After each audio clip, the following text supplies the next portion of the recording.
Poems by Walt Whitman. By Walt Whitman. Selected and edited by William Michael Rossetti, a new edition. Or Sisail nome, o per tristo o per buono, Sisa pure al mondo chio si sono. Michelangelo. That angels are human forms, or men, I have seen 1,000 times.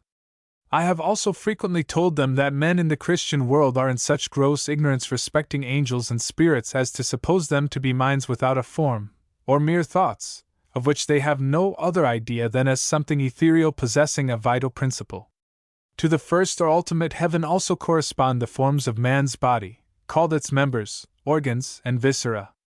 Thus the corporeal part of man is that in which heaven ultimately closes, and upon which, as on its base, it rests.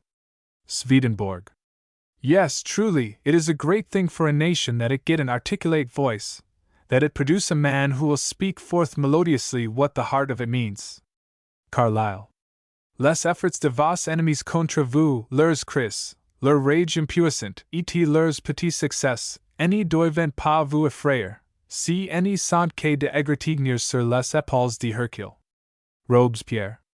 To William Bell Scott.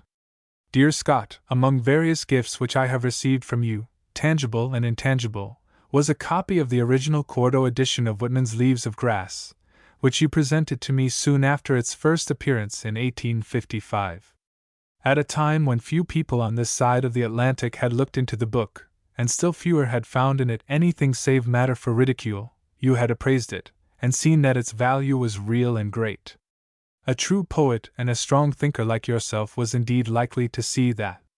I read the book eagerly, and perceived that its substantiality and power were still ahead of any eulogium with which it might have come commended to me, and, in fact, ahead of most attempts that could be made at verbal definition of them. Some years afterwards, getting to know our friend Swinburne, I found with much satisfaction that he also was an ardent, not of course a blind, admirer of Whitman. Satisfaction, and a degree almost of surprise, for his intense sense of poetic refinement of form in his own works and his exacting acuteness as a critic might have seemed likely to carry him away from Whitman in sympathy at least, if not in actual latitude of perception. Those who find the American poet utterly formless, intolerably rough and floundering, destitute of the ABC of art, and the like might not unprofitably ponder this very different estimate of him by the author of Atlanta and Caledon.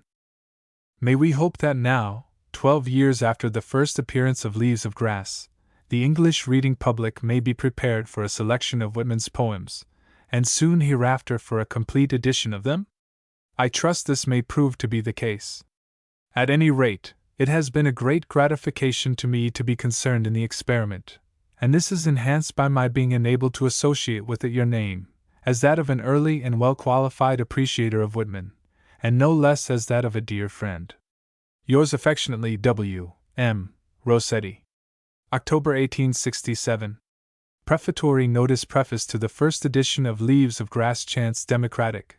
Starting from Paumanok American feuillage, the past-present years of the unperformed flux to working men's song of the Broadax antecedents. Salat au monde, a Broadway pageant. Old Ireland, Boston Town, France.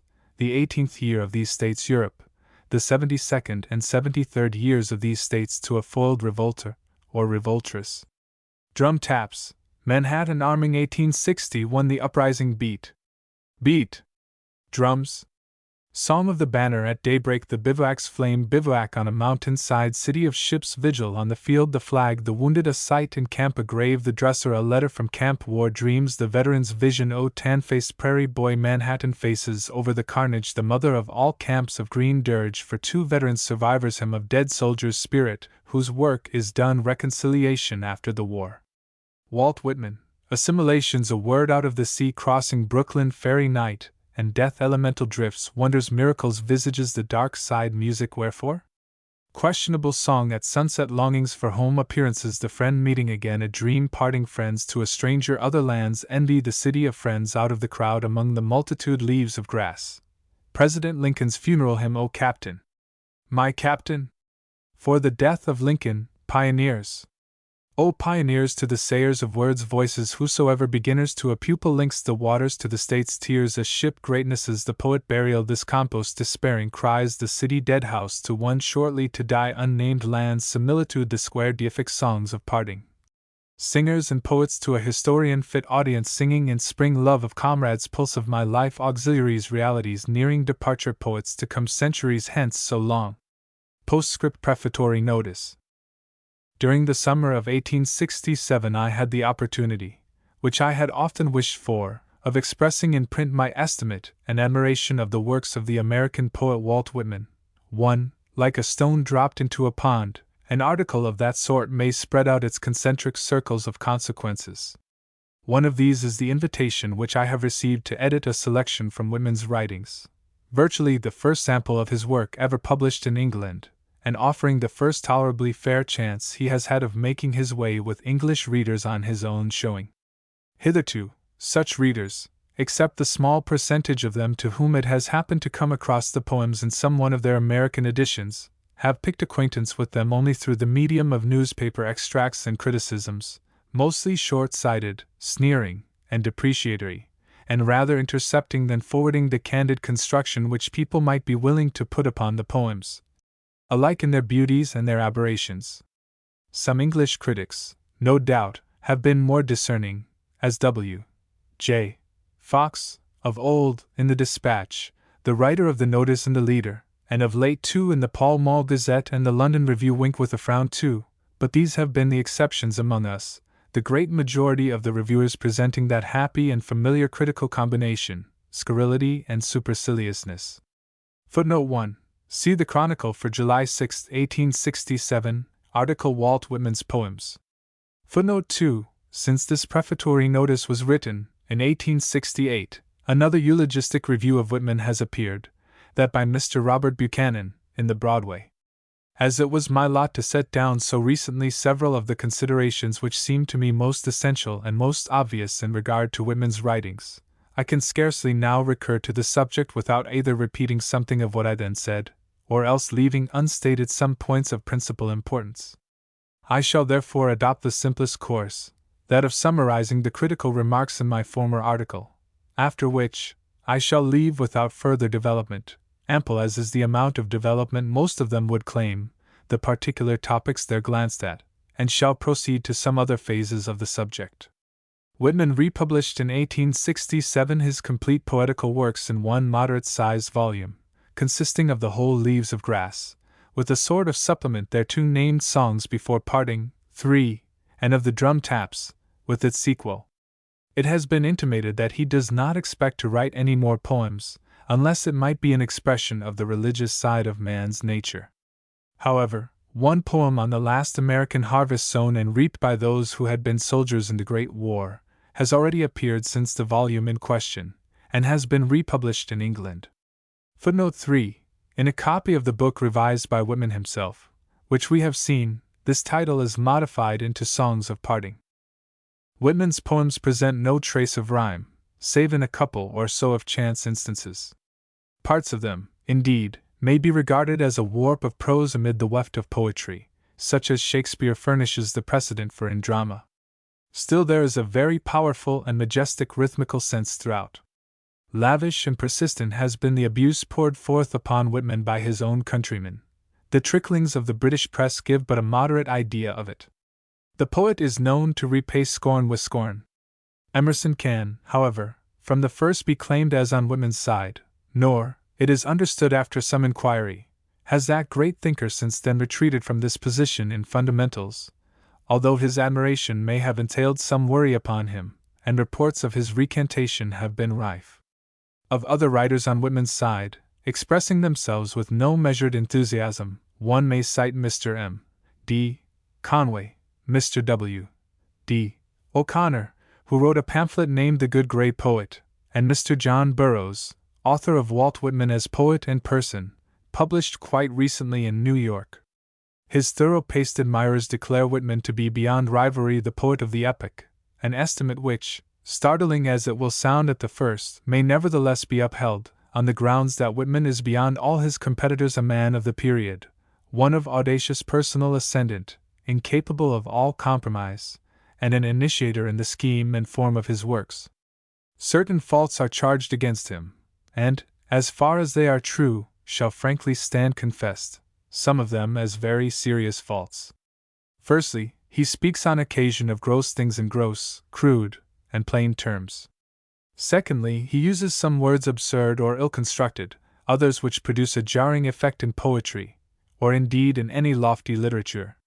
Thirdly, he sins from time to time by being obscure, fragmentary, and agglomerative, giving long strings of successive and detached items, not, however, devoid of a certain primitive effectiveness. Fourthly, his self-assertion is boundless, yet not always to be understood as strictly or merely personal to himself, but sometimes as vicarious, the poet speaking on behalf of all men, and every man and woman. These and any other faults appear most harshly on a cursory reading. Whitman is a poet who bears and needs to be read as a whole, and then the volume and torrent of his power carry the disfigurements along with it, and away. The subject matter of Whitman's poems, taken individually, is absolutely miscellaneous. He touches upon any and every subject.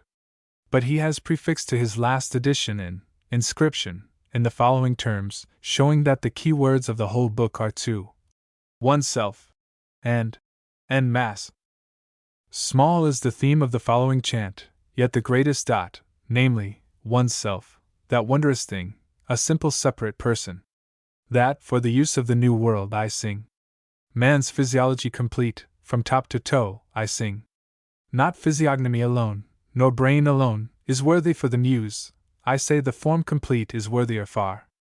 The female equally with the male I sing. Nor cease at the theme of oneself. I speak the word of the modern, the word en masse. My days I sing, and the lands, with interstice I knew of hapless war. O friend, who you are, at last arriving hither to commence, I feel through every leaf the pressure of your hand, which I return. And thus upon our journey linked together let us go. The book, then, taken as a whole, is the poem both of personality and of democracy, and, it may be added, of American nationalism. It is par excellence the modern poem. It is distinguished also by this peculiarity, that in it the most literal view of things is continually merging into the most rhapsodic or passionately abstract. Picturesqueness it has, but mostly of a somewhat patriarchal kind, not deriving from the word painting of the literature. A certain echo of the old Hebrew poetry may even be caught in it, extra-modern though it is. Another most prominent and pervading quality of the book is the exuberant physique of the author. The conceptions are throughout those of a man in robust health, and might alter much under different conditions. Further, there is a strong tone of paradox in Whitman's writings. He is both a realist and an optimist in extreme measure. He contemplates evil as in some sense not existing, or, if existing, then as being of as much importance as anything else. Not that he is a materialist. On the contrary, he is a most strenuous assertor of the soul, and, with the soul, of the body as its infallible associate and vehicle in the present frame of things. Neither does he drift into fatalism or indifferentism. The energy of his temperament, an ever-fresh sympathy with national and other developments, being an effectual bar to this. The paradoxical element of the poems is such that one may sometimes find them in conflict with what has preceded, and would not be much surprised if they said at any moment the reverse of whatever they do say. This is mainly due to the multiplicity of the aspects of things, and to the immense width of relation in which Whitman stands to all sorts and all aspects of them. But the greatest of this poet's distinctions is his absolute and entire originality. He may be termed formless by those who, not without much reason to show for themselves, are wedded to the established forms and ratified refinements of poetic art, but it seems reasonable to enlarge the canon till it includes so great and startling a genius, rather than to draw it close and exclude him. His work is practically certain to stand as archetypal for many future poetic efforts. So great is his power as an originator, so fervid his initiative. It forms incomparably the largest performance of our period in poetry. Victor Hugo's Legend des siècles alone might be named with it for largeness, and even that with much less of a new starting point in conception and treatment. Whitman breaks with all precedent. To what he himself perceives and knows he has a personal relation of the intensest kind. To anything in the way of prescription, no relation at all. But he is saved from isolation by the depth of his Americanism. With the movement of his predominant nation he is moved. His comprehension, energy, and tenderness are all extreme, and all inspired by actualities. And, as for poetic genius, those who, without being ready to concede that faculty to Whitman, confess his iconoclastic boldness and his titanic power of temperament, working in the sphere of poetry, do in effect confess his genius as well. Such, still further condensed, was the critical summary which I gave of Whitman's position among poets. It remains to say something a little more precise of the particular qualities of his works. And first, not to slur over defects, I shall extract some sentences from a letter which a friend, most highly entitled to form and express an opinion on any poetic question, one, too, who abundantly upholds the greatness of Whitman as a poet, has addressed to me with regard to the criticism above condensed. His observations, though severe on this individual point, appear to me not other than correct. I don't think that you quite put strength enough into your blame on one side, while you make at least enough of minor faults or eccentricities. To me it seems always that Whitman's great flaw is a fault of debility, not an excess of strength. I mean his bluster. His own personal and national self-reliance and arrogance, I need not tell you, I applaud, and sympathize and rejoice in, but the blatant ebullience of feeling and speech, at times, is feeble for so great a poet of so great a people. He is in part certainly the poet of democracy, but not wholly, because he tries so openly to be, and asserts so violently that he is, always as if he was fighting the case out on a platform. This is the only thing I really or greatly dislike or revolt from. On the whole, adds my correspondent, my admiration and enjoyment of his greatness grow keener and warmer every time I think of him. A feeling, I may be permitted to observe, which is fully shared by myself, and I suppose, by all who consent in any adequate measure to recognize Whitman, and to yield themselves to his influence. To continue. Besides originality and daring, which have been already insisted upon, width and intensity are leading characteristics of his writings, width both of subject matter and of comprehension, intensity of self-absorption into what the poet contemplates and expresses. He scans and presents an enormous panorama, unrolled before him as from a mountain top, and yet, whatever most large or most minute or casual thing his eye glances upon, that he enters into with a depth of affection which identifies him with it for a time, be the object what it may. There is a singular interchange also of actuality, and of ideal substratum and suggestion. While he sees men, with even abnormal exactness and sympathy, as men, he sees them also as trees walking, and admits us to perceive that the whole show is in a measure spectral and unsubstantial, and the mask of a larger and profounder reality beneath it, of which it is giving perpetual intimations and auguries. He is the poet indeed of literality, but of passionate and significant literality, full of indirections as well as directness, and of readings between the lines. If he is the cutest of Yankees, he is also as truly an enthusiast as any the most typical poet. All his faculties and performance glow into a white heat of brotherliness, and there is a poignancy both of tenderness and of beauty about his finer works which discriminates them quite as much as their modernness, audacity, or any other exceptional point. If the reader wishes to see the great and more intimate powers of Whitman in their fullest expression, he may consult the Nocturne for the Death of Lincoln, than which it would be difficult to find anywhere a purer, more elevated, more poetic, more ideally abstract, or at the same time more pathetically personal, threnody, uniting the thrilling chords of grief, of beauty, of triumph, and of final unfathomed satisfaction. With all his singularities, Whitman is a master of words and of sounds. He has them at his command, made for, and instinct with, his purpose, messengers of unsurpassable sympathy and intelligence between himself and his readers. The entire book may be called the paean of the natural man, not of the merely physical, still less of the disjunctively intellectual or spiritual man, but of him who, being a man first and foremost, is therein also a spirit and an intellect. There is a singular and impressive intuition or revelation of Swedenborg's, that the whole of heaven is in the form of one man, and the separate societies of heaven in the forms of the several parts of man. In a large sense, the general drift of Whitman's writings, even down to the passages which read as most bluntly physical, bear a striking correspondence, or analogy to this dogma. He takes man, and every organism and faculty of man, as the unit, the datum, from which all that we know, discern, and speculate, of abstract and supersensual, as well as of concrete and sensual, has to be computed. He knows of nothing nobler than that unit man, but knowing that, he can use it for any multiple, and for any dynamical extension or recast. Let us next obtain some idea of what this most remarkable poet, the founder of American poetry rightly to be so called, and the most sonorous poetic voice of the tangibilities of actual and prospective democracy, is in his proper life and person.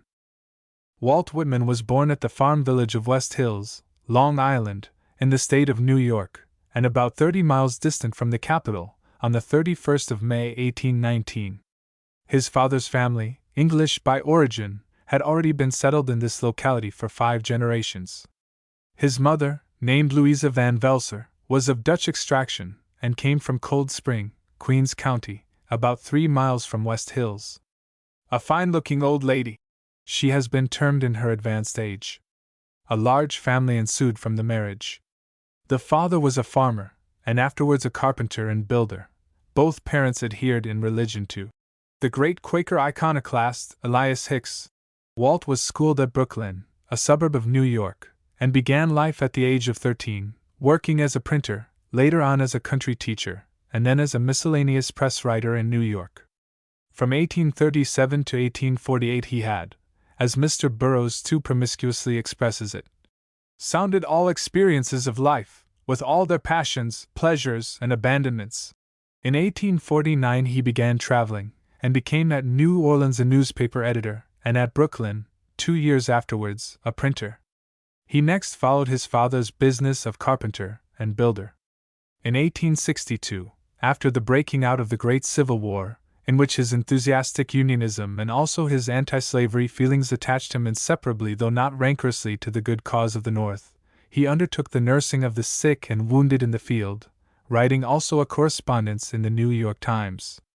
I am informed that it was through Emerson's intervention that he obtained the sanction of President Lincoln for this purpose of charity, with authority to draw the ordinary army rations, Whitman stipulating at the same time that he would not receive any remuneration for his services.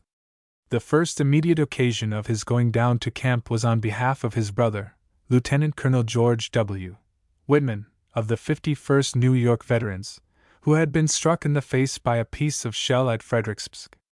From the spring of 1863 this nursing, both in the field and more especially in hospital at Washington, became his one daily and nightly occupation, and the strongest testimony is borne to his measureless self-devotion and kindliness in the work, and to the unbounded fascination, a kind of magnetic attraction and ascendancy, which he exercised over the patients, often with the happiest sanitary results. Northerner or Southerner, the belligerents received the same tending from him. It is said that by the end of the war he had personally ministered to upwards of 100,000 sick and wounded. In a Washington hospital he caught, in the summer of 1864, the first illness he had ever known, caused by poison absorbed into the system in attending some of the worst cases of gangrene. It disabled him for 6 months. He returned to the hospitals towards the beginning of 1865, and obtained also a clerkship in the Department of the Interior. It should be added that, though he never actually joined the army as a combatant, he made a point of putting down his name on the enrollment list for the draft, to take his chance as it might happen for serving the country in arms.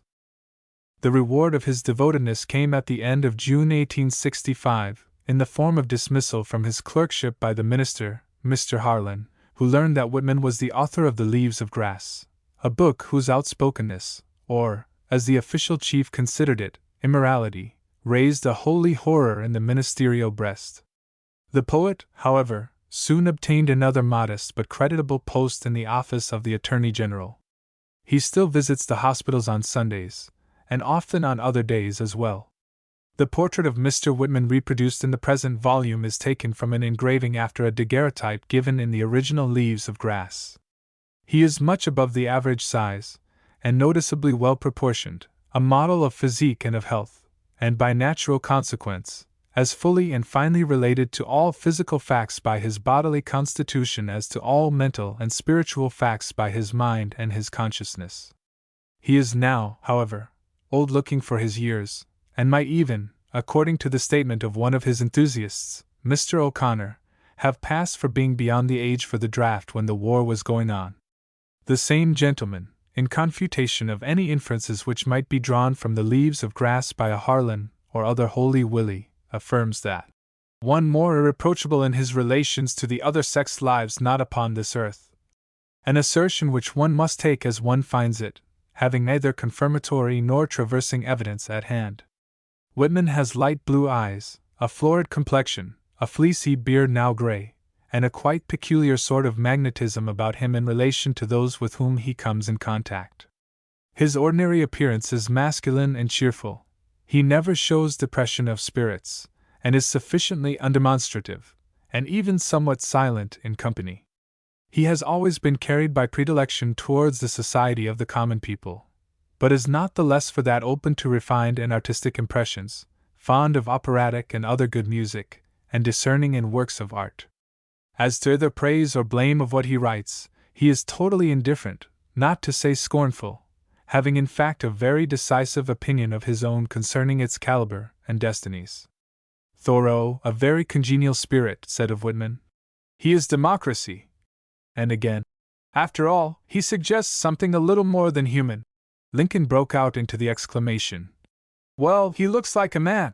Whitman responded to the instinctive appreciation of the President, considering him, it is said by Mr. Burroughs, by far the noblest and purest of the political characters of the time, and if anything can cast, in the eyes of posterity, an added halo of brightness round the unsullied personal qualities and the great doings of Lincoln, it will assuredly be the written monument reared to him by Whitman.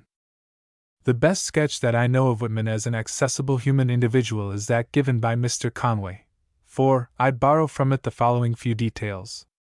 Having occasion to visit New York soon after the appearance of Walt Whitman's book, I was urged by some friends to search him out. The day was excessively hot, the thermometer at nearly 100 degrees, and the sun blazed down as only on sandy Long Island can the sun blaze. I saw stretched upon his back, and gazing up straight at the terrible sun, the man I was seeking.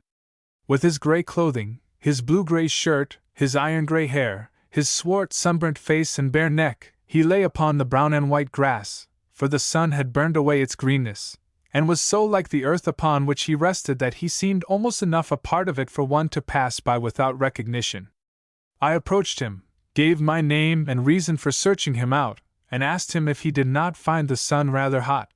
"Not at all too hot," was his reply, and he confided to me that this was one of his favorite places and attitudes for composing poems. He then walked with me to his home, and took me along its narrow ways to his room. A small room of about 15 feet square, with a single window looking out on the barren solitudes of the island, a small cot, a washstand with a little looking-glass hung over it from a tack in the wall, a pine table with pen, ink, and paper on it, an old line engraving representing Bacchus, hung on the wall, and opposite a similar one of Silenus. These constituted the visible environments of Walt Whitman. There was not, apparently, a single book in the room. The books he seemed to know and love best were the Bible, Homer, and Shakespeare. These he owned, and probably had in his pockets while we were talking. He had 2 studies where he read. One was the top of an omnibus, and the other a small mass of sand, then entirely uninhabited, far out in the ocean, called Coney Island. The only distinguished contemporary he had ever met was the Rev. Henry Ward Beecher, of Brooklyn, who had visited him. He confessed to having no talent for industry, and that his forte was loafing and writing poems. He was poor, but had discovered that he could, on the whole, live magnificently on bread and water. On no occasion did he laugh, nor indeed did I ever see him smile. Footnote 4, in the Fortnightly Review, October 15, 1866. The first trace of Whitman as a writer is in the pages of the Democratic Review in or about 1841. Here he wrote some prose tales and sketches, poor stuff mostly, so far as I have seen of them, yet not to be wholly confounded with the commonplace. One of them is a tragic school incident, which may be surmised to have fallen under his personal observation in his early experience as a teacher. His first poem of any sort was named Blood Money, in denunciation of the fugitive slave law, which severed him from the Democratic Party. His first considerable work was The Leaves of Grass. He began it in 1853, and it underwent 2 or 3 complete rewritings prior to its publication at Brooklyn in 1855, in a quarto volume, peculiar looking, but with something perceptibly artistic about it. The type of that edition was set up entirely by himself. He was moved to undertake this formidable poetic work, as indicated in a private letter of Whitman's, from which Mr. Conway has given a sentence or two, by his sense of the great materials which America could offer for a really American poetry, and by his contempt for the current work of his compatriots. Either the poetry of an elegantly weak sentimentalism, at bottom nothing but maudlin puerilities or more or less musical verbiage, arising out of a life of depression and enervation as their result, or else that class of poetry plays and see, of which the foundation is feudalism, with its ideas of lords and ladies, its imported standard of gentility, and the manners of European high life below stairs in every line and verse. Thus incited to poetic self-expression, Whitman, adds Mr. Conway, wrote on a sheet of paper, in large letters, these words, "Make the work," and fixed it above his table, where he could always see it whilst writing. Thenceforth every cloud that flitted over him, every distant sail, every face and form encountered, wrote a line in his book. The Leaves of Grass excited no sort of notice until a letter from Emerson, 5, appeared, expressing a deep sense of its power and magnitude. He termed it the most extraordinary piece of wit and wisdom that America has yet contributed. Footnote 5. Mr. Burroughs, to whom I have recourse for most biographical facts concerning Whitman, is careful to note, in order that no misapprehension may arise on the subject, that, up to the time of his publishing The Leaves of Grass, the author had not read either the essays or the poems of Emerson. The edition of about 1,000 copies sold off in less than a year. Towards the end of 1856 a second edition in 16mo appeared, printed in New York, also of about 1,000 copies. Its chief feature was an additional poem beginning, "A woman waits for me." It excited a considerable storm. Another edition, of about 4,000 to 5,000 copies, 12mo, came out at Boston in 1860–61, including a number of new pieces.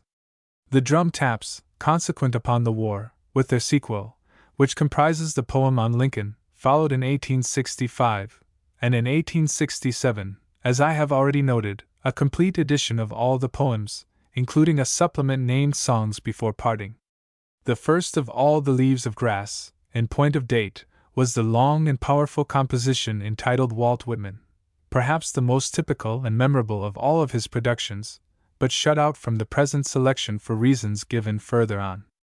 The final edition shows numerous and considerable variations from all its precursors, evidencing once again that Whitman is by no means the rough-and-ready writer, panoplied in rude art and egotistic self-sufficiency, that many people suppose him to be.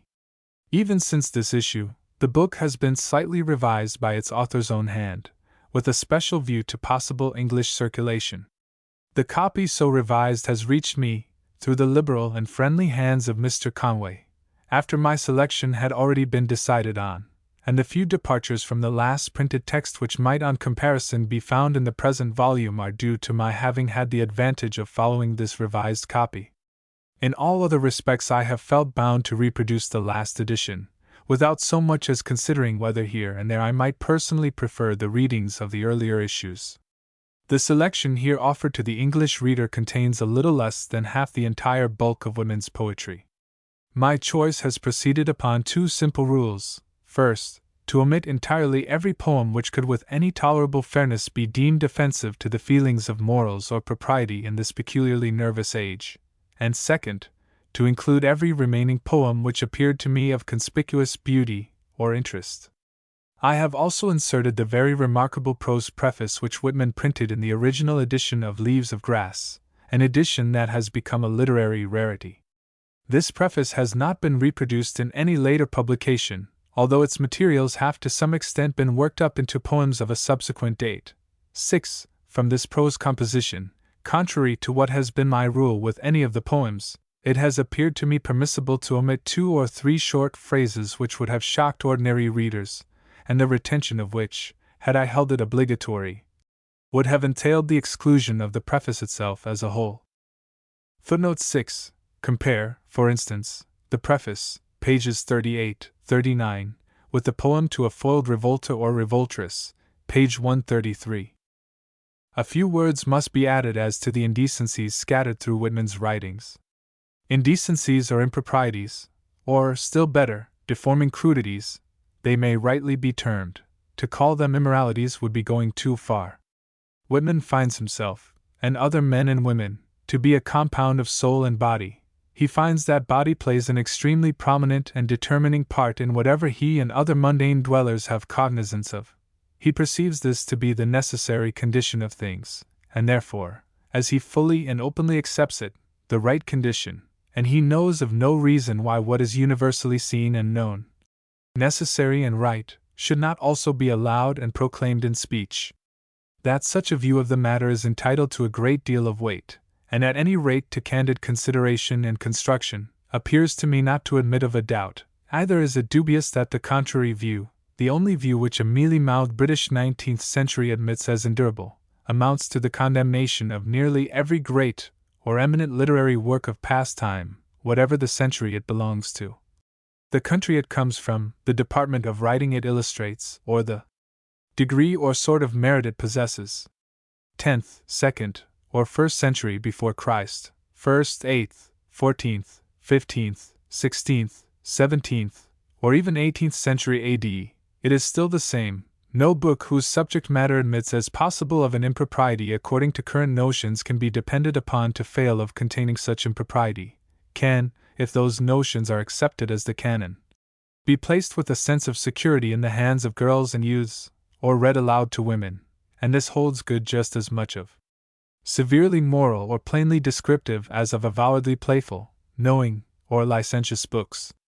For my part, I am far from thinking that earlier state of literature, and the public feeling from which it sprang, the wrong ones, and our present condition the only right one. Equally far, therefore, am I from indignantly condemning Whitman for every startling allusion or expression which he has admitted into his book, and which I, from motives of policy, have excluded from this selection, except, indeed, that I think many of his tabooed passages are extremely raw and ugly on the ground of poetic or literary art, whatever aspect they may bear in morals. I have been rigid in exclusion, because it appears to me highly desirable that a fair verdict on Whitman should now be pronounced in England on poetic grounds alone, and because it was clearly impossible that the book, with its audacities of topic and of expression included, should run the same chance of justice, and of circulation through refined minds and hands, which may possibly be accorded to it after the rejection of all such peccant poems. As already intimated, I have not in a single instance excised any parts of poems. To do so would have been, I conceive, no less wrongful towards the illustrious American than repugnant, and indeed unendurable, to myself, who aspire to no Baudelarian honors. The consequence is that the reader loses in toto several important poems, and some extremely fine ones, notably the one previously alluded to, of quite exceptional value and excellence, entitled Walt Whitman. I sacrifice them grudgingly, and yet willingly, because I believe this to be the only thing to do with due regard to the one reasonable object which a selection can subserve, that of paving the way towards the issue and unprejudiced reception of a complete edition of the poems in England. For the benefit of misconstructionists, let me add in distinct terms that, in respect of morals and propriety, I either admire nor approve the incriminated passages in Whitman's poems, but, on the contrary, consider that most of them would be much better away, and in respect of art, I doubt whether even one of them deserves to be retained in the exact phraseology it at present exhibits. This, however, does not amount to saying that Whitman is a vile man, or a corrupt or corrupting writer. He is none of these. The only division of his poems into sections, made by Whitman himself, has been noted above: Leaves of Grass, Songs Before Parting, supplementary to the preceding, and Drum Taps, with their sequel. The peculiar title, Leaves of Grass, has become almost inseparable from the name of Whitman. It seems to express with some aptness the simplicity, universality, and spontaneity of the poems to which it is applied. Songs Before Parting may indicate that these compositions close Whitman's poetic role. Drum Taps are, of course, songs of the Civil War, and their sequel is mainly on the same theme, the chief poem in this last section being the one on the death of Lincoln. These titles all apply to fully arranged series of compositions. The present volume is not in the same sense a fully arranged series, but a selection, and the relation of the poems inter se appears to me to depend on altered conditions, which, however narrowed they are, it may be as well frankly to recognize in practice. I have therefore redistributed the poems, a latitude of action which I trust the author may not object to, bringing together those whose subject matter seems to warrant it, however far separated they may possibly be in the original volume.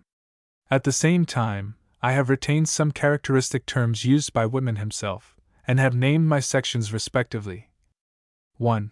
Chants Democratic, Poems of Democracy. 2. Drum Taps, War Songs. 3. Walt Whitman, Personal Poems. 4. Leaves of Grass, Unclassified Poems.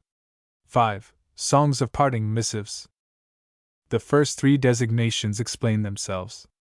The fourth, Leaves of Grass, is not so specially applicable to the particular poems of that section here as I should have liked it to be, but I could not consent to drop this typical name.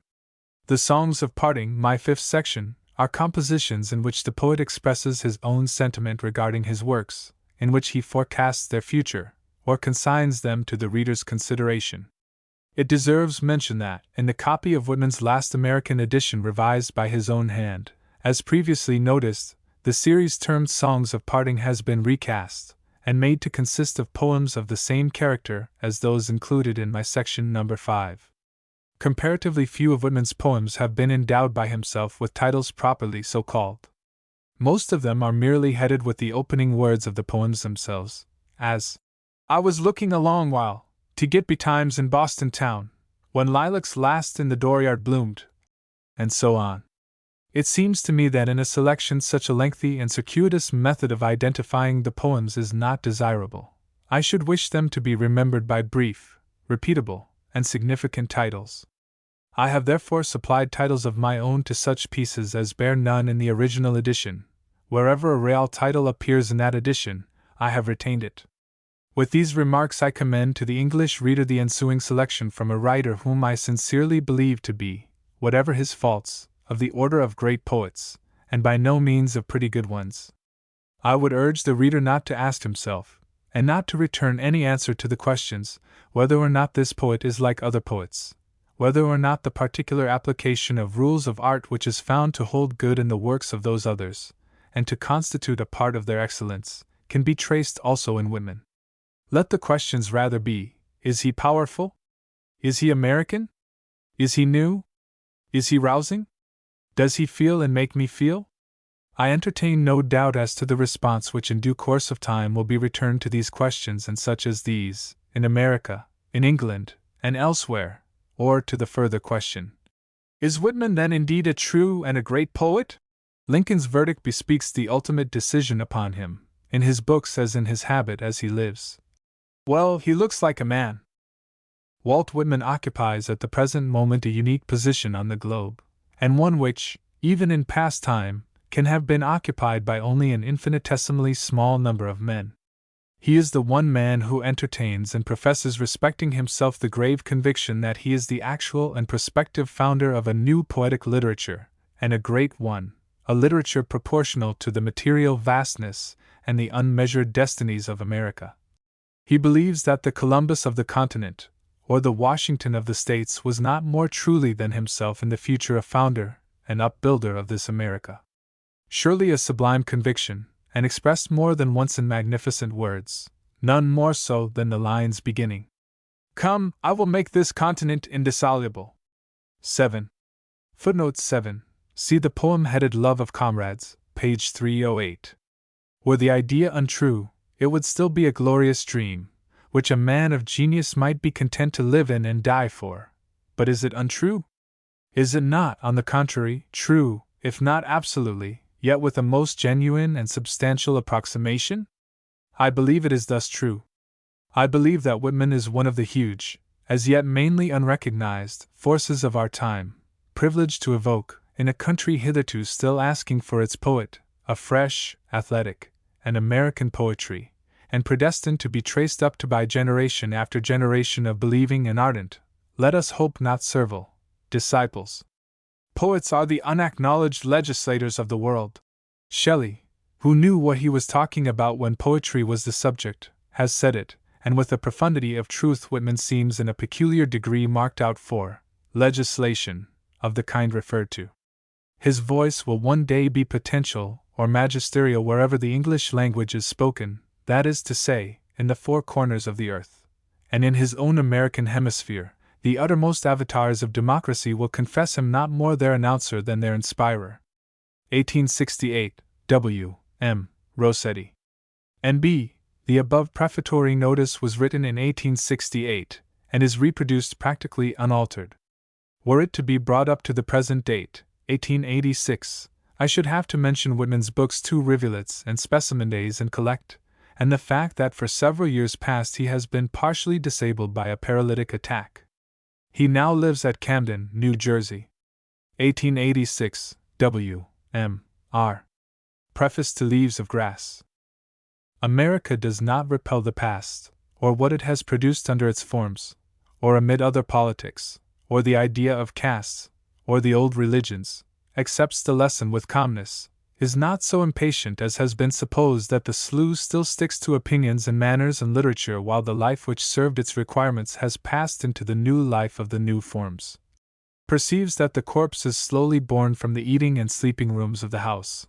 Perceives that it waits a little while in the door, that it was fittest for its days, that its action has descended to the stalwart and well-shaped heir who approaches, and that he shall be fittest for his days.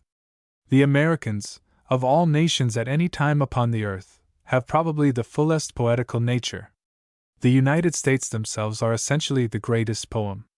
In the history of the earth hitherto the largest and most stirring appear tame, and orderly to their ampler largeness and stir. Here at last is something in the doings of man that corresponds with the broadcast doings of the day and night. Here is not merely a nation, but a teeming nation of nations. Here is action untied from strings, necessarily blind to particulars and details, magnificently moving in vast masses. Here is the hospitality which forever indicates heroes. Here are the roughs and beards and space and ruggedness and nonchalance that the soul loves. Here the performance, disdaining the trivial, unapproached in the tremendous audacity of its crowds and groupings and the push of its perspective, spreads with crampless and flowing breadth, and showers its prolific and splendid extravagance. One sees it must indeed own the riches of the summer and winter, and need never be bankrupt while corn grows from the ground, or the orchards drop apples, or the bays contain fish, or men beget children. Other states indicate themselves in their deputies, but the genius of the United States is not best or most in its executives or legislatures, nor in its ambassadors or authors or colleges, or churches, or parlors, nor even in its newspapers or inventors, but always most in the common people. Their manners, speech, dress, friendships, the freshness and candor of their physiognomy, the picturesque looseness of their carriage, their deathless attachment to freedom, their aversion to anything indecorous or soft or mean, the practical acknowledgment of the citizens of one state by the citizens of all other states, the fierceness of their roused resentment, their curiosity and welcome of novelty, their self-esteem and wonderful sympathy, their susceptibility to a slight, the air they have of persons who never knew how it felt to stand in the presence of superiors, the fluency of their speech, their delight in music, the sure symptom of manly tenderness and native elegance of soul, their good temper and open-handedness, the terrible significance of their elections, the president's taking off his hat to them, not they to him, these too are unrhymed poetry. It awaits the gigantic and generous treatment worthy of it. The largeness of nature or the nation were monstrous without a corresponding largeness and generosity of the spirit of the citizen. Not nature, nor swarming states, nor streets and steamships, nor prosperous business, nor farms, nor capital, nor learning, may suffice for the ideal of man, nor suffice the poet. No reminiscences may suffice either. A live nation can always cut a deep mark, and can have the best authority the cheapest, namely, from its own soul. This is the sum of the profitable uses of individuals or states, and of present action in grandeur, and of the subjects of poets. As if it were necessary to trot back generation after generation to the Eastern records. As if the beauty and sacredness of the demonstrable must fall behind that of the mythical. As if men do not make their mark out of any times. As if the opening of the Western continent by discovery, and what has transpired since in North and South America, were less than the small theater of the antique, or the aimless sleep-walking of the Middle Ages. The pride of the United States leaves the wealth and finesse of the cities, and all returns of commerce and agriculture, and all the magnitude or geography or shows of exterior victory, to enjoy the breed of full-sized men, or one full-sized man unconquerable and simple. The American poets are to enclose old and new, for America is the race of races. Of them a bard is to be commensurate with the people. To him the other continents arrive as contributions, he gives them reception for their sake and his own sake. His spirit responds to his country's spirit, he incarnates its geography and natural life and rivers and lakes. Mississippi with annual freshets and changing shoots, Missouri and Columbia and Ohio and St. Lawrence with the falls and beautiful masculine Hudson, do not embouchure where they spend themselves more than they embouchure into him. The blue breadth over the inland sea of Virginia and Maryland, and the sea off Massachusetts and Maine, and over Manhattan Bay, and over Champlain and Erie, and over Ontario and Huron and Michigan and Superior, and over the Texan and Mexican and Floridian and Cuban seas, and over the seas off California and Oregon, is not tallied by the blue breadth of the waters below more than the breadth of above and below is tallied by him. When the long Atlantic coast stretches longer, and the Pacific coast stretches longer, he easily stretches with them north or south. He spans between them also from east to west, and reflects what is between them. On him rise solid growths that offset the growths of pine and cedar and hemlock and live oak and locust and chestnut and cypress and hickory and lime tree and cottonwood and tulip tree and cactus and wild vine and tamarind and persimmon, and tangles as tangled as any canebrake or swamp, and forests coated with transparent ice and icicles, hanging from the boughs and crackling in the wind, and sides and peaks of mountains, and pasturage sweet and free as savanna or upland or prairie, with flights and songs and screams that answer those of the wild pigeon and high-holed and orchard oriole and coot and surf duck and red-shouldered bok and fish hawk and white ibis and Indian hen and cat owl and water pheasant and quaw bird and pied sheldrake and blackbird and mockingbird and buzzard and condor and night heron and eagle. To him the hereditary countenance descends, both mothers and fathers. To him enter the essences of the real things and past and present events, of the enormous diversity of temperature and agriculture and mines, the tribes of red aborigines, the weather-beaten vessels entering new ports, or making landings on rocky coasts, the first settlements north or south, the rapid stature and muscle, the haughty defiance of '76, and the war and peace and formation of the Constitution.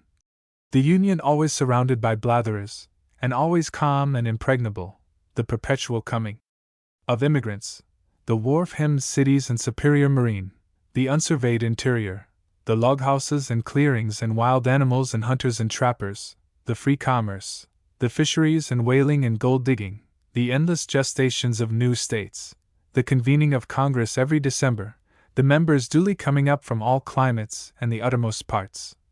The noble character of the young mechanics and of all free American workmen and workwomen, the general ardor and friendliness and enterprise, the perfect equality of the female with the male, the large amativeness, the fluid movement of the population, the factories and mercantile life and labor-saving machinery, the Yankee swap, the New York fireman and the Target excursion, the Southern plantation life, the character of the Northeast and of the Northwest and Southwest slavery, and the tremulous spreading of hands to protect it, and the stern opposition to it which shall never cease till it ceases, or the speaking of tongues and the moving of lips cease.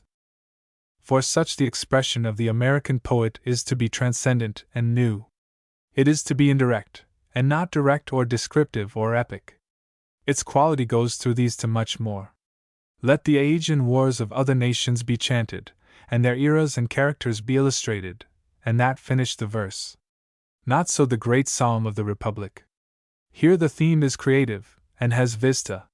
Here comes one among the well-beloved stonecutters, and plans with decision and science, and sees the solid and beautiful forms of the future where there are now no solid forms. Of all nations, the United States, with veins full of poetical stuff, most needs poets, and will doubtless have the greatest, and use them the greatest. Their presidents shall not be their common referees so much as their poets shall. Of all mankind, the great poet is the equable man.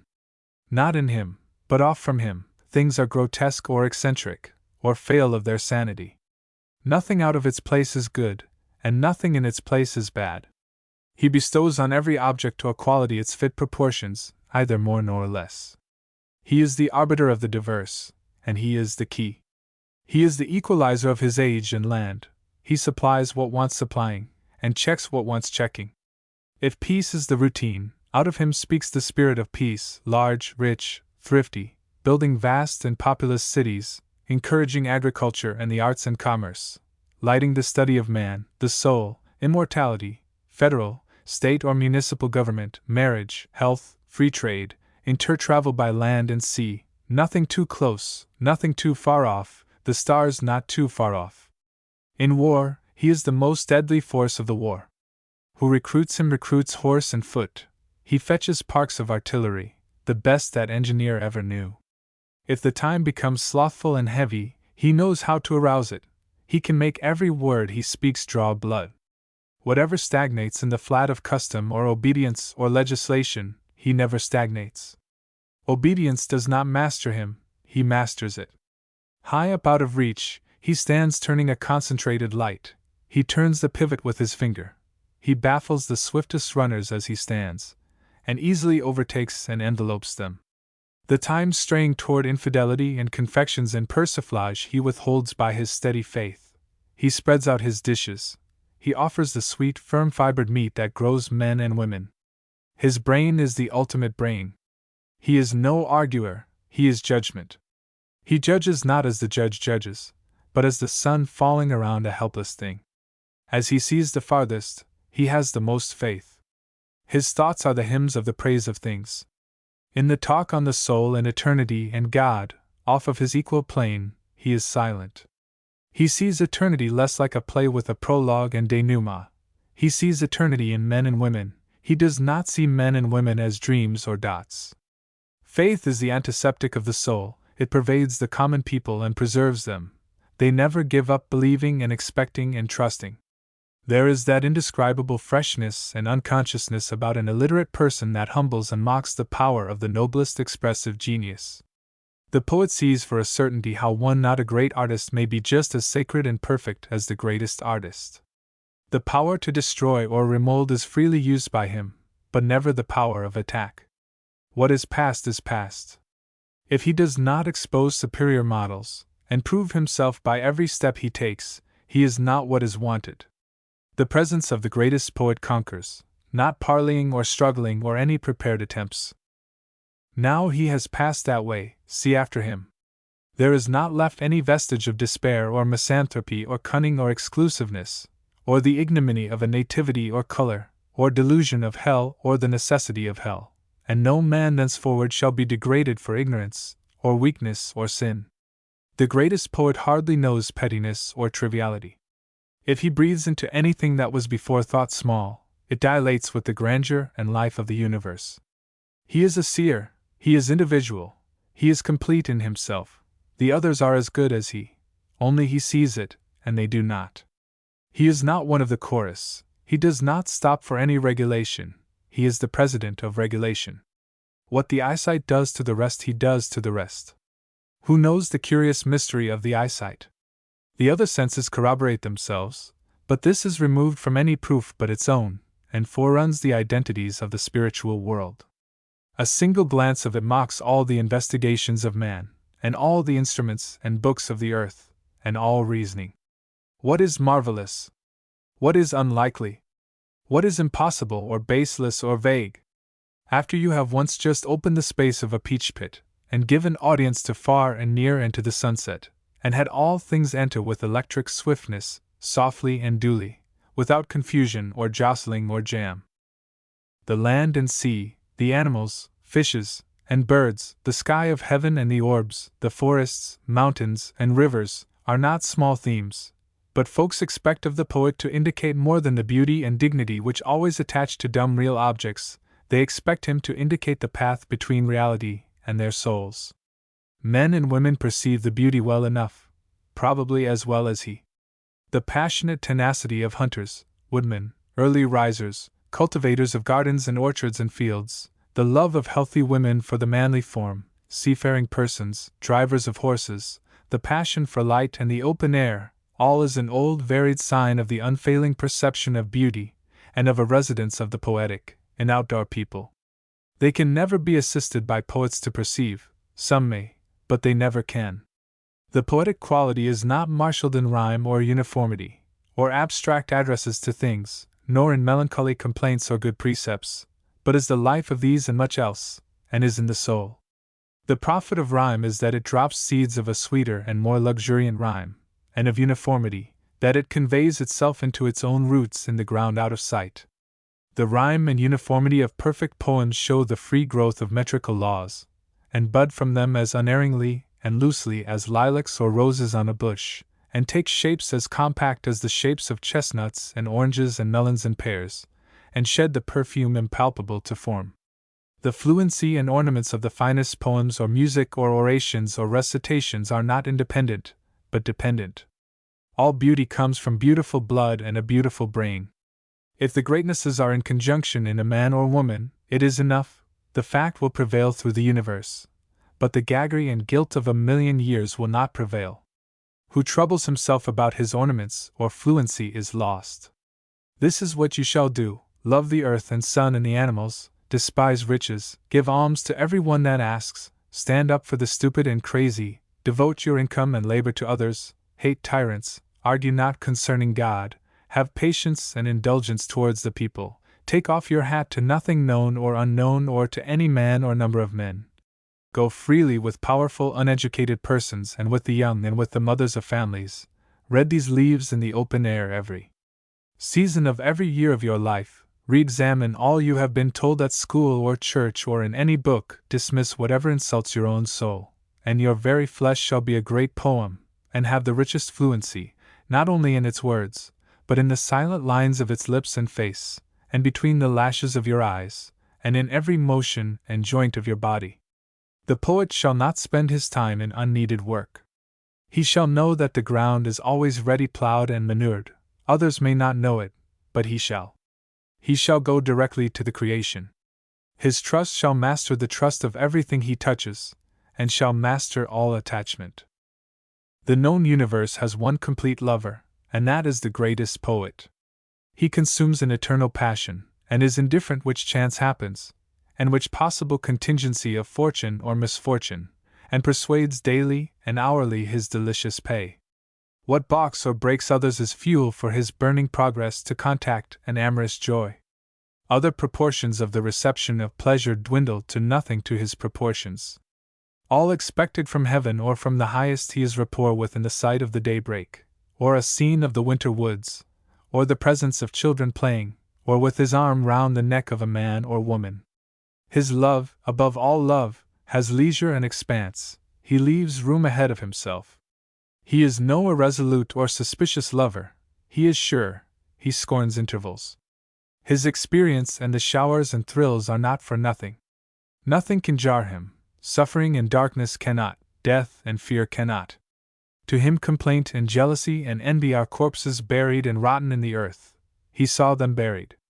The sea is not sure of the shore, or the shore of the sea, than he is of the fruition of his love, and of all perfection and beauty.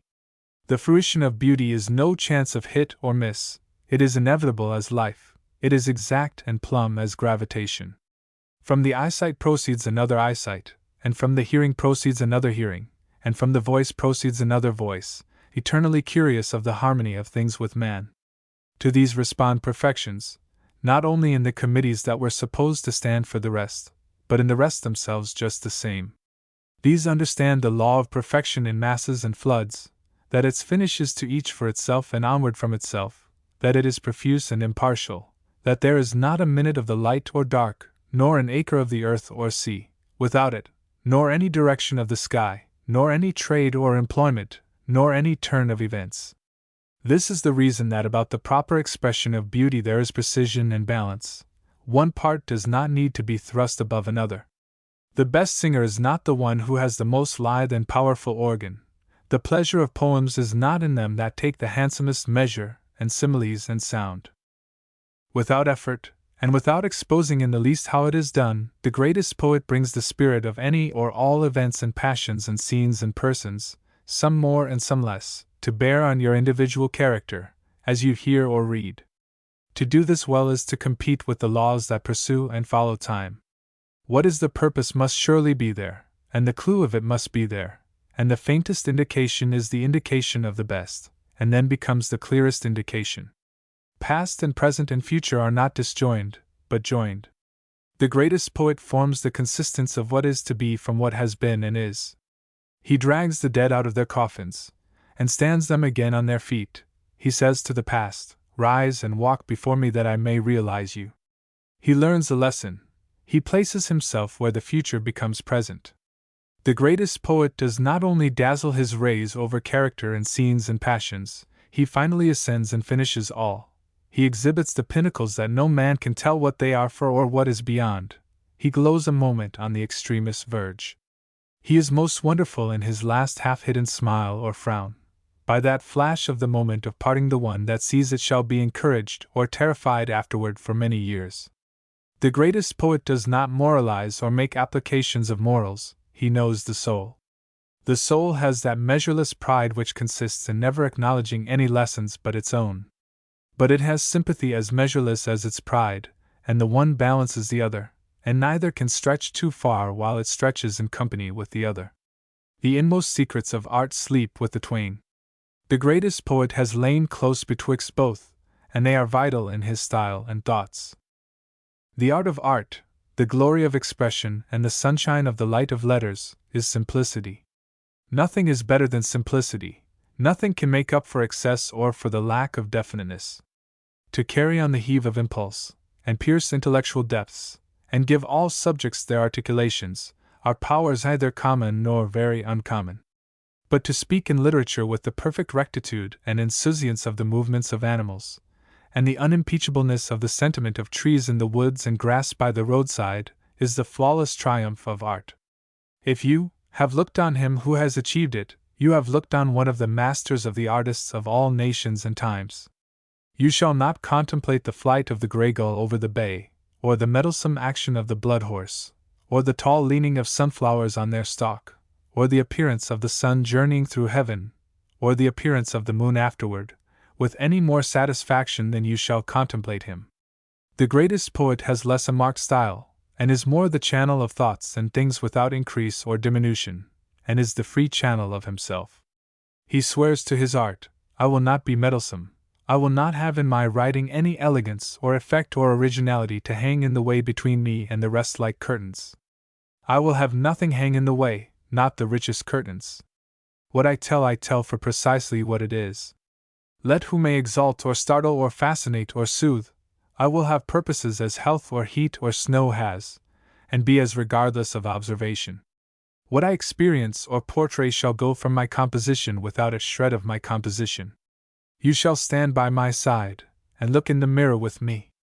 The old red blood and stainless gentility of great poets will be proved by their unconstraint.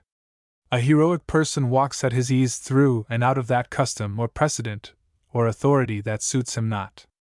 Of the traits of the brotherhood of writers, savans, musicians, inventors, and artists, nothing is finer than silent defiance advancing from new free forms. In the need of poems, philosophy, politics, mechanism, science, behavior, the craft of art, an appropriate native grand opera, shipcraft or any craft, he is greatest forever and forever who contributes the greatest original practical example. The cleanest expression is that which finds no sphere worthy of itself, and makes one. The messages of great poets to each man and woman are, come to us on equal terms, only then can you understand us. We are no better than you. What we enclose you enclose, what we enjoy you may enjoy. Did you suppose there could be only one supreme?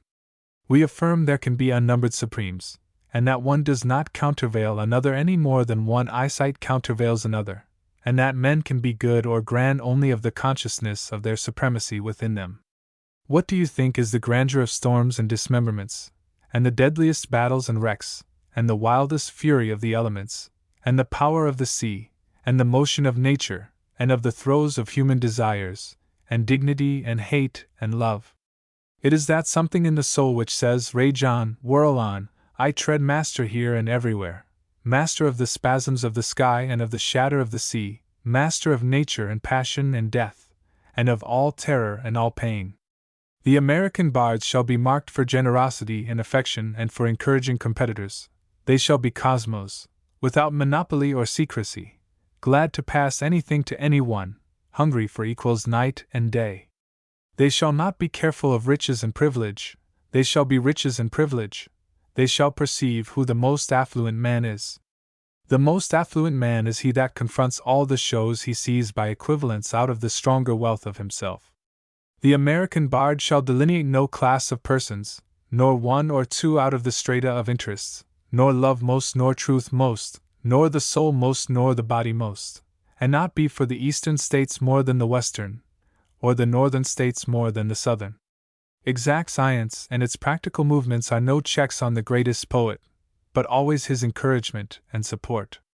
The outset and remembrance are there. There the arms that lifted him first embrace him best. There he returns after all his goings and comings.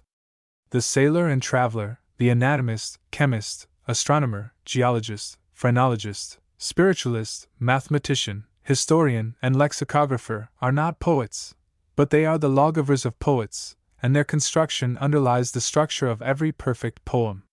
No matter what rises or is uttered, they send the seed of the conception of it, of them, and by them stand the visible proofs of souls. If there shall be love and content between the Father and the Son, and if the greatness of the Son is the exuding of the greatness of the Father, there shall be love between the poet and the man of demonstrable science. In the beauty of poems are the tuft and final applause of science. Great is the faith of the flush of knowledge, and of the investigation of the depths of qualities and things. Cleaving and circling here swells the soul of the poet, yet is president of itself always. The depths are fathomless, and therefore calm. The innocence and nakedness are resumed, they are either modest nor immodest. The whole theory of the special and supernatural, and all that was twined with it or educed out of it, departs as a dream. What has ever happened, what happens, and whatever may or shall happen, the vital laws enclose all, they are sufficient for any case and for all cases, none to be hurried or retarded, any miracle of affairs or persons inadmissible in the vast clear scheme where every motion, and every spear of grass, and the frames and spirits of men and women, and all that concerns them, are unspeakably perfect miracles, all referring to all, and each distinct and in its place. It is also not consistent with the reality of the soul to admit that there is anything in the known universe more divine than men and women.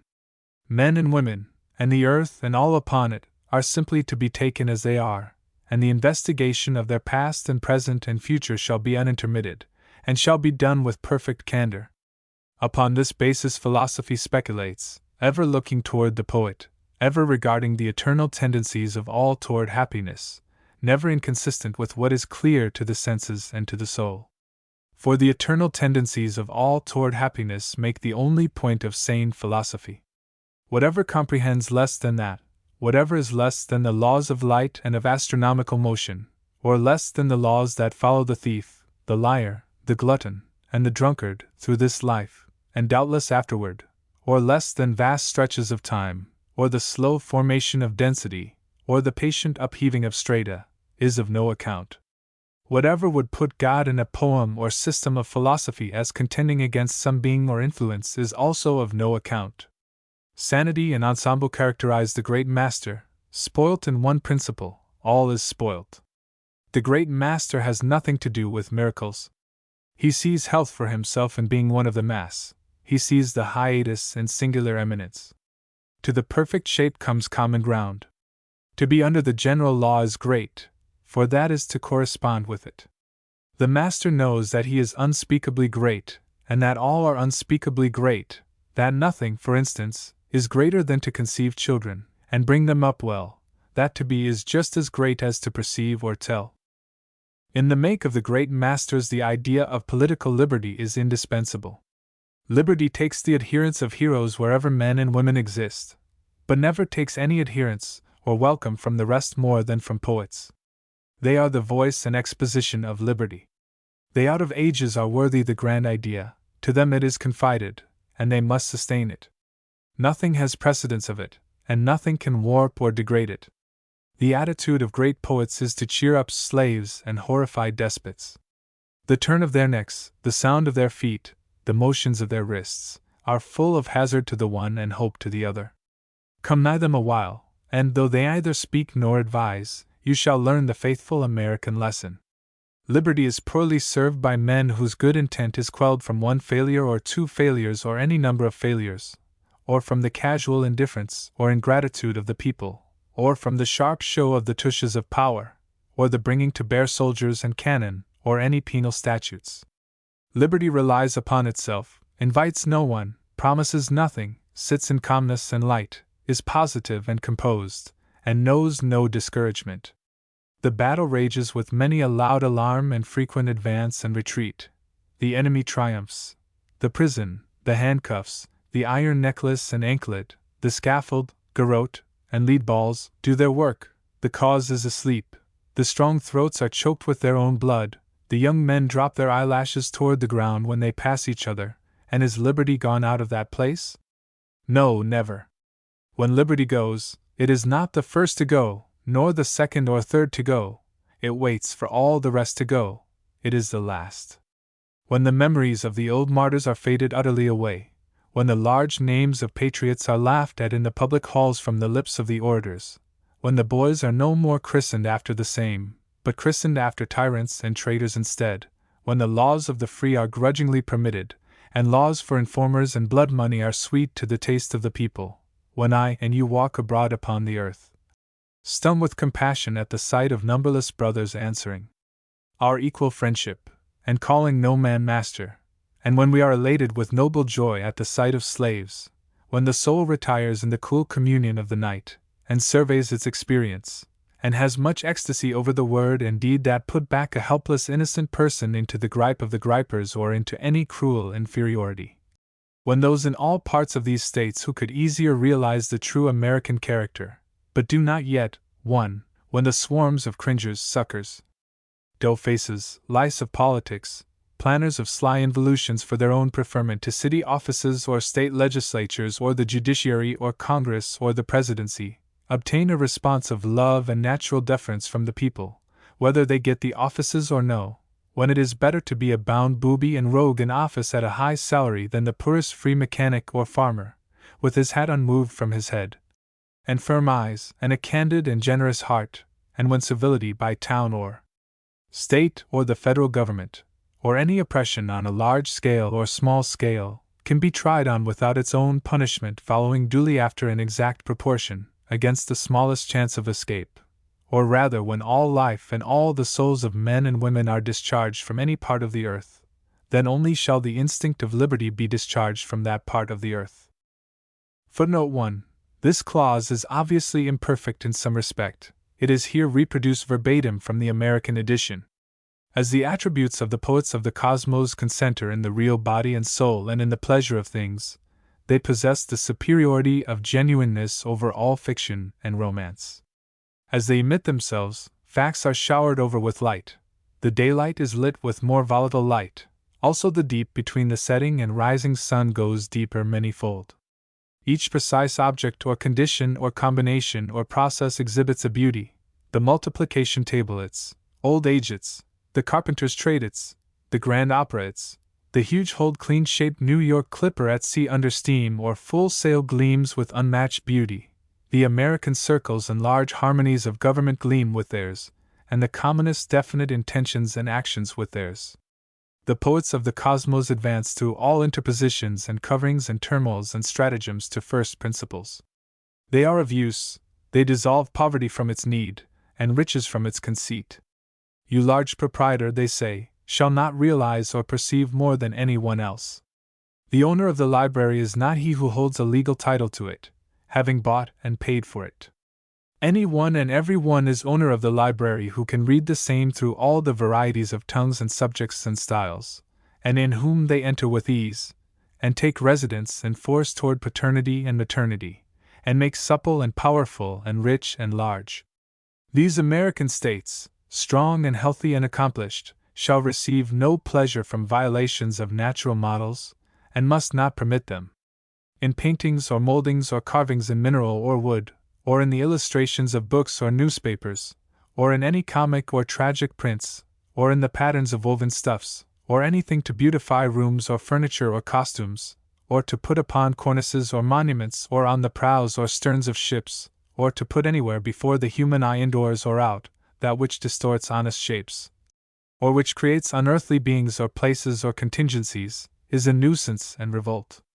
Of the human form especially, it is so great it must never be made ridiculous. Of ornaments to a work, nothing outre can be allowed, but those ornaments can be allowed that conform to the perfect facts of the open air, and that flow out of the nature of the work, and come irrepressibly from it, and are necessary to the completion of the work. Most works are most beautiful without ornament. Exaggerations will be revenged in human physiology. Clean and vigorous children are conceived only in those communities where the models of natural forms are public every day. Great genius and the people of these states must never be demeaned to romances. As soon as histories are properly told, there is no more need of romances. The great poets are also to be known by the absence in them of tricks, and by the justification of perfect personal candor. Then folks echo a new cheap joy and a divine voice leaping from their brains. How beautiful is candor! All faults may be forgiven of him who has perfect candor. Henceforth let no man of us lie, for we have seen that openness wins the inner and outer world, and that there is no single exception, and that never since our earth gathered itself in a mass has deceit or subterfuge or prevarication attracted its smallest particle or the faintest tinge of a shade, and that through the enveloping wealth and rank of a state or the whole republic of states a sneak or sly person shall be discovered and despised, and that the soul has never been once fooled and never can be fooled, and thrift without the loving nod of the soul is only a foetid puff, and there never grew up in any of the continents of the globe, nor upon any planet or satellite or star, nor upon the asteroids, nor in any part of ethereal space, nor in the midst of density, nor under the fluid wet of the sea, nor in that condition which precedes the birth of babes, nor at any time during the changes of life, nor in that condition that follows what we term death, nor in any stretch of abeyance, or action afterward of vitality, nor in any process of formation or reformation anywhere, a being whose instinct hated the truth. Extreme caution or prudence, the soundest organic health, large hope and comparison and fondness for women and children, large alimentiveness and destructiveness and causality, with a perfect sense of the oneness of nature, and the propriety of the same spirit applied to human affairs, these are called up of the float of the brain of the world to be parts of the greatest poet from his birth. Caution seldom goes far enough. It has been thought that the prudent citizen was the citizen who applied himself to solid gains, and did well for himself and his family, and completed a lawful life without debt or crime. The greatest poet sees and admits these economies as he sees the economies of food and sleep, but has higher notions of prudence than to think he gives much when he gives a few slight attentions at the latch of the gate. The premises of the prudence of life are not the hospitality of it, or the ripeness and harvest of it. Beyond the independence of a little sum laid aside for burial money, and of a few clapboards around and shingles overhead on a lot of American soil owned, and the easy dollars that supplied the year's plain clothing and meals, the melancholy prudence of the abandonment of such a great being as a man is to the toss and pallor of years of money-making, with all their scorching days and icy nights, and all their stifling deceits and underhanded dodgings, or infinitesimals of parlors, or shameless stuffing while others starve, and all the loss of the bloom and odor of the earth, and of the flowers and atmosphere, and of the sea, and of the true taste of the women and men you pass or have to do with in youth or middle age, and the issuing sickness and desperate revolt at the close of a life without elevation or naivete, and the ghastly chatter of a death without serenity or majesty, is the great fraud upon modern civilization and forethought, blotching the surface and system which civilization undeniably drafts, and moistening with tears the immense features it spreads and spreads with such velocity before the reached kisses of the soul. Still the right explanation remains to be made about prudence.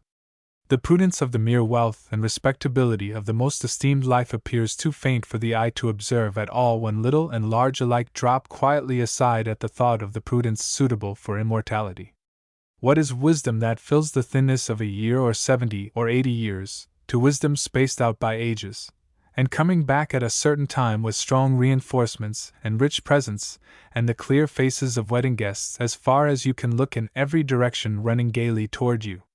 Only the soul is of itself, all else has reference to what ensues. All that a person does or thinks is of consequence.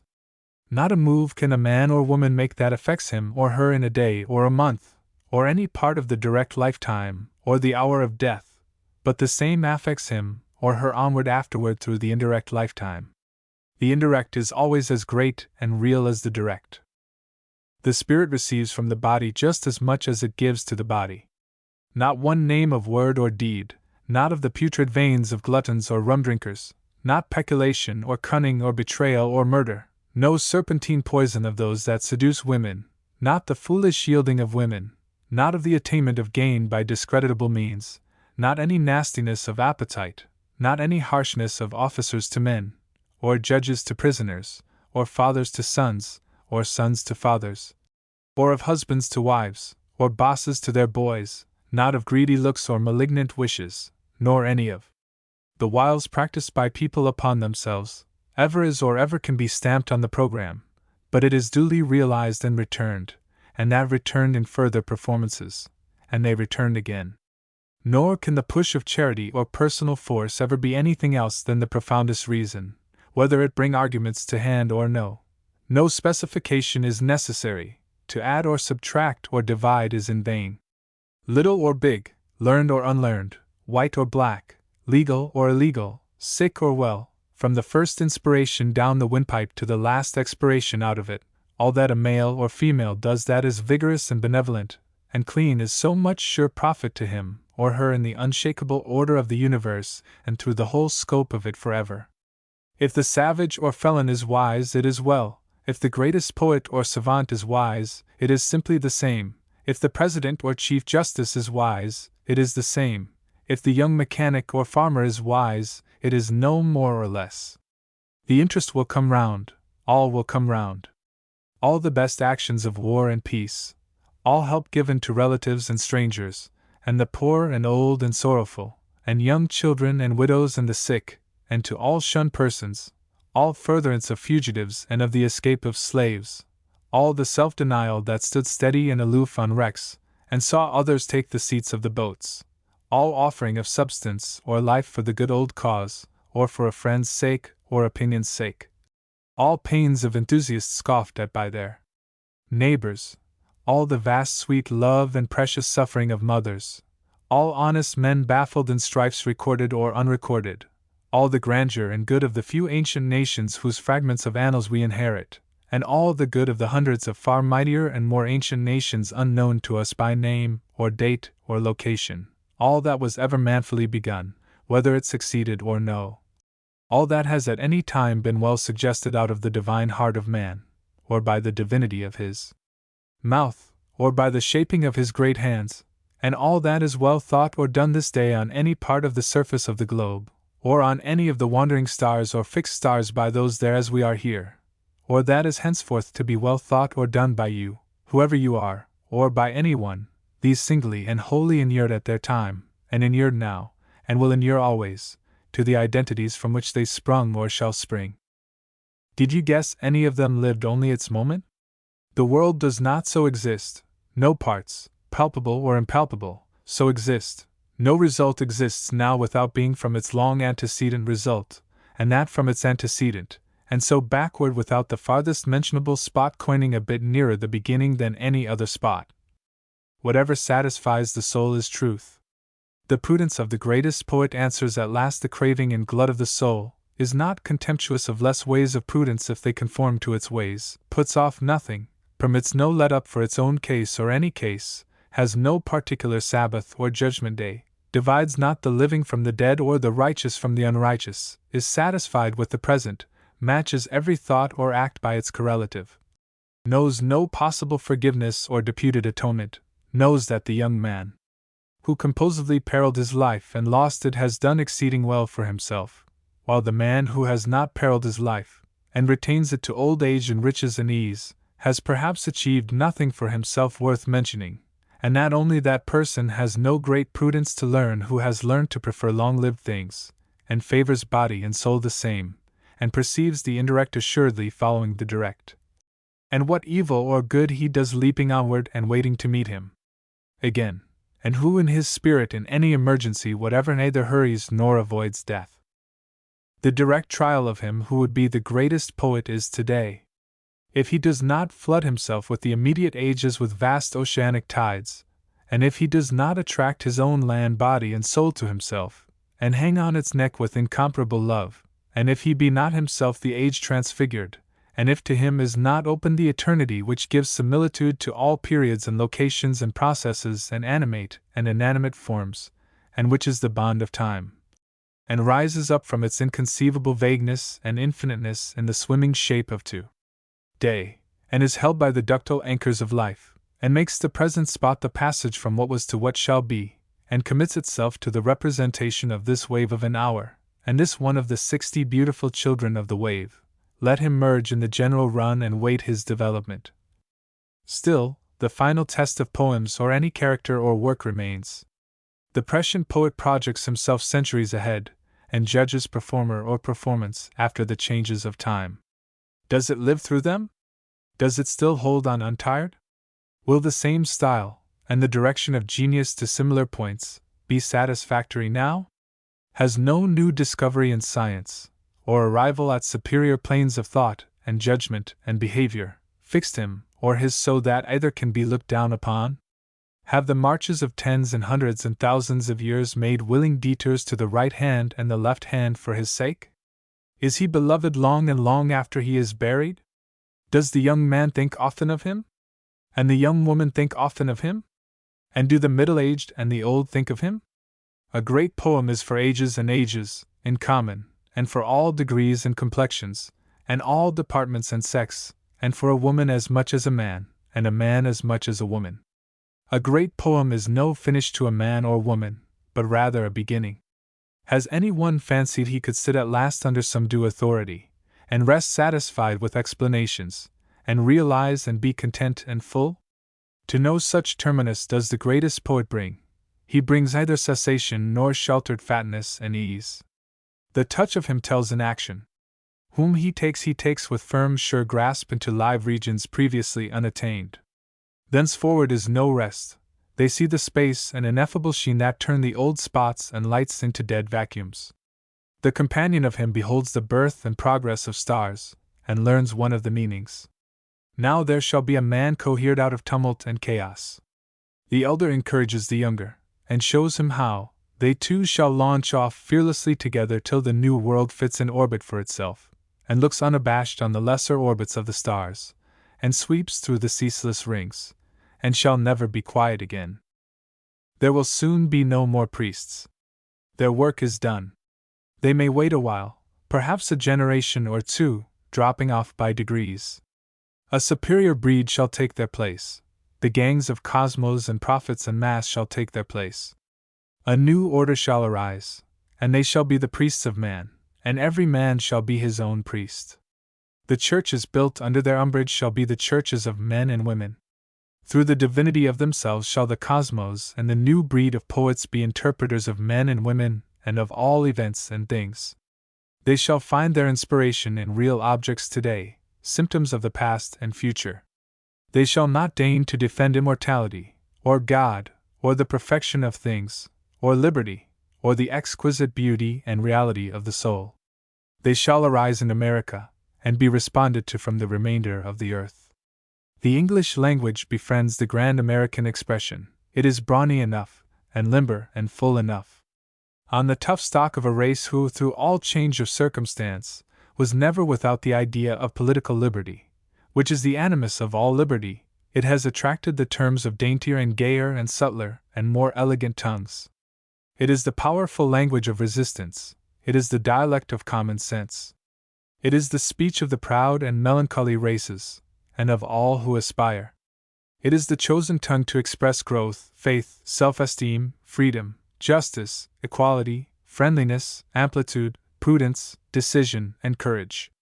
It is the medium that shall well nigh express the inexpressible.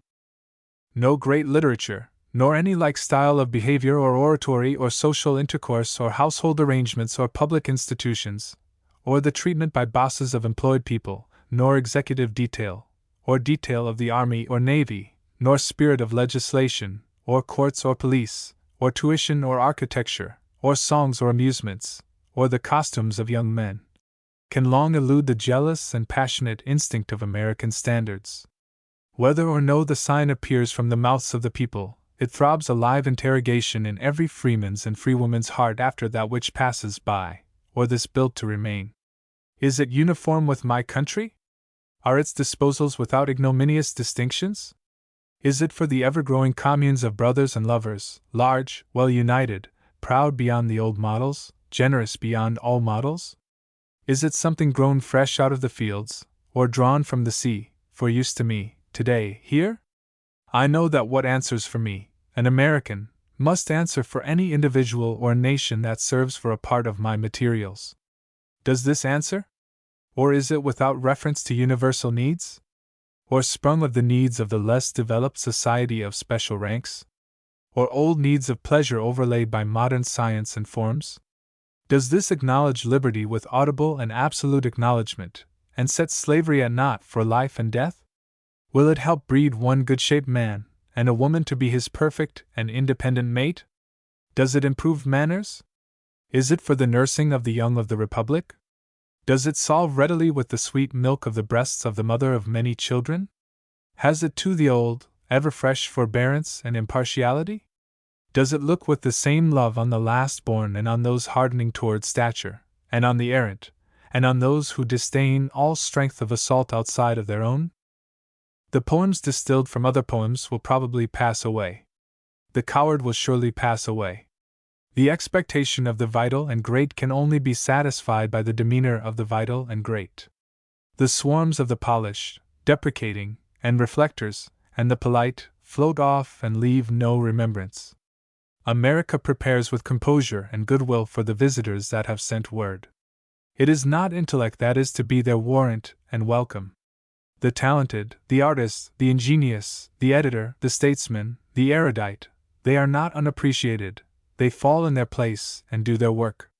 The soul of the nation also does its work. No disguise can pass on it, no disguise can conceal from it. It rejects none, it permits all. Only toward as good as itself and toward the like of itself will it advance halfway. An individual is as superb as a nation when he has the qualities which make a superb nation. The soul of the largest and wealthiest and proudest nation may well go halfway to meet that of its poets. The signs are effectual. There is no fear of mistake. If the one is true, the other is true. The proof of a poet is that his country absorbs him as affectionately as he has absorbed it. Script, meantime, dear friend, farewell, Walt Whitman. Chants democratic. Starting from Paumanok. 1.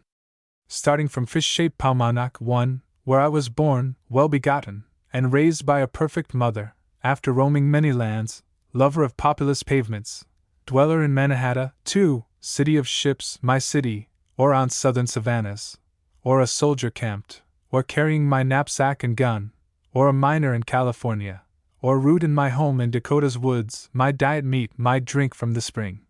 Or withdrawn to muse and meditate in some deep recess, far from the clank of crowds, intervals passing, rapt and happy, aware of the fresh free giver, the flowing Missouri, aware of mighty Niagara, aware of the buffalo herds, grazing the plains, the hirsute and strong-breasted bull, of earth's, rocks, fifth-month flowers, experienced, stars, rain, snow, my amaze, having studied the mocking-bird's tones, and the mountain hawks, and heard at dusk the unrivaled one, the hermit thrush, from the swamp cedars, solitary, singing in the west. I strike up for a new world. 2. Victory, union, faith, identity, time, yourself, the present and future lands, the indissoluble compacts, riches, mystery, eternal progress, the cosmos, and the modern reports. This, then, is life. Here is what has come to the surface after so many throes and convulsions. How curious! How real! Underfoot the divine soil, overhead the sun. See, revolving the globe, the ancestor continents, away, grouped together, the present and future continents, north and south, with the isthmus between. See, vast trackless spaces, as in a dream, they change, they swiftly fill, countless masses debouch upon them, they are now covered with the foremost people, arts, institutions, known. See, projected through time, for me an audience interminable. With firm and regular step they wend, they never stop, successions of men, Americanos, 100 millions, one generation playing its part, and passing on, another generation playing its part, and passing on in its turn, with faces turned sideways or backward towards me, to listen, with eyes retrospective towards me. 3. Americanos. Conquerors. Marches humanitarian, foremost. Century marches. Libertad. Masses. For you a program of chants.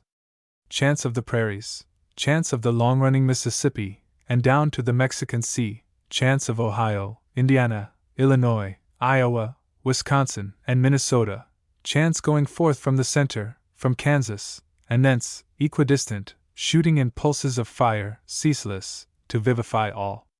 4.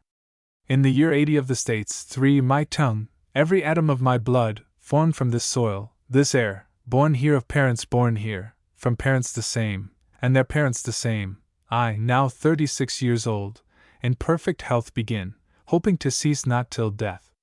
Creeds and schools in abeyance, retiring back a while, sufficed at what they are, but never forgotten.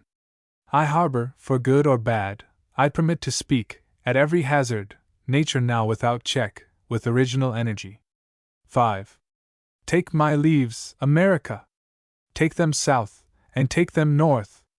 Make welcome for them everywhere, for they are your own offspring. Surround them, east and west. For they would surround you, and you precedents. Connect lovingly with them, for they connect lovingly with you. I conned old times. I sat studying at the feet of the great masters. Now, if eligible, oh that the great masters might return and study me. In the name of these states, shall I scorn the antique? Why, these are the children of the antique, to justify it. 6. Dead poets, philosophes, priests, martyrs, artists, inventors, governments long since, language shapers on other shores, nations once powerful, now reduced, withdrawn, or desolate, I dare not proceed till I respectfully credit what you have left, wafted hither. I have perused it, own it is admirable, moving a while among it winky-faced think nothing can ever be greater, nothing can ever deserve more than it deserves. Regarding it all intently a long while, then dismissing it, I stand in my place, with my own day here. Here lands female and male, here the airship and heiress-ship of the world, here the flame of materials, here spirituality, the translatress, the openly avowed, the ever-tending, the finale of visible forms, the satisfier, after due long waiting, now advancing, yes, here comes my mistress, the soul. 7. The soul. Forever and forever, longer than soil is brown and solid, longer than water ebbs and flows. I will make the poems of materials, for I think they are to be the most spiritual poems, and I will make the poems of my body and of mortality, for I think I shall then supply myself with the poems of my soul, and of immortality. I will make a song for these states, that no one state may under any circumstances be subjected to another state, and I will make a song that there shall be comedy by day and by night between all the states, and between any two of them, and I will make a song for the ears of the President, full of weapons with menacing points, and behind the weapons countless dissatisfied faces, and a song make I, of the one formed out of all, The fanged and glittering one whose head is over all, resolute. Warlike one, including and over all, however high the head of any else, that head is over all. I will acknowledge contemporary lands. I will trail the whole geography of the globe, and salute courteously every city large and small, and employments. I will put in my poems, that with you is heroism, upon land and sea, and I will report all heroism from an American point of view, and sexual organs and acts. Do you concentrate in me, for I am determined to tell you with courageous clear voice, to prove you illustrious. I will sing the song of companionship. I will show what alone must finally compact these. I believe these are to found their own ideal of manly love, indicating it in me. I will therefore let flame from me the burning fires that were threatening to consume me. I will lift what has too long kept down those smoldering fires. I will give them complete abandonment. I will write the evangel poem of comrades and of love. For who but I should understand love, with all its sorrow and joy? And who but I should be the poet of comrades? 8. I am the credulous man of qualities, ages, races. I advance from the people en masse in their own spirit. Here is what sings unrestricted faith. Omnes. Omnes. Let others ignore what they may. I make the poem of evil also. I commemorate that part also. I am myself just as much evil as good, and my nation is, and I say there is in fact no evil, or if there is, I say it is just as important to you, to the land, or to me, as anything else. I too, following many, and followed by many, inaugurate a religion. I too go to the wars. It may be I am destined to utter the loudest cries thereof, the winner's pealing shouts. Who knows? They may rise from me yet, and soar above everything. Each is not for its own sake. I say the whole earth, and all the stars in the sky, are for religion's sake. I say no man has ever yet been half devout enough, none has ever yet adored or worshipped half enough, none has begun to think how divine he himself is, and how certain the future is. I say that the real and permanent grandeur of these states must be their religion, otherwise there is no real and permanent grandeur, nor character, nor life worthy the name, without religion, nor land, nor man or woman, without religion. 9. What are you doing, young man? Are you so earnest, so given up to literature, science, art, amours? These ostensible realities, politics, points? Your ambition or business, whatever it may be? It is well, against such I say not a word, I am their poet also, but behold, such swiftly subside, burn up for religion's sake, for not all matter is fuel to heat, impalpable flame, the essential life of the earth, any more than such are to religion. 10. What do you seek, so pensive and silent? What do you need, camerado? Dear son? Do you think it is love? Listen, dear son, listen, America, daughter or son. It is a painful thing to love a man or woman to excess, and yet it satisfies, it is great, but there is something else very great, it makes the whole coincide, it, magnificent, beyond materials, with continuous hands, sweeps and provides for all. 11. Know you, to drop in the earth the germs of a greater religion, the following chants, each for its kind, I sing. My comrade! For you, to share with me, two greatnesses, and a third one, rising inclusive and more resplendent, the greatness of love and democracy, and the greatness of religion. Mélange mine own. The unseen and the seen, mysterious ocean where the streams empty, prophetic spirit of materials shifting and flickering around me, living beings, identities, now doubtless near us in the air, that we know not of, contact daily and hourly that will not release me, these selecting, these, in hints, demanded of me.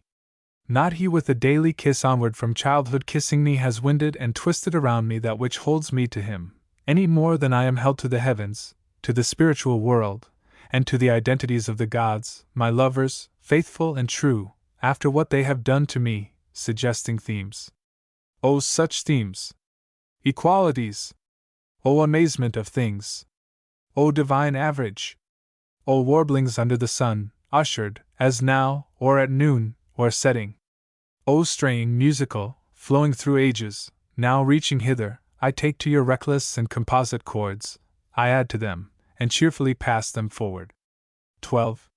As I have walked in Alabama my morning walk, I have seen where the she-bird, the mocking-bird, sat on her nest in the briars, hatching her brood. I have seen the he-bird also. I have paused to hear him, near at hand, inflating his throat, and joyfully singing. And while I paused, it came to me that what he really sang for was not there only, nor for his mate nor himself only, nor all sent back by the echoes, but subtle, clandestine, away beyond, a charge transmitted, and gift occult, for those being born. 13. Democracy. Near at hand to you a throat is now inflating itself, and joyfully singing. Ma femme. For the brood beyond us and of us, for those who belong here, and those to come, I, exultant, to be ready for them, will now shake out carols stronger and haughtier than have ever yet been heard upon earth. I will make the songs of passion, to give them their way, and your songs, outlawed offenders, for I skin you with kindred eyes, and carry you with me the same as any. I will make the true poem of riches, to earn for the body and the mind whatever it hears, and goes forward, and is not dropped by death. I will effuse egotism, and show it underlying all, and I will be the bard of personality, and I will show of male and female that either is but the equal of the other, and I will show that there is no imperfection in the present, and can be none in the future, and I will show that, whatever happens to anybody, it may be turned to beautiful results, and I will show that nothing can happen more beautiful than death. And I will thread a thread through my poems that time and events are compact, and that all the things of the universe are perfect miracles, each as profound as any. I will not make poems with reference to parts, but I will make leaves, poems, poemets, songs, says, thoughts, with reference to ensemble, and I will not sing with reference to a day, but with reference to all days, and I will not make a poem, nor the least part of a poem, but has reference to the soul, because, having looked at the objects of the universe, I find there is no one, nor any particle of one, but has reference to the soul. 14. Was somebody asking to see the soul? See your own shape and countenance, persons, substances, beasts, the trees, the running rivers, the rocks and sands. All hold spiritual joys, and afterwards loosen them. How can the real body ever die, and be buried? Of your real body, and any man's or woman's real body, item for item, it will elude the hands of the corpse cleaners, and pass to fitting spheres, carrying what has accrued to it from the moment of birth to the moment of death. Not the types set up by the printer return their impression, the meaning, the main concern, any more than a man's substance and life, or a woman's substance and life, return in the body and the soul, indifferently before death and after death. Behold, the body includes and is the meaning, the main concern, and includes and is the soul, whoever you are. How superb and how divine is your body, or any part of it. 15. Whoever you are. To you endless announcements. Daughter of the lands, did you wait for your poet? Did you wait for one with a flowing mouth and indicative hand? Toward the male of the states, and toward the female of the states, live words, words to the lands. Oh, the lands! Interlinked, food-yielding lands? Land of coal and iron. Land of gold. Lands of cotton, sugar, rice. Land of wheat, beef, pork. Land of wool and hemp. Land of the apple and grape. Land of the pastoral plains, the grass fields of the world. Land of those sweet-aired interminable plateaus. Land of the herd, the garden, the healthy house of adobe. Lands where the northwest Columbia winds, and where the southwest Colorado winds. Land of the eastern Chesapeake. Land of the Delaware. Land of Ontario, Erie, Huron, Michigan. Land of the Old 13.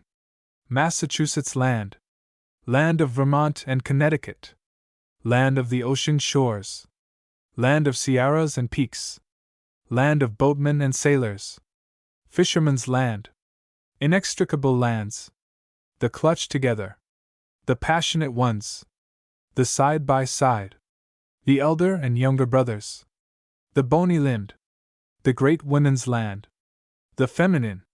The experienced sisters and the inexperienced sisters. Far-breathed land. Arctic-braced. Mexican-breezed. The diverse. The compact. The Pennsylvanian. The Virginian. The double Carolinian. O all and each well loved by me. My intrepid nations! O I at any rate include you all with perfect love. I cannot be discharged from you, not from one, any sooner than another. O death!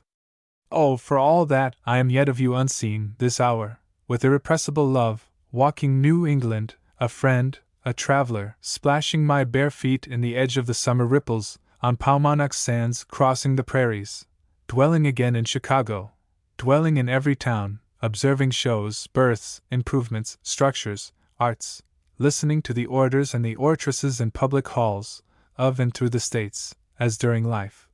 For, each man and woman my neighbor, the Louisianian, the Georgian, as near to me, and I as near to him and her, the Mississippian and Arkansan yet with me, and I yet with any of them, yet upon the plains west of the Spino River, yet in my house of Adobe, yet returning eastward, yet in the seaside state, or in Maryland, yet Canadian cheerily braving the winter, the snow and ice welcome to me, or mounting the northern Pacific, to Sitka, to Alaska, yet a true son either of Maine, or of the Granite State, 5, or of the Narragansett Bay State, or of the Empire State wink with a frown 6, yet sailing to other shores to annex the same, yet welcoming every new brother, hereby applying these leaves to the new ones, from the hour they unite with the old ones, coming among the new ones myself, to be their companion and equal, coming personally to you now, enjoining you to acts, characters, spectacles, with me. 16. With me, with firm holding, yet haste on. For your life, adhere to me, of all the men of the earth, I only can unloose you and toughen you. I may have to be persuaded many times before I consent to give myself to you, but what of that? Must not nature be persuaded many times? No dainty dolce affettuoso I, bearded, sunburnt, grey-necked, forbidding, I have arrived, to be wrestled with as I pass, for the solid prizes of the universe. For such I afford whoever can persevere to win them. 17. On my way a moment I pause, here for you, and here for America. Still the present I raise aloft, still the future of the States I harbinge, glad and sublime, and for the past, I pronounce what the air holds of the red aborigines. The red aborigines, leading natural breaths, sounds of rain and winds, calls as of birds and animals in the woods, syllabled to us for names, Okanee, Coosa, Ottawa, Monongahela, Sauk, Natchez, Chattahoochee, Kakita, Orinoco, Wabash, Miami, Saginaw, Chippewa, Oshkosh, Walla Walla, leaving such to the States, they melt, they depart, charging the water and the land with names. 18. O expanding and swift! O henceforth, elements, breeds, adjustments, turbulent, quick, and audacious, a world primal again, vistas of glory, incessant and branching, a new race, dominating previous ones, and grander far, with new contests, new politics, new literatures and religions, new inventions and arts. These my voice announcing, I will sleep no more, but arise, you oceans that have been calm within me. How I feel you, fathomless, stirring, preparing unprecedented waves and storms. 19. See! Steamers steaming through my poems. See in my poems immigrants continually coming and landing. See in arriere, the wigwam, the trail, the hunter's hut, the flatboat, the maize leaf, the claim, the rude fence, and the backwoods village. See, on the one side the western sea, and on the other the eastern sea, how they advance and retreat upon my poems, as upon their own shores. See pastures and forests in my poems, see animals, wild and tame, see, beyond the Kansas, countless herds of buffalo, feeding on short curly grass, see in my poems, cities, solid, vast, inland, with paved streets, with iron and stone edifices, ceaseless vehicles, and commerce. See the many-cylindered steam printing press, see the electric telegraph, stretching across the continent, from the western sea to Manhattan. See, through Atlantica's depths, pulses American, Europe reaching, pulses of Europe, duly returned. See the strong and quick locomotive, as it departs, panting, blowing the steam whistle. See ploughmen, ploughing farms, see miners, digging mines, see the numberless factories, see mechanics, busy at their benches, with tools, see, from among them, superior judges, philosophes, presidents, emerge, dressed in working dresses. See, lounging through the shops and fields of the states, me, well-beloved, close held by day and night. Hear the loud echoes of my songs there. Read the hints come at last. 20. O camerado close. O you and me at last, and us two only. O a word to clear one's path ahead endlessly. O something ecstatic and undemonstrable. O music wild. O now I triumph, and you shall also. O hand in hand. O wholesome pleasure. O one more desirer and lover. O to haste, firm holding, to haste, haste on with me. Footnote 1. Paumanok is the native name of Long Island, state of New York. It presents a fish-like shape on the map. Footnote 2. Mannahatta, or Manhattan, is, as many readers will know, New York. Footnote 3. 1856. Footnote 4. The poet here contemplates himself as yet living spiritually and in his poems after the death of the body, still a friend and brother to all present and future American lands and persons. Footnote 5. New Hampshire. Footnote 6. New York State. American feuillage. America always. Always our own feuillage. Always Florida's green peninsula. Always the priceless delta of Louisiana. Always the cotton fields of Alabama and Texas. Always California's golden hills and hollows, and the silver mountains of New Mexico. Always soft-breathed Cuba. Always the vast slope drained by the Southern Sea, inseparable with the slopes drained by the Eastern and Western Seas. The area the 83rd year of these states, 1. The 3.5 millions of square miles. The 18,000 miles of seacoast and baycoast on the Main. The 30,000 miles of river navigation, the 7 millions of distinct families, and the same number of dwellings. Always these, and more, branching forth into numberless branches. Always the free range and diversity. Always the continent of democracy. Always the prairies, pastures, forests, vast cities, travelers, Canada, the snows. Always these compact lands tied at the hips with the belt stringing the huge oval lakes.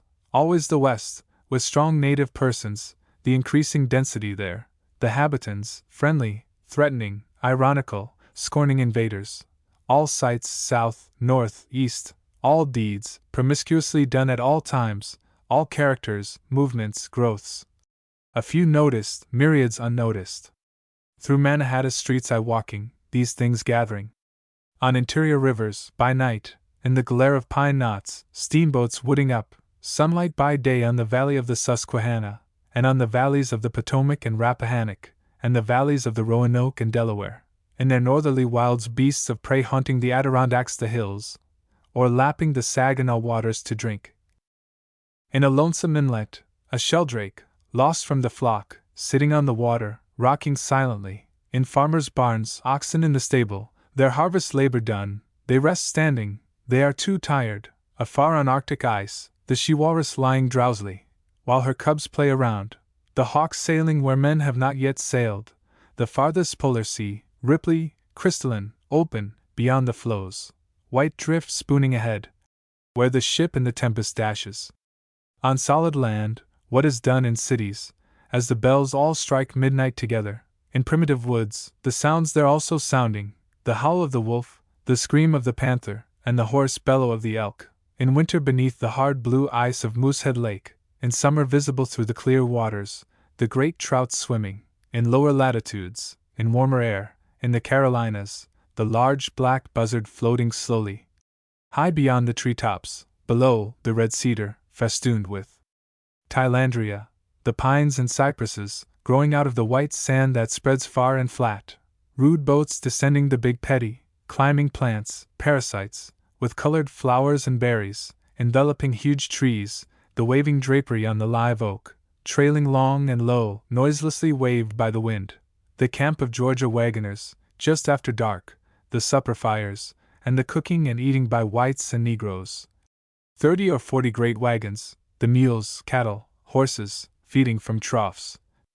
The shadows, gleams, up under the leaves of the old sycamore trees, the flames, also the black smoke from the pitch pine, curling and rising, southern fishermen fishing, the sounds and inlets of North Carolina's coast, the shad fishery and the herring fishery, the large sweep seines, the windlasses on shore worked by horses, the clearing, curing, and packing houses, deep in the forest, in piney woods. Turpentine dropping from the incisions in the trees, there are the turpentine works, there are the Negroes at work, in good health. The ground in all directions is covered with pine straw.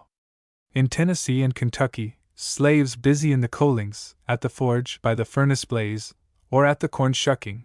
In Virginia, the planter's son returning after a long absence, joyfully welcomed and kissed by the aged mulatto nurse. On rivers, boatmen safely moored at nightfall, in their boats, under shelter of high banks, some of the younger men dance to the sound of the banjo or fiddle, others sit on the gunwale, smoking and talking. Late in the afternoon the mocking-bird, the American mimic, singing in the great dismal swamp. There are the greenish waters, the resinous odor, the plenteous moss, the cypress tree, and the juniper tree. Northward, young men of Mannahatta, the target company from an excursion returning home at evening, the musket muzzles all bear bunches of flowers presented by women, children at play, or on his father's lap a young boy fallen asleep. How his lips move! How he smiles in his sleep! The scout riding on horseback over the plains west of the Mississippi, he ascends a knoll and sweeps his eye around. California life, the miner, bearded, dressed in his rude costume, the staunch California friendship, the sweet air, the graves one, in passing, meets, solitary, just aside the horse path. Down in Texas, the cotton field, the Negro cabins, drivers driving mules or oxen before rude carts, cotton bales piled on banks and wharves. Encircling all, vast darting, up and wide, the American soul, with equal hemispheres, one love, one dilation or pride. In our ear, the peace talk with the Iroquois, the Aborigines, the Calumet, the pipe of goodwill, arbitration, and endorsement, the sachem blowing the smoke first toward the sun and then toward the earth, the drama of the scalp dance enacted with painted faces and guttural exclamations, the setting out of the war party, the long and stealthy march, the single file, the swinging hatchets, the surprise and slaughter of enemies.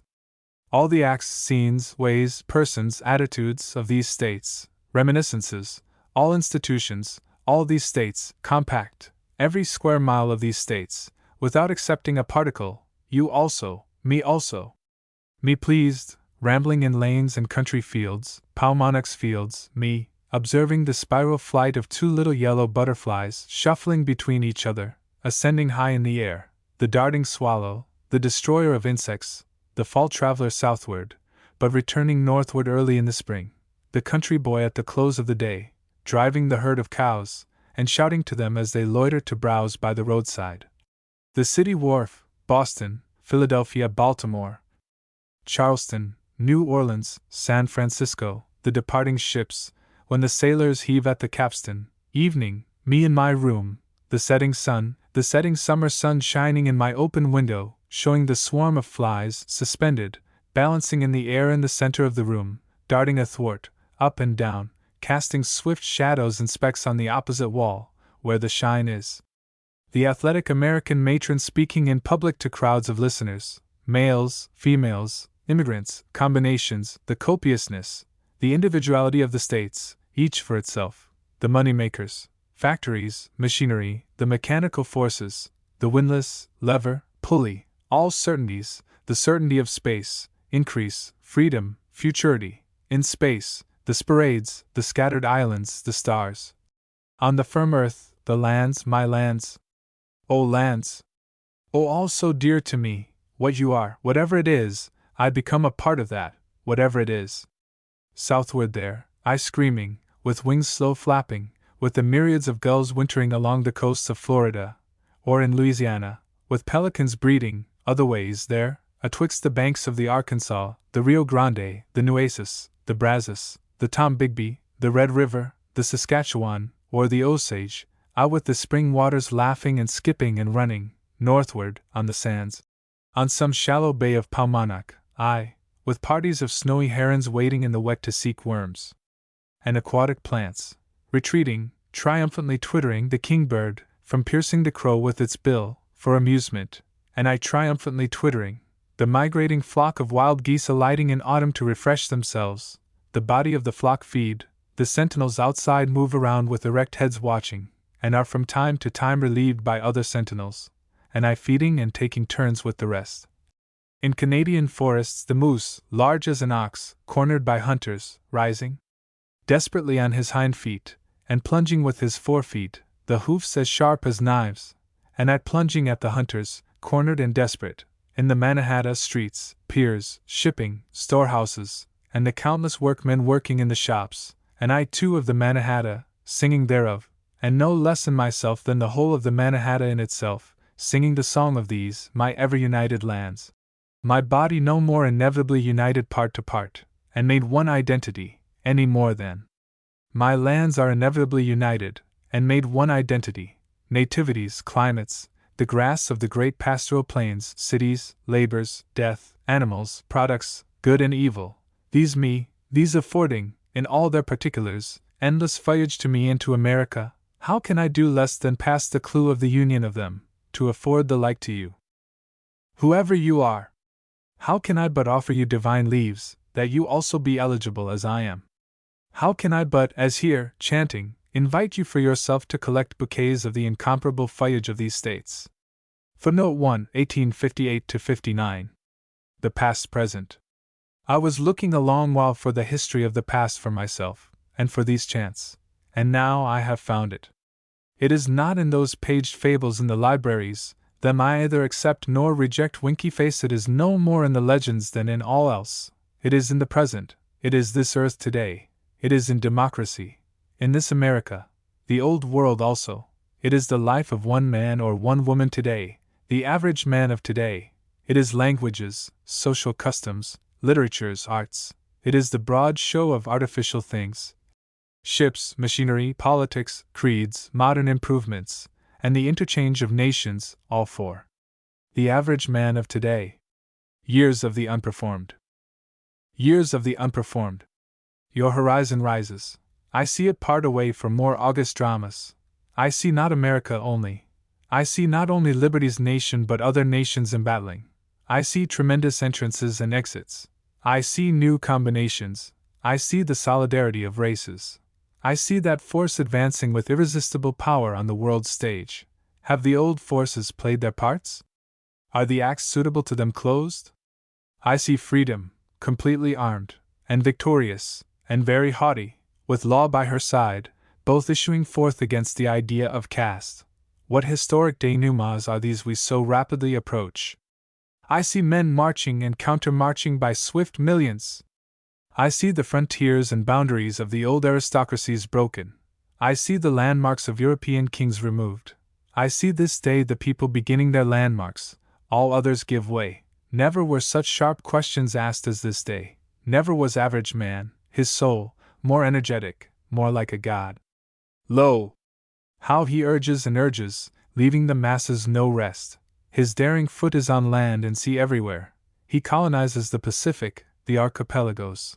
With the steamship, the electric telegraph, the newspaper, the wholesale engines of war, with these, and the world-spreading factories, he interlinks all geography, all lands. What whispers are these, O lands, running ahead of you, passing under the seas? Are all nations communing? Is there going to be but one heart to the globe? Is humanity forming en masse? For lo! Tyrants tremble, crowns grow dim, the earth, restive, confronts a new era, perhaps a general divine war. No one knows what will happen next, such portents fill the days and nights. Years prophetical. The space ahead as I walk, as I vainly try to pierce it, is full of phantoms, unborn deeds, things soon to be, project their shapes around me. This incredible rush and heat, this strange ecstatic fever of dreams, O years! Your dreams, O years, how they penetrate through me! I know not whether I sleep or wake. The performed America and Europe grow dim, retiring in shadow behind me. The unperformed, more gigantic than ever, advance upon me. Flux. Of these years I sing, how they pass through convulsed pains, as through parturitions, how America illustrates birth, gigantic youth, the promise, the sure fulfillment, despite of people, illustrates evil as well as good, How many hold despairingly yet to the models departed, caste, myths, obedience, compulsion, and to infidelity? How few see the arrived models, the athletes, the states, or see freedom or spirituality, or hold any faith in results? But I see the athletes, and I see the results glorious and inevitable, and they again leading to other results. How the great cities appear, how the democratic masses, turbulent, willful, as I love them, how the whirl, the contest, the wrestle of evil with good, the sounding and resounding, keep on and on. How society waits unformed, and is between things ended and things begun. How America is the continent of glories, and of the triumph of freedom, and of the democracies, and of the fruits of society, and of all that is begun, and how the states are complete in themselves, and how all triumphs and glories are complete in themselves, to lead onward, and how these of mine, and of the states, will in their turn be convulsed, and serve other parturitions and transitions. And how all people, sites, combinations, the democratic masses, too, serve, and how every fact serves, and how now, or at any time, each serves the exquisite transition of death. To working men. 1. Come closer to me, push close, my lovers, and take the best I possess. Yield closer and closer, and give me the best you possess. This is unfinished business with me. How is it with you? I was chilled with the cold types, cylinder, wet paper between us. Male and female. I pass so poorly with paper and types, I must pass with the contact of bodies and souls. American masses. I do not thank you for liking me as I am, and liking the touch of me. I know that it is good for you to do so. 2. This is the poem of occupations. In the labor of engines and trades, and the labor of fields, I find the developments, and find the eternal meanings. Workmen and workwomen. Were all educations, practical and ornamental, well displayed out of me, what would it amount to? Were I as the head teacher, charitable proprietor, wise statesman, what would it amount to? Were I to you as the boss employing and paying you, would that satisfy you? The learned, virtuous, benevolent, and the usual terms. A man like me, and never the usual terms. Neither a servant nor a master am I. I take no sooner a large price than a small price. I will have my own, whoever enjoys me. I will be even with you, and you shall be even with me. If you stand at work in a shop, I stand as nigh as the nighest in the same shop. If you bestow gifts on your brother or dearest friend, I demand as good as your brother or dearest friend. If your lover, husband, wife, is welcome by day or night, I must be personally as welcome. If you become degraded, criminal, ill, then I become so for your sake. If you remember your foolish and outlawed deeds, do you think I cannot remember my own foolish and outlawed deeds? If you carouse at the table, I carouse at the opposite side of the table. If you meet some stranger in the streets, and love him or her, why, I often meet strangers in the street, and love them. Why, what have you thought of yourself? Is it you then that thought yourself less? Is it you that thought the president greater than you? Or the rich better off than you? Or the educated wiser than you? Because you are greasy or pimpled, or that you was once drunk, or a thief, or diseased, or rheumatic, or a prostitute, or are so now, or from frivolity or impotence, or that you are no scholar, and never saw your name in print, do you give in that you are any less immortal? 3. Souls of men and women. It is not you I call unseen, unheard, untouchable and untouching. It is not you I go argue pro and con about, and to settle whether you are alive or no. I own publicly who you are, if nobody else owns. Grown, half-grown, and babe, of this country and every country, indoors and outdoors, one just as much as the other, I see, and all else behind or through them. The wife, and she is not one jot less than the husband, the daughter, and she is just as good as the son, the mother, and she is every bit as much as the father. Offspring of ignorant and poor, boys apprenticed to trades, young fellows working on farms, and old fellows working on farms, sailormen, merchantmen, coasters, immigrants, all these I see, but nigher and farther the same I see. None shall escape me, and none shall wish to escape me. I bring what you much need, yet always have, not money, amours, dress, eating, but as good. I send no agent or medium, offer no representative of value, but offer the value itself. There is something that comes home to one now and perpetually. It is not what is printed, preached, discussed. It eludes discussion and print. It is not to be put in a book. It is not in this book. It is for you, whoever you are. It is no farther from you than your hearing and sight are from you. It is hinted by nearest, commonest, readiest. It is ever provoked by them. You may read in many languages, yet read nothing about it. You may read the President's message, and read nothing about it there. Nothing in the reports from the State Department or Treasury Department, or in the daily papers or the weekly papers, or in the census or revenue returns, prices current, or any accounts of stock. 4. The sun and stars that float in the open air, the apple-shaped earth, and we upon it, surely the drift of them is something grand. I do not know what it is, except that it is grand, and that it is happiness, and that the enclosing purport of us here is not a speculation, or bon mot, or reconnaissance, and that it is not something which by luck may turn out well for us, and without luck must be a failure for us, and not something which may yet be retracted in a certain contingency.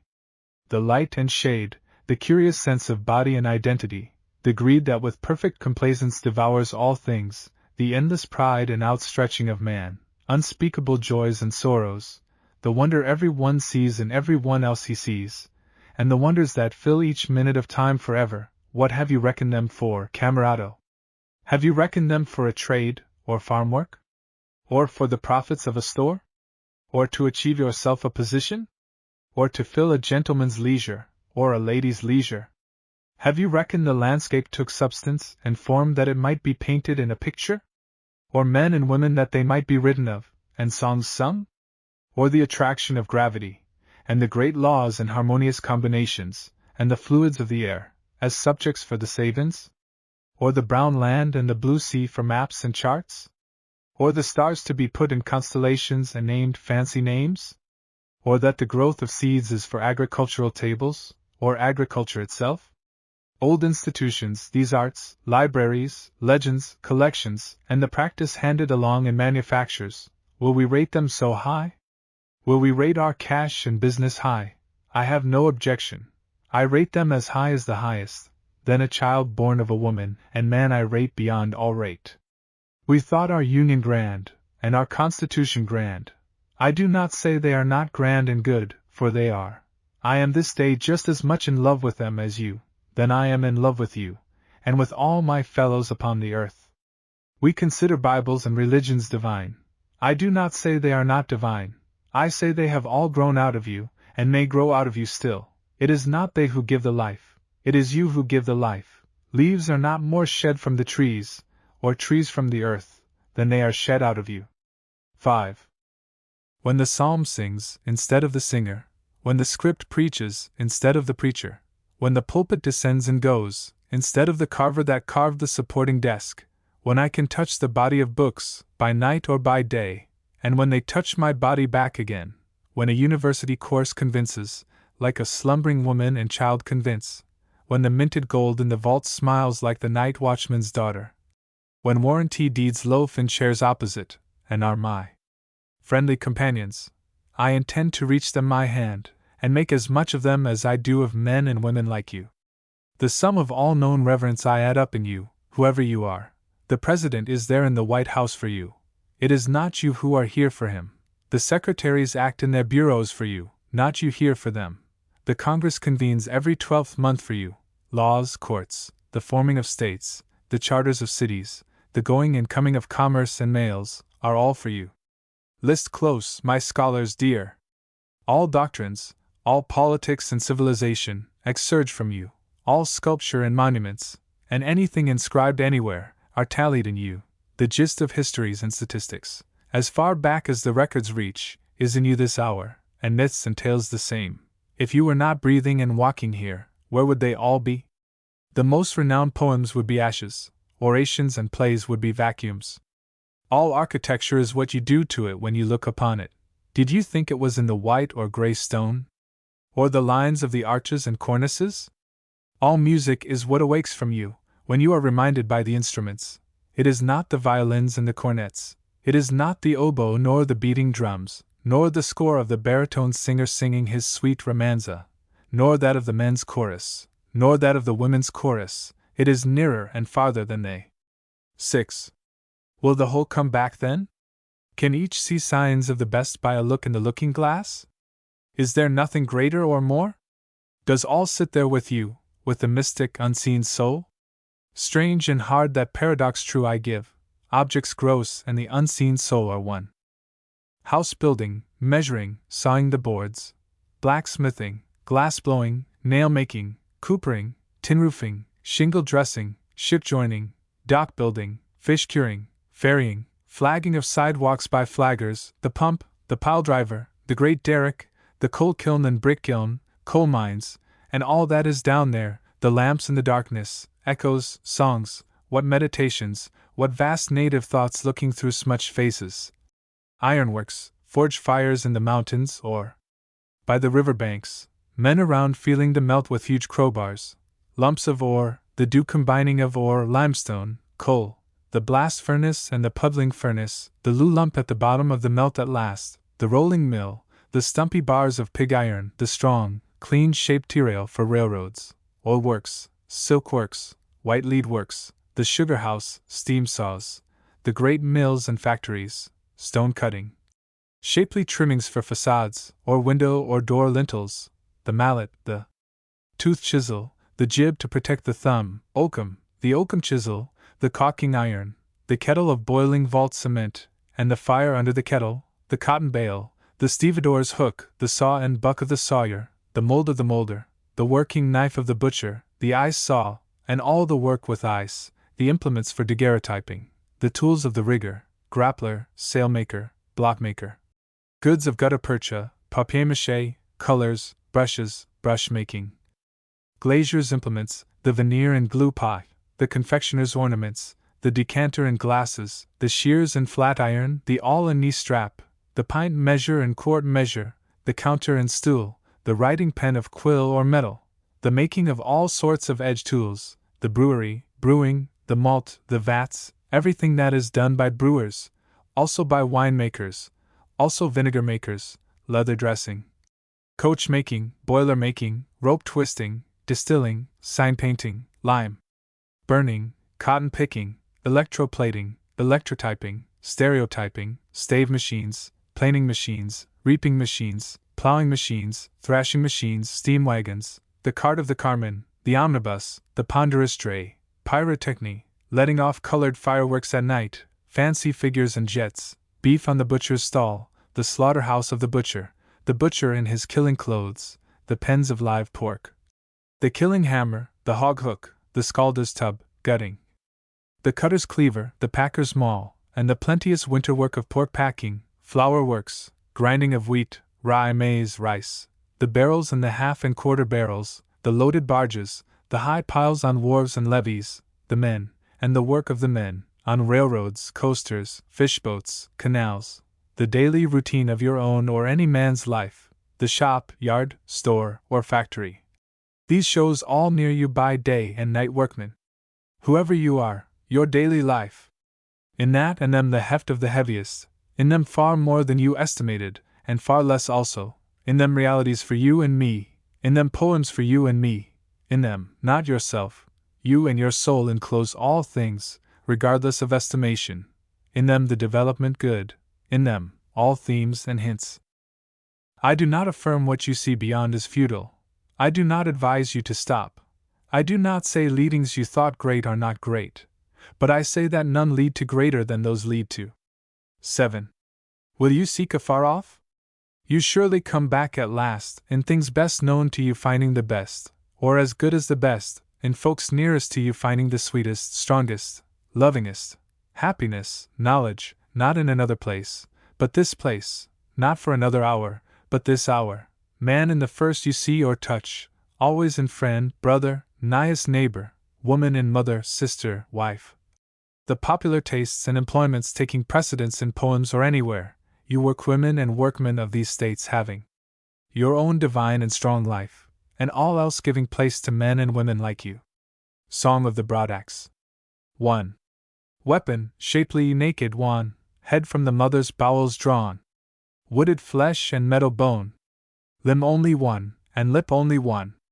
Grey-blue leaf by red heat grown. Helve produced from a little seed sown. Resting the grass amid and upon, to be leaned, and to lean on. Strong shapes, and attributes of strong shapes, masculine trades, sights and sounds, long varied train of an emblem, dabs of music, fingers of the organist skipping staccato over the keys of the great organ. 2. Welcome are all earth's lands, each for its kind. Welcome our lands of pine and oak. Welcome our lands of the lemon and fig. Welcome our lands of gold. Welcome our lands of wheat and maize. Welcome those of the grape. Welcome our lands of sugar and rice. Welcome our cotton lands. Welcome those of the white potato and sweet potato. Welcome our mountains, flats, sands, forests, prairies. Welcome the rich borders of rivers, tablelands, openings. Welcome the measureless grazing lands. Welcome the teeming soil of orchards, flax, honey, hemp. Welcome just as much the other more hard-faced lands, lands rich as lands of gold, or wheat and fruit lands, lands of mines, lands of the manly and rugged ores, lands of coal, copper, lead, tin, zinc, lands of iron, lands of the make of the axe. 3. The log at the woodpile, the axe supported by it, the sylvan hut, the vine over the doorway, the space cleared for a garden, the irregular tapping of rain down on the leaves, after the storm is lulled, the wailing and moaning at intervals, the thought of the sea, the thought of ships struck in the storm, and put on their beam ends, and the cutting away of masts, the sentiment of the huge timbers of old-fashioned houses and barns. The remembered print or narrative, the voyage at a venture of men, families, goods, the disembarkation, the founding of a new city, the voyage of those who sought a New England and found it, the outset anywhere, the settlements of the Arkansas, Colorado, Ottawa, Willamette, the slow progress, the scant fare, the axe, rifle, saddlebags, the beauty of all adventurous and daring persons, the beauty of wood boys and woodmen, with their clear untrimmed faces, the beauty of independence. Departure, actions that rely on themselves, the American contempt for statutes and ceremonies, the boundless impatience of restraint, the loose drift of character, the inkling through random types, the solidification, the butcher in the slaughterhouse, the hands aboard schooners and sloops, the raftsman, the pioneer, lumbermen in their winter camp, daybreak in the woods, stripes of snow on the limbs of trees, the occasional snapping, the glad clear sound of one's own voice, the merry song, the natural life of the woods, the strong day's work, the blazing fire at night, the sweet taste of supper, the talk, the bed of hemlock boughs, and the bearskin, the house builder at work in cities or anywhere, the preparatory jointing, squaring, sawing, mortising, the hoist up of beams, the push of them in their places, laying them regular, setting the studs by their tenons in the mortises, according as they were prepared, the blows of mallets and hammers, the attitudes of the men, their curved limbs, bending, standing, astride the beams, driving in pins, holding on by posts and braces, the hooked arm over the plate, the other arm wielding the axe, the floormen forcing the planks close, to be nailed, their postures bringing their weapons downward on the bearers, the echoes resounding through the vacant building, the huge storehouse carried up in the city, well under way, the 6 framing men, 2 in the middle, and 2 at each end, carefully bearing on their shoulders a heavy stick for a crossbeam. The crowded line of masons with trowels in their right hands, rapidly laying the long sidewall, 200 feet from front to rear, the flexible rise and fall of backs, the continual click of the trowels striking the bricks, one after another, each laid so workmanlike in its place, and set with a knock of the trowel handle, the piles of materials, the mortar on the mortar boards, and the steady replenishing by the hodmen, spar makers in the spar yard, the swarming row of well-grown apprentices, the swing of their axes on the square-hewed log, shaping it toward the shape of a mast, the brisk short crackle of the steel driven slantingly into the pine, the butter-colored chips flying off in great flakes and slivers, the limber motion of brawny young arms and hips in easy costumes, the constructor of wharves, bridges, piers, bulkheads, floats, stays against the sea, the city fireman, the fire that suddenly bursts forth in the close-packed square, the arriving engines, the hoarse shouts, the nimble stepping and daring, the strong command through the fire trumpets, the falling in line, the rise and fall of the arms forcing the water, the slender, spasmodic blue-white jets, the bringing to bear of the hooks and ladders, and their execution, the crash and cutaway of connecting woodwork, or through floors, if the fire smolders under them, the crowd with their lit faces, watching, the glare and dense shadows, the forger at his forge furnace, and the user of iron after him, the maker of the axe large and small, and the welder and temperer, the chooser breathing his breath on the cold steel, and trying the edge with his thumb, the one who clean shapes the handle and sets it firmly in the socket, the shadowy processions of the portraits of the past users also, the primal patient mechanics, the architects and engineers, the far-off Assyrian edifice and Mizra edifice, the Roman lictors preceding the consuls, the antique European warrior with his axe in combat, the uplifted arm, the clatter of blows on the helmeted head, the death howl, the limpsy tumbling body, the rush of friend and foe thither, the siege of revolted lieges determined for liberty, the summons to surrender, the battering at castle gates, the truce in parley, the sack of an old city in its time, the bursting in of mercenaries and bigots tumultuously and disorderly, roar, flames, blood, drunkenness, madness, goods freely rifled from houses and temples, screams of women in the gripe of brigands, craft, and thievery of camp, followers, men running, old persons despairing, the hell of war, the cruelties of creeds, the list of all executive deeds and words, just or unjust, the power of personality, just or unjust. 4. Muscle and pluck forever.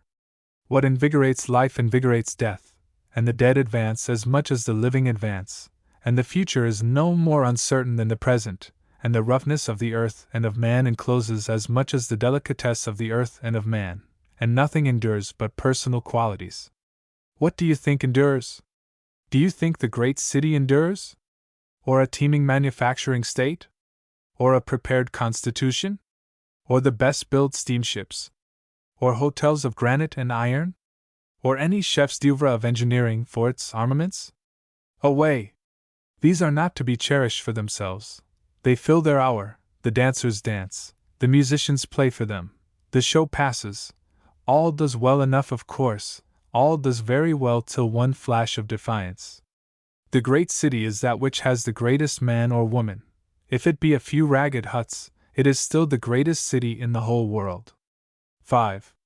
The place where the great city stands is not the place of stretched wharves, docks, manufactures, deposits of produce, nor the place of ceaseless salutes of newcomers, or the anchor-lifters of the departing, nor the place of the tallest and costliest buildings, or shops selling goods from the rest of the earth, nor the place of the best libraries and schools, nor the place where money is plenteous, nor the place of the most numerous population. Where the city stands with the brawniest breed of orators and bards, where the city stands that is beloved by these, and loves them in return, and understands them, where no monuments exist to heroes but in the common words and deeds, where thrift is in its place, and prudence is in its place, where the men and women think lightly of the laws, where the slave ceases, and the master of slaves ceases, where the populace rise at once against the never-ending audacity of elected persons, where fierce men and women pour forth, as the sea to the whistle of death pours its sweeping and unripped waves, where outside authority enters always after the precedence of inside authority, where the citizen is always the head and ideal, and president, mayor, governor, and what not, are agents for pay, where children are taught to be laws to themselves, and to depend on themselves, where equanimity is illustrated in affairs, where speculations on the soul are encouraged, where women walk in public processions in the streets the same as the men, where they enter the public assembly and take places the same as the men, where the city of the faithfulest friends stands, where the city of the cleanliness of the sexes stands, where the city of the healthiest fathers stands, where the city of the best-bodied mothers stands, there the great city stands. 6. How beggarly appear arguments before a defiant deed! How the floridness of the materials of cities shrivels before a man's or woman's look! All waits, or goes by default, till a strong being appears. A strong being is the proof of the race, and of the ability of the universe. When he or she appears, materials are overawed, the dispute on the soul stops, the old customs and phrases are confronted, turned back, or laid away. What is your money making now? What can it do now? What is your respectability now? What are your theology, tuition, society, traditions, statute books, now? Where are your jibes of being now? Where are your cavils about the soul now? Was that your best? Were those your vast and solid? Riches, opinions, politics, institutions, to part obediently from the path of one man or woman. The centuries, and all authority, to be trod under the footsoles of one man or woman. 7. A sterile landscape covers thee, or there is as good as the best, for all the forbidding appearance. There is the mine, there are the miners. The forge furnace is there, the melt is accomplished. The hammers men are at hand with their tongs and hammers. What always served and always serves is at hand. Than this nothing has better served, it has served all, served the fluent-tongued and subtle-sensed Greek, and long ere the Greek, served in building the buildings that last longer than any, served the Hebrew, the Persian, the most ancient Hindustani, served the mound raiser on the Mississippi, served those whose relics remain in Central America, served Albic temples in woods or on plains, with unhewn pillars, and the Druids, served the artificial clefts, vast, high, silent, on the snow-covered hills of Scandinavia, served those who, time out of mind, made on the granite walls rough sketches of the sun, moon, stars, ships, ocean waves, served the paths of the eruptions of the Goths, served the pastoral tribes and nomads, served the long distant Celt, served the hardy pirates of the Baltic, served, before any of those, the venerable and harmless men of Ethiopia, served the making of helms for the galleys of pleasure, and the making of those for war, served all great works on land, and all great works on the sea, for the medieval ages, and before the medieval ages, served not the living only, then as now, but served the dead. 8. I see the European headsman. He stands masked, clothed in red, with huge legs and strong naked arms, and leans on a ponderous axe. Whom have you slaughtered lately, European headsman? Whose is that blood upon you, so wet and sticky? I see the clear sunsets of the martyrs. I see from the scaffolds the descending ghosts, ghosts of dead lords, uncrowned ladies, impeached ministers, rejected kings, rivals, traitors, poisoners, disgraced chieftains, and the rest. I see those who in any land have died for the good cause. The seed is spare, nevertheless the crop shall never run out. Mind you, O foreign kings, O priests, the crop shall never run out. I see the blood washed entirely away from the axe. Both blade and helve are clean. They spurt no more the blood of European nobles.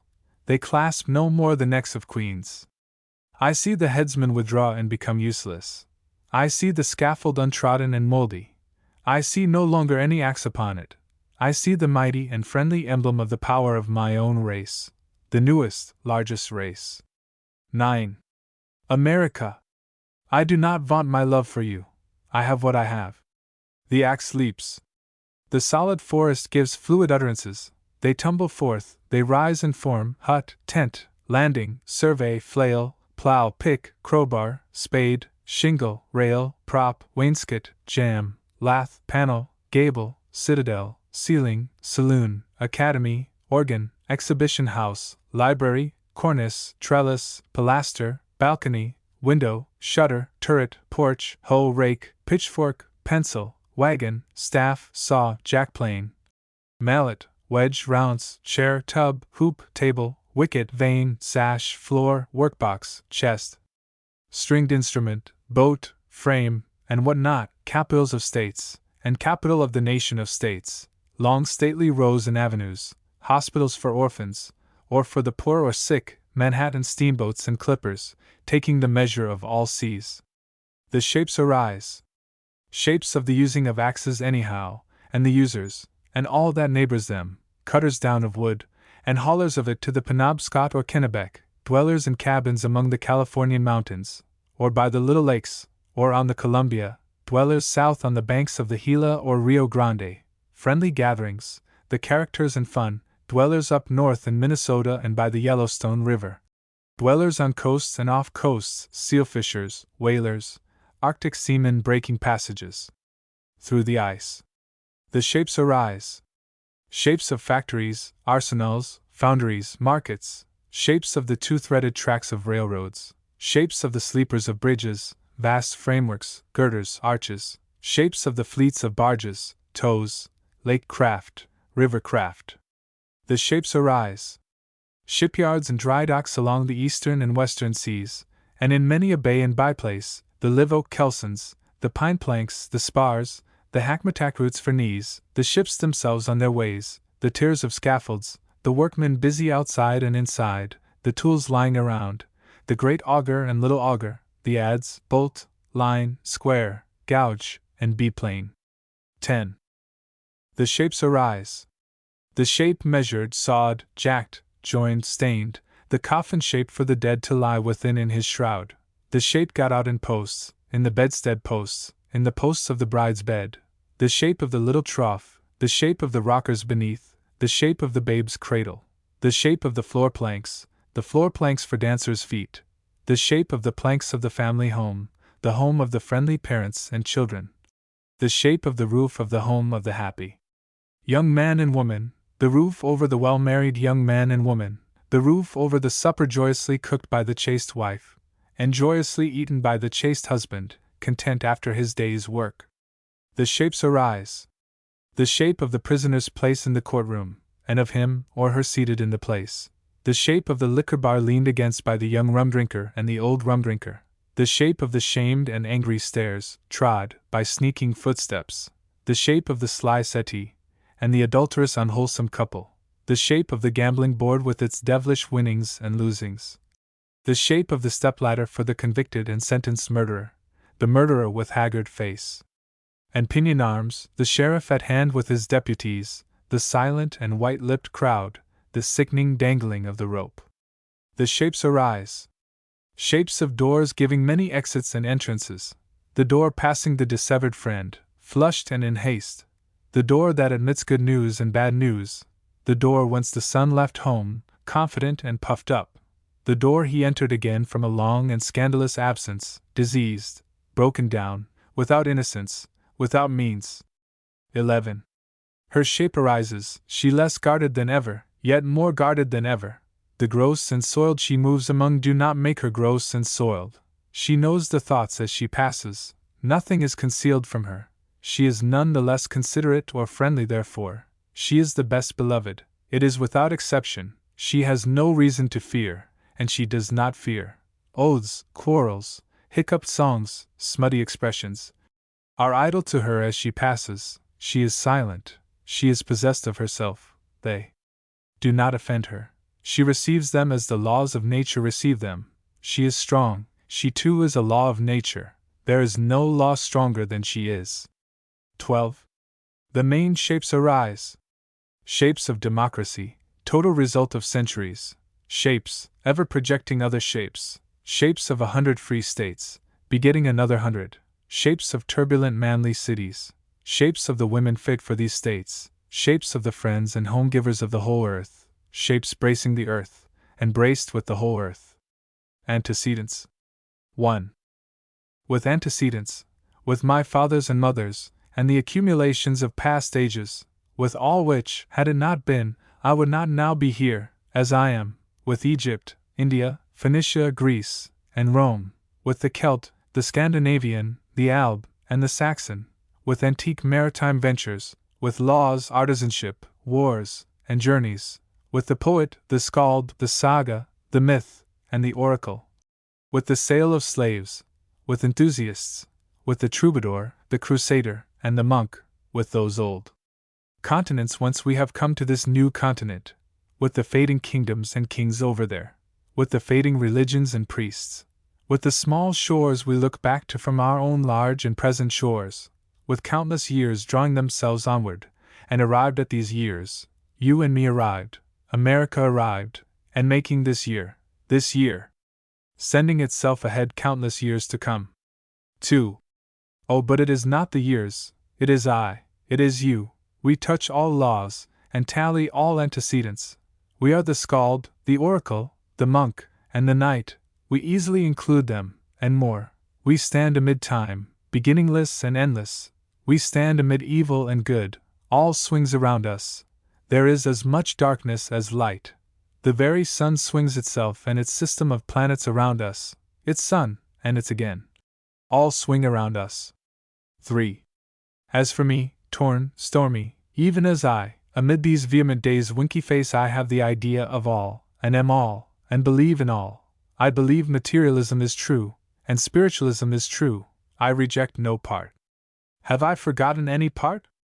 Come to me, whoever and whatever, till I give you recognition. I respect Assyria, China, Teutonia, and the Hebrews. I adopt each theory, myth, god, and demigod. I see that the old accounts, Bibles, genealogies, are true, without exception. I assert that all past days were what they should have been, and that they could no how have been better than they were, and that today is what it should be, and that America is, and that today and America could no how be better than they are. 4. In the name of these states, and in your and my name, the past, and in the name of these states, and in your and my name, the present time. I know that the past was great, and the future will be great, and I know that both curiously conjoined in the present time. For the sake of him I typify, for the common average man's sake, your sake, if you are he, and that where I am, or you are, this present day, there is the center of all days, all races, and there is the meaning, to us, of all that has ever come of races and days, or ever will come.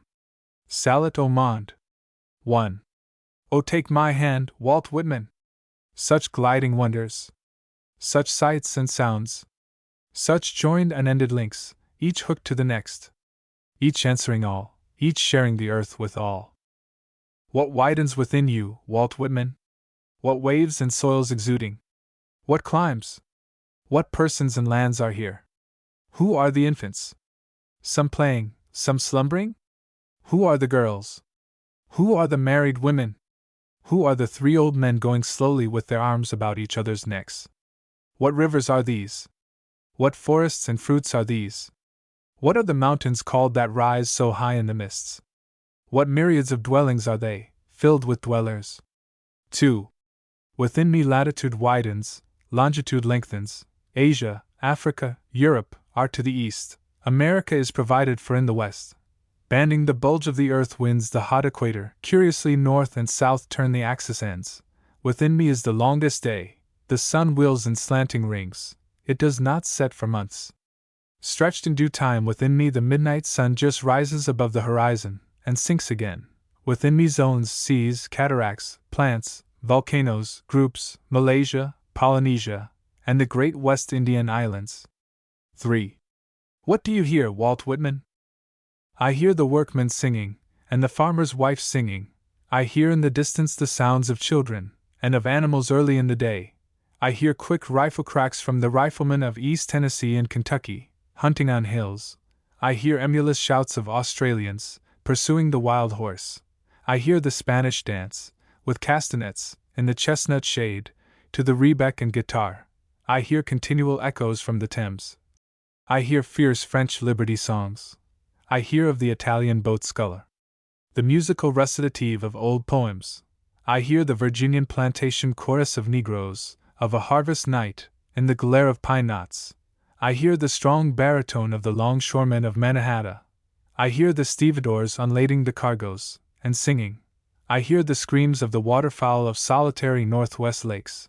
I hear the rustling pattering of locusts, as they strike the grain and grass with the showers of their terrible clouds. I hear the Coptic refrain, towards sundown, pensively falling on the breast of the black venerable vast mother of the Nile. I hear the bugles of raft tenders on the streams of Canada. I hear the chirp of the Mexican muleteer, and the bells of the mule. I hear the Arab muezzin, calling from the top of the mosque. I hear the Christian priests at the altars of their churches. I hear the responsive bass and soprano. I hear the wail of utter despair of the white-haired Irish grandparents when they learn the death of their grandson. I hear the cry of the Cossack, and the sailor's voice, putting to sea at Okhotsk. I hear the wheeze of the slave coffle, as the slaves march on, as the husky gangs pass on by 2s and 3s, fastened together with wrist chains and ankle chains. I hear the entreaties of women tied up for punishment. I hear the sibilant whisk of thongs through the air. I hear the Hebrew reading his records and psalms. I hear the rhythmic myths of the Greeks, and the strong legends of the Romans. I hear the tale of the divine life and bloody death of the beautiful God, the Christ. I hear the Hindu teaching his favorite pupil the loves, wars, adages, transmitted safely to this day from poets who wrote 3,000 years ago. 4. What do you see, Walt Whitman? Who are the you salute, and that one after another salute you? I see a great round wonder rolling through the air. I see diminutive farms, hamlets, ruins, graveyards, jails, factories, palaces, hovels, huts of barbarians, tents of nomads, upon the surface. I see the shaded part on one side, where the sleepers are sleeping, and the sunlit part on the other side. I see the curious silent change of the light and shade. I see distant lands, as real and near to the inhabitants of them as my land is to me. I see plenteous waters. I see mountain peaks. I see the Sierras of Andes and Alleghenies, where they range. I see plainly the Himalayas, Tian Shas, Altais, Ghauts. I see the Rocky Mountains, and the Peak of Winds. I see the Styrian Alps, and the Karnak Alps. I see the Pyrenees, Box, Carpathians, and to the north the Dofra Fields, and off at sea Mount Hecla. I see Vesuvius and Etna. I see the Anahuacs. I see the mountains of the moon, and the snow mountains, and the red mountains of Madagascar. I see the Vermont hills, and the long string of Cordilleras.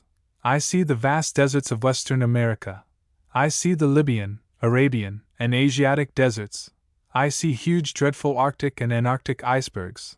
I see the superior oceans and the inferior ones, the Atlantic and Pacific, the Sea of Mexico, the Brazilian Sea, and the Sea of Peru, the Japan waters, those of Hindustan, the China Sea, and the Gulf of Guinea, the spread of the Baltic, Caspian, Bothnia, the British shores, and the Bay of Biscay, the clear sun Mediterranean, and from one to another of its islands, the inland fresh-tasted seas of North America, the White Sea, and the sea around Greenland. I behold the mariners of the world. Some are in storms, some in the night, with the watch on the lookout, some drifting helplessly, some with contagious diseases. I behold the sail and steam ships of the world, some in clusters in port, some on their voyages, some double the Cape of Storms, some Cape Verde, others Cape Guardafui Ban, or Bahadur, others Dandra Head, others past the Straits of Sunda, others Cape Lopatka, others Bering Straits, others Cape Horn, others the Gulf of Mexico, or along Cuba or Haiti, others Hudson's Bay or Baffin's Bay, others past the Straits of Dover, others enter the Wash, others the Firth of Solway, others round Cape Clear, others the Land's End, others traverse the Zuyder Zee, or the Scheldt, others add to the exits and entrances at Sandy Hook, others to the comers and goers at Gibraltar, or the Dardanelles, others sternly push their way through the northern winter packs, others descend or ascend the Obi, or the Lena, others the Niger or the Congo, others the Indus, the Burrampooter and Cambodia, others wait at the wharves of Manhattan, steamed up, ready to start, wait, swift and swarthy, in the ports of Australia. Wait at Liverpool, Glasgow, Dublin, Marseilles, Lisbon, Naples, Hamburg, Bremen, Bordeaux, The Hague, Copenhagen. Wait at Valparaiso, Rio de Janeiro, Panama. Wait at their moorings at Boston, Philadelphia, Baltimore, Charleston, New Orleans, Galveston, San Francisco. 5. I see the tracks of the railroads of the earth. I see them welding state to state, city to city, through North America. I see them in Great Britain. I see them in Europe. I see them in Asia and in Africa. I see the electric telegraphs of the earth. I see the filaments of the news of the wars, deaths, losses, gains, passions of my race. I see the long river stripes of the earth. I see where the Mississippi flows. I see where the Columbia flows. I see the great river and the falls of Niagara. I see the Amazon and the Paraguay. I see the 4 great rivers of China, the Amur, the Yellow River, the Yangtze, and the Pearl. I see where the Seine flows, and where the Loire, the Rhone, and the Guadalquivir flow. I see the windings of the Volga, the Dnieper, the Oder. I see the Tuscan going down the Arno, and the Venetian along the P. I see the Greek seamen sailing out of Aegina Bay. 6. I see the site of the old empire of Assyria, and that of Persia, and that of India. I see the falling of the Ganges over the high rim of Saqqara. I see the place of the idea of the deity incarnated by avatars in human forms. I see the spots of the successions of priests on the earth, oracles, sacrificers, Brahmins, Sabians, lamas, monks, muftis, exhorters. I see where druids walked the groves of Mona. I see the mistletoe and vervain. I see the temples of the deaths of the bodies of gods. I see the old signifiers. I see Christ once more eating the bread of his Last Supper, in the midst of youths and old persons. I see where the strong divine young man, the Hercules, toiled faithfully and long, and then died. I see the place of the innocent rich life and hapless fate of the beautiful nocturnal sun, the full-limbed Bacchus. I see Neph, blooming, dressed in blue, with the crown of feathers on his head. I see Hermes, unsuspected, dying, well-beloved, saying to the people, "Do not weep for me, this is not my true country. I have lived banished from my true country. I now go back there. I return to the celestial sphere, where every one goes in his turn." 7. I see the battlefields of the earth. Grass grows upon them, and blossoms and corn. I see the tracks of ancient and modern expeditions. I see the nameless masonries, venerable messages of the unknown events, heroes, records of the earth. I see the places of the sagas. I see pine trees and fir trees torn by northern blasts. I see granite boulders and cliffs. I see green meadows and lakes. I see the burial cairns of Scandinavian warriors. I see them raised high with stones, by the marge of restless oceans, that the dead men's spirits, when they wearied of their quiet graves, might rise up through the mounds, and gaze on the tossing billows, and be refreshed by storms, immensity, liberty, action. I see the steppes of Asia. I see the tumuli of Mongolia. I see the tents of Kalmucks and Baskers. I see the nomadic tribes, with herds of oxen and cows. I see the tablelands notched with ravines. I see the jungles and deserts. I see the camel, the wild steed, the bustard, the fat-tailed sheep, the antelope, and the burrowing wolf. I see the highlands of Abyssinia. I see flocks of goats feeding, and see the fig tree, tamarind, date, and see fields of teff wheat, and see the places of verdure and gold. I see the Brazilian vaquero. I see the Bolivian ascending Mount Serrata. I see the Huacho crossing the plains. I see the incomparable rider of horses with his lasso on his arm. I see over the pampas the pursuit of wild cattle for their hides. 8. I see little and large sea dots, some inhabited, some uninhabited. I see 2 boats with nets, lying off the shore of Paumanok quite still. I see 10 fishermen waiting. They discover now a thick school of moss sponkers. They drop the joined seine ends in the water, the boats separate. They diverge and row off, each on its rounding course to the beach, enclosing the moss sponkers. The net is drawn in by a windlass by those who stop ashore. Some of the fishermen lounge in their boats, others stand negligently ankle-deep in the water, poised on strong legs. The boats are partly drawn up. The water slaps against them. On the sand, in heaps and windrows, well out from the water, lie the green-backed spotted moss sponkers. 9. I see the despondent red man in the west, lingering about the banks of Moingo, and about Lake Pepin. He has heard the quail and beheld the honey-bee, and sadly prepared to depart. I see the regions of snow and ice. I see the sharp-eyed Samite and the Finn. I see the seal-seeker in his boat, poising his lance. I see the Siberian on his slight-built sledge, drawn by dogs. I see the porpoise hunters. I see the whale crews of the South Pacific and the North Atlantic. I see the cliffs, glaciers, torrents, valleys, of Switzerland. I mark the long winters, and the isolation. I see the cities of the earth, and make myself at random a part of them. I am a real Parisian.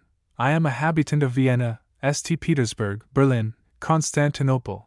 I am of Adelaide, Sydney, Melbourne. I am of London, Manchester, Bristol, Edinburgh, Limerick. I am of Madrid, Cadiz, Barcelona, Oporto, Lyons, Brussels, Bern, Frankfurt, Stuttgart, Turin, Florence. I belong in Moscow, Krakow, Warsaw, or northward in Christiania or Stockholm, or in Siberian Irkutsk, or in some street in Iceland. I descend upon all those cities, and rise from them again. 10. I see vapors exhaling from unexplored countries. I see the savage types, the bow and arrow, the poisoned splint, the fetish, and the obi. I see African and Asiatic towns. I see Algiers, Tripoli, Dern, Mogador, Timbuktu, Moravia. I see the swarms of Pekin, Canton, Benares, Delhi, Calcutta, Yedo. I see the crewman in his hut, and the Dahoman and the shantyman in their huts. I see the Turks smoking opium in Aleppo. I see the picturesque crowds at the fairs of Khiva, and those of Herat. I see Tehran. I see Muscat and Medina, and the intervening sands. I see the caravans toiling onward. I see Egypt and the Egyptians. I see the pyramids and obelisks. I look on chiseled histories, songs, philosophies, cut in slabs of sandstone or on granite blocks. I see at Memphis mummy pits, containing mummies, embalmed, swathed in linen cloth, lying there many centuries. I look on the fallen Theban, the large bald eyes, the side-drooping neck, the hands folded across the breast. I see the menials of the earth, laboring. I see the prisoners in the prisons. I see the defective human bodies of the earth. I see the blind, the deaf and dumb, idiots, hunchbacks, lunatics. I see the pirates, thieves, betrayers, murderers, slave-makers of the earth. I see the helpless infants, and the helpless old men and women. I see male and female everywhere. I see the serene brotherhood of philosophes. I see the constructiveness of my race. I see the results of the perseverance and industry of my race. I see ranks, colors, barbarisms, civilizations. I go among them. I mix indiscriminately, and I salute all the inhabitants of the earth. 11. You, where you are! You daughter or son of England! You of the mighty Slavic tribes and empires! You Rus and Russia! You dim-descended, black, divine-souled African, large, fine-headed, nobly formed, superbly destined, on equal terms with me! You Norwegian! Swede! Dane! Icelander! You Prussian! You Spaniard of Spain! You Portuguese! You Frenchwoman and Frenchman of France! You Belgie! You liberty lover of the Netherlands! You sturdy Austrian! You Lombard! Hun! Bohemian! Farmer of Styria! You neighbor of the Danube! You working man of the Rhine, the Elbe, or the Weser! You working woman too! You Sardinian! You Bavarian! Swabian! Saxon! Wallachian! Bulgarian! You citizen of Prague! Roman! Neapolitan! Greek! You live matador in the arena at Seville! You mountaineer living lawlessly on the Taurus or Caucasus! You boak horse herd, watching your mares and stallions feeding! You beautiful body Persian, at full speed in the saddle shooting arrows to the mark! You Chinaman and Chinawoman of China! You Tartar of Tartary! You women of the earth subordinated at your tasks! You Jew journeying in your old age through every risk, to stand once on Syrian ground! You other Jews waiting in all lands for your Messiah! You thoughtful Armenian, pondering by some stream of the Euphrates! You peering amid the ruins of Nineveh! You ascending Mount Ararat!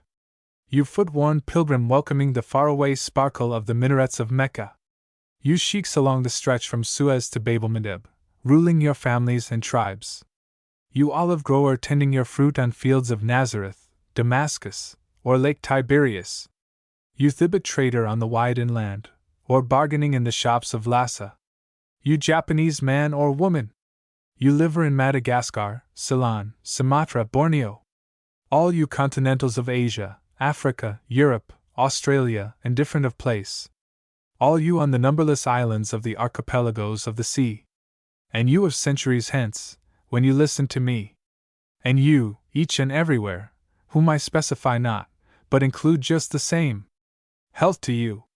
Goodwill to you all, from me and America sent!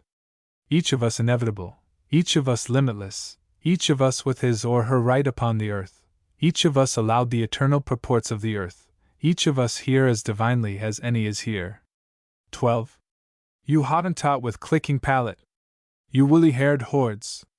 You own persons, dropping sweat drops or blood drops!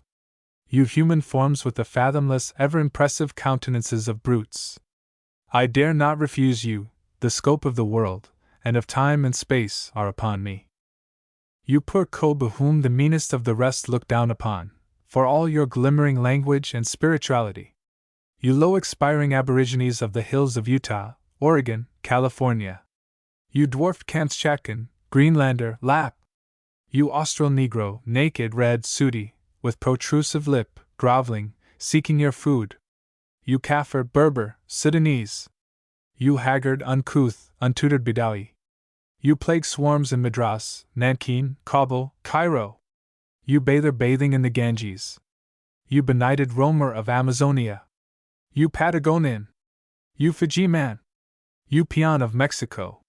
You slave of Carolina, Texas, Tennessee! I do not prefer others so very much before you either. I do not say one word against you. Away back there, where you stand, you will come forward in due time to my side. My spirit has passed in compassion and determination around the whole earth. I have looked for equals and lovers, and found them ready for me in all lands. I think some divine rapport has equalized me with them. 13. O vapors! I think I have risen with you, and moved away to distant continents, and fallen down there, for reasons. I think I have blown with you, O winds! O waters! I have fingered every shore with you. I have run through what any river or strait of the globe has run through. I have taken my stand on the bases of peninsulas, and on the highest embedded rocks, to cry thence. Salut au monde! What cities the light or warmth penetrates, I penetrate those cities myself. All islands to which birds wing their way, I wing my way myself. Toward all I raise high the perpendicular hand, I make the signal, to remain after me in sight forever, for all the haunts and homes of men. A Broadway Pageant. Reception of the Japanese Embassy, June 16, 1860. 1. Over sea, hither from Niphon, courteous, the princes of Asia, swart-cheeked princes, first-comers, guests, two-sword princes, lesson-giving princes, leaning back in their open barouches, bareheaded and passive, this day they ride through Manhattan. 2. Libertad. I do not know whether others behold what I behold, in the procession, along with the princes of Asia, the errand-bearers, bringing up the rear, hovering above, around, or in the ranks marching, but I will sing you a song of what I behold, Libertad. 3. When million-footed Manhattan, unpent, descends to its pavements, when the thunder-cracking guns arouse me with the proud roar I love, when the round-mouthed guns, out of the smoke and smell I love, spit their salutes, when the fire-flashing guns have fully alerted me, when heaven clouds canopy my city with a delicate thin haze, when, gorgeous, the countless straight stems, the forests at the wharves, thicken with colors, when every ship, richly dressed, carries her flag at the peak, when pennants trail, and street festoons hang from the windows, when Broadway is entirely given up to foot passengers and foot standers, when the mass is densest, when the facades of the houses are alive with people, when eyes gaze riveted, tens of thousands at a time, when the guests from the islands advance, when the pageant moves forward visible, when the summons is made, when the answer, that waited thousands of years, answers, I too, arising, answering, descend to the pavements, merge with the crowd, and gaze with them. 4. Superb-faced Manhattan! Comrade Americanos, to us, then, at last, the Orient comes. To us, my city, where our tall-topped marble and iron beauties range on opposite sides, to walk in the space between, today our antipodes comes. The originatress comes, the land of paradise, land of the Caucasus, the nest of birth, the nest of languages, the bequeather of poems, the race of Eld, florid with blood, pensive, rapt with musings, hot with passion, sultry with perfume, with ample and flowing garments, with sunburnt visage, with intense soul and glittering eyes, the race of Brahma comes. See, my cantabile! These, and more, are flashing to us from the procession, as it moves changing, a kaleidoscope divine it moves changing before us. Not the errand-bearing princes, nor the tan Japanese only, lithe and silent, the Hindu appears, the whole Asiatic continent itself appears, the past, the dead, the murky night morning of wonder and fable, inscrutable, the enveloped mysteries, the old and unknown hive bees, the north, the sweltering south, Assyria, the Hebrews, the ancient of ancients, vast desolated cities, the gliding present, all of these, and more, are in the pageant procession. Geography, the world, is in it, the great sea, the brood of islands, Polynesia, the coast beyond, the coast you henceforth are facing, you Libertad. from your western golden shores. The countries there, with their populations, the millions en masse, are curiously here. The swarming marketplaces, the temples, with idols ranged along the sides, or at the end, bronze, Brahmin, and Lama, the mandarin, farmer, merchant, mechanic, and fisherman, the singing girl and the dancing girl, the ecstatic person, the divine Buddha, the secluded emperors, Confucius himself, the great poets and heroes, the warriors, the castes, all trooping up, crowding from all directions, from the Altai Mountains, from Thibet, from the four winding and far-flowing rivers of China, from the southern peninsulas, and the demi-continental islands, from Malaysia. These, and whatever belongs to them, palpable, show forth to me, and are seized by me, and I am seized by them, and friendlily held by them, till, as here, them all I chant, Libertad. For themselves and for you. 5. For I too, raising my voice, join the ranks of this pageant. I am the chanter. I chant aloud over the pageant. I chant the world on my western sea. I chant, copious, the islands beyond, thick as stars in the sky. I chant the new empire, grander than any before, as in a vision it comes to me. I chant America, the mistress. I chant a greater supremacy. I chant, projected, 1,000 blooming cities yet, in time. On those groups of sea islands, I chant my sail ships and steamships threading the archipelagos. I chant my stars and stripes fluttering in the wind. I chant commerce opening, the sleep of ages having done its work, races reborn, refreshed, lives, works, resumed, the object I know not, but the old, the Asiatic, resumed, as it must be, commencing from this day, surrounded by the world. And you, Libertad of the world, you shall sit in the middle, well poised, thousands of years. As today, from one side, the princes of Asia come to you, as tomorrow, from the other side, the Queen of England sends her eldest son to you. The sign is reversing, the orb is enclosed, the ring is circled, the journey is done, the box lid is but perceptibly opened, nevertheless the perfume pours copiously out of the whole box. 6. Young Libertad. With the venerable Asia, the All-Mother, be considerate with her, now and ever, hot Libertad, for you are all. Bend your proud neck to the long-off mother, now sending messages over the archipelagos to you. Bend your proud neck for once, young Libertad. 7. Were the children straying westward so long? So wide the tramping? Were the precedent dim ages debouching westward from paradise so long? Were the centuries steadily footing it that way, all the while unknown, for you, for reasons? They are justified, they are accomplished, they shall now be turned the other way also, to travel toward you thence. They shall now also march obediently eastward, for your sake, Libertad. Old Ireland. 1.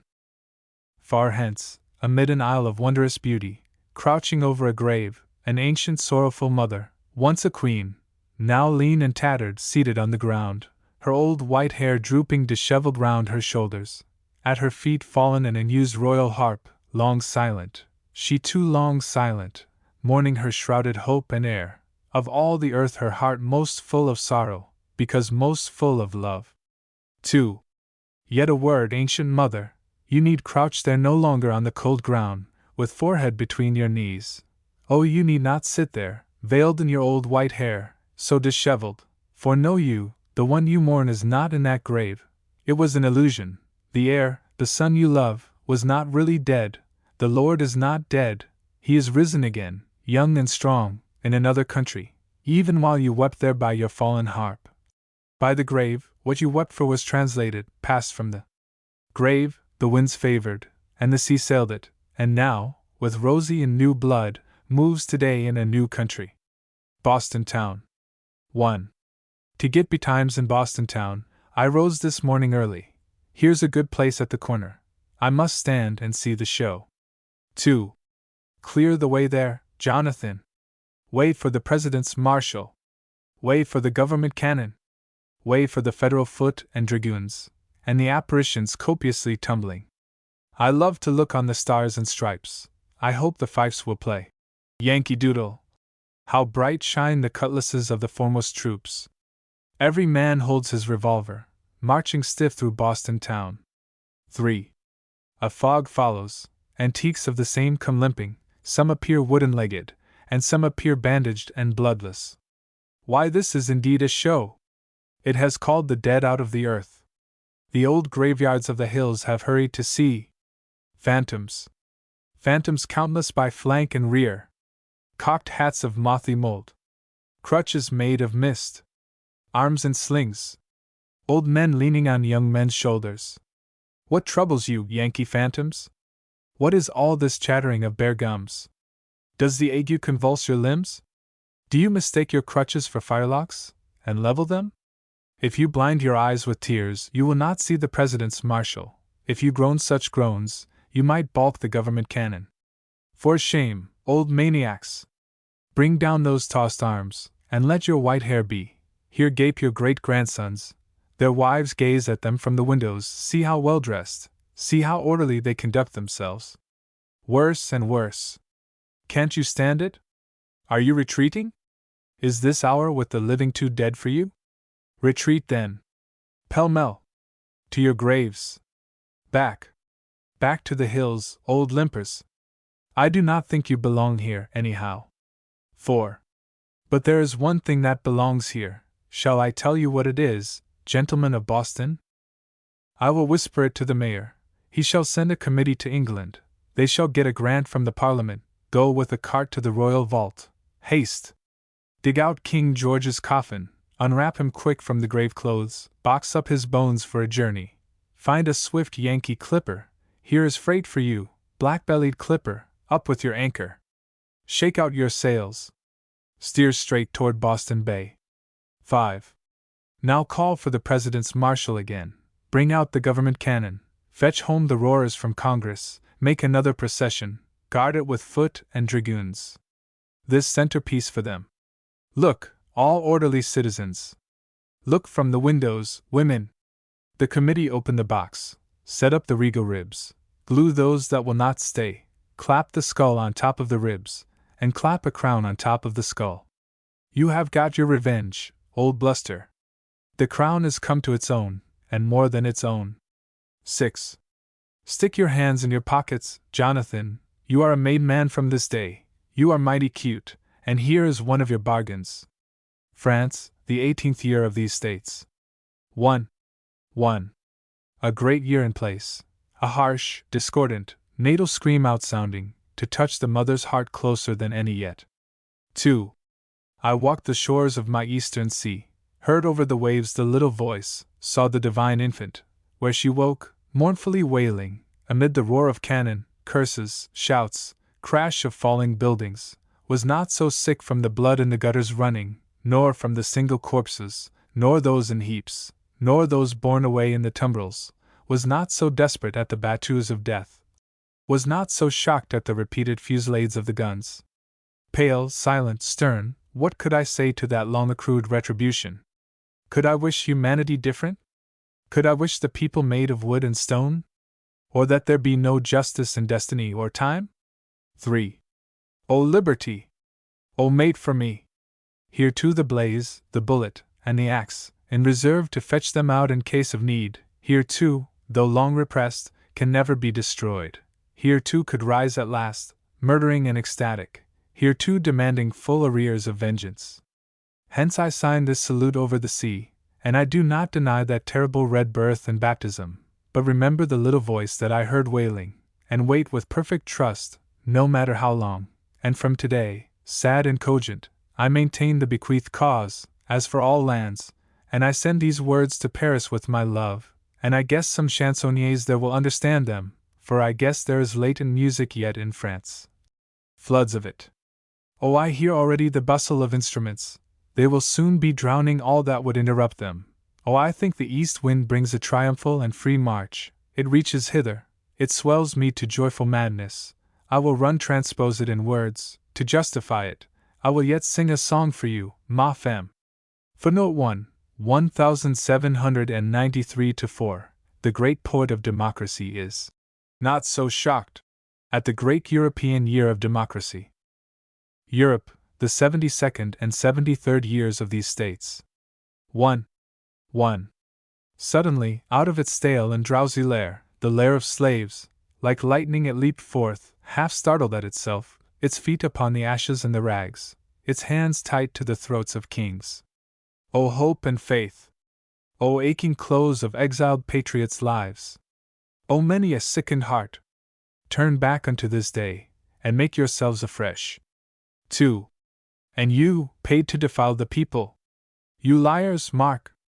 Not for numberless agonies, murders, lusts, for court thieving in its manifold mean forms, worming from his simplicity the poor man's wages, for many a promise sworn by royal lips, and broken, and laughed at in the breaking, then in their power, not for all these did the blows strike revenge, or the heads of the nobles fall.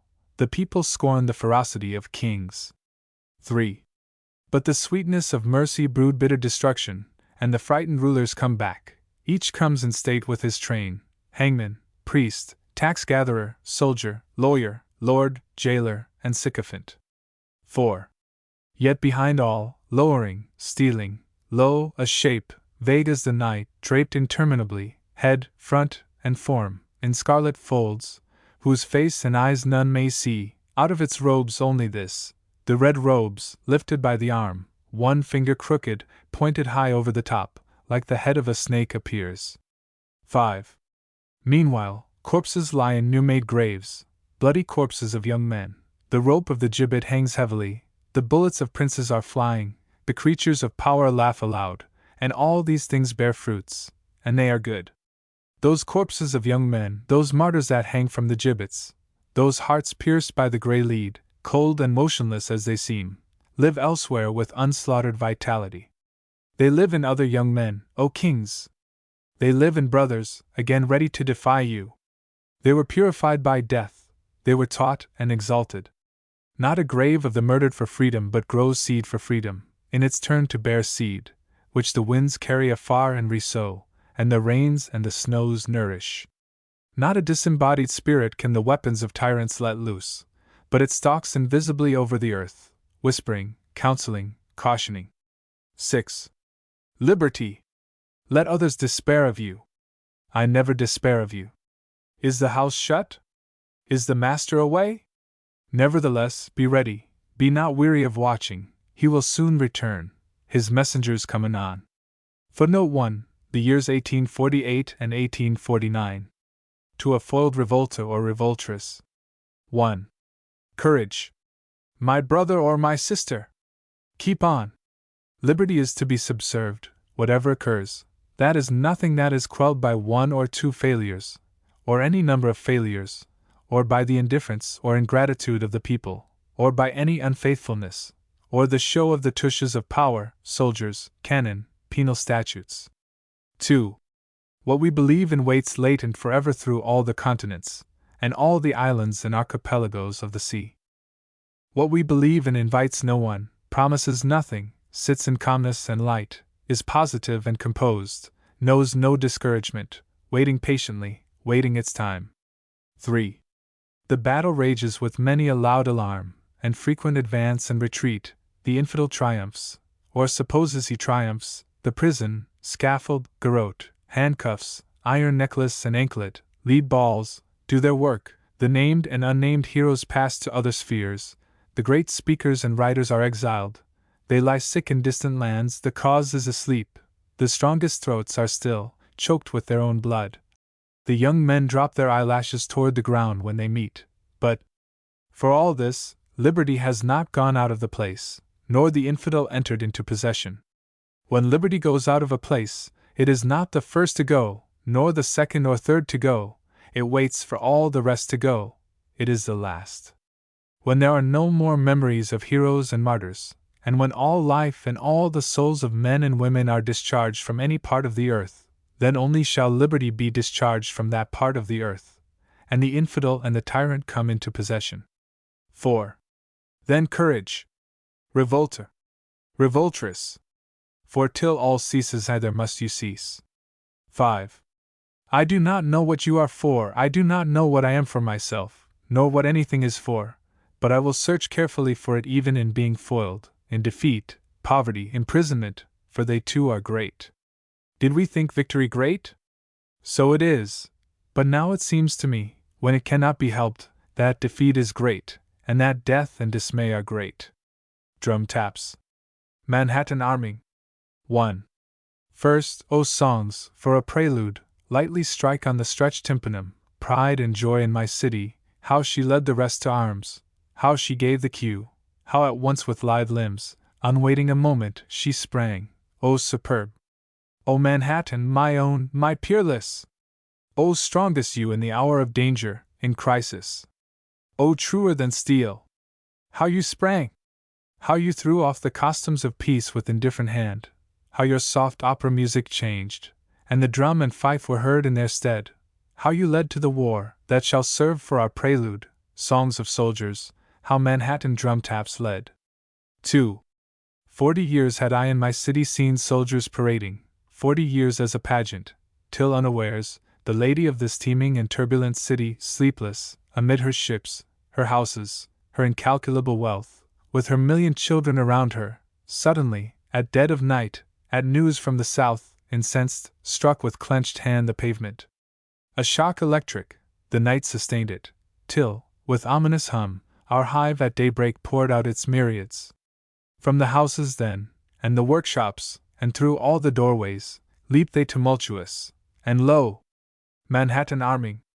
3. To the drum taps prompt, the young men falling in and arming, the mechanics arming, the trowel, the jackplane, the blacksmith's hammer, tossed aside with precipitation, the lawyer leaving his office, and arming, the judge leaving the court, the driver deserting his wagon in the street, jumping down, throwing the reins abruptly down on the horses' backs, the salesman leaving the store, the boss, bookkeeper, porter, all leaving. Squads gathering everywhere by common consent, and arming, the new recruits, even boys.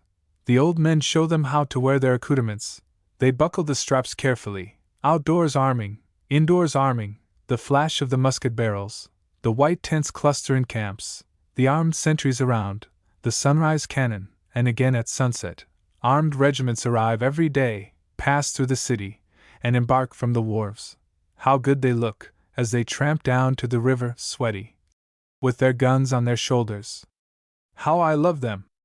How I could hug them, with their brown faces, and their clothes and knapsacks covered with dust. The blood of the city up, armed.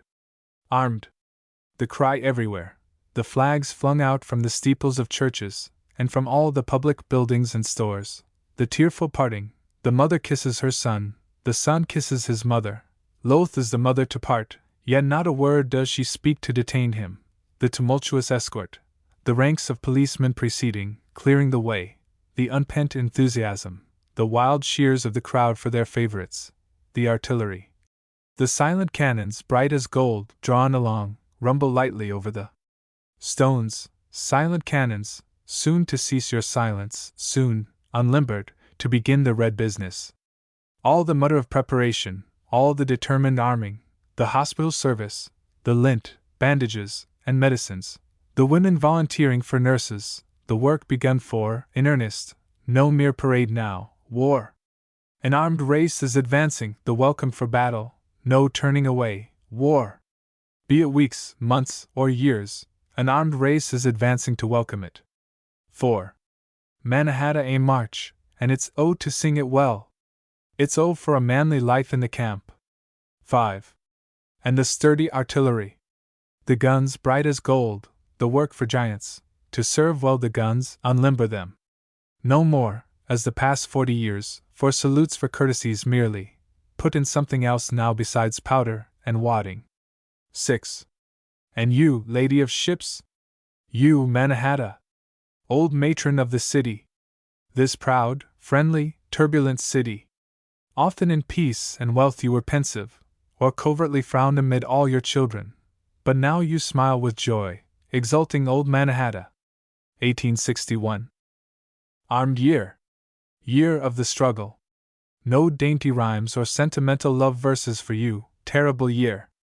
Not you as some pale poetling, seated at a desk, lisping cadenzas piano, but as a strong man, erect, clothed in blue clothes, advancing, carrying a rifle on your shoulder, with well-gristled body and sunburnt face and hands, with a knife in the belt at your side, as I heard you shouting aloud, your sonorous voice ringing across the continent, your masculine voice, O year, as rising amid the great cities.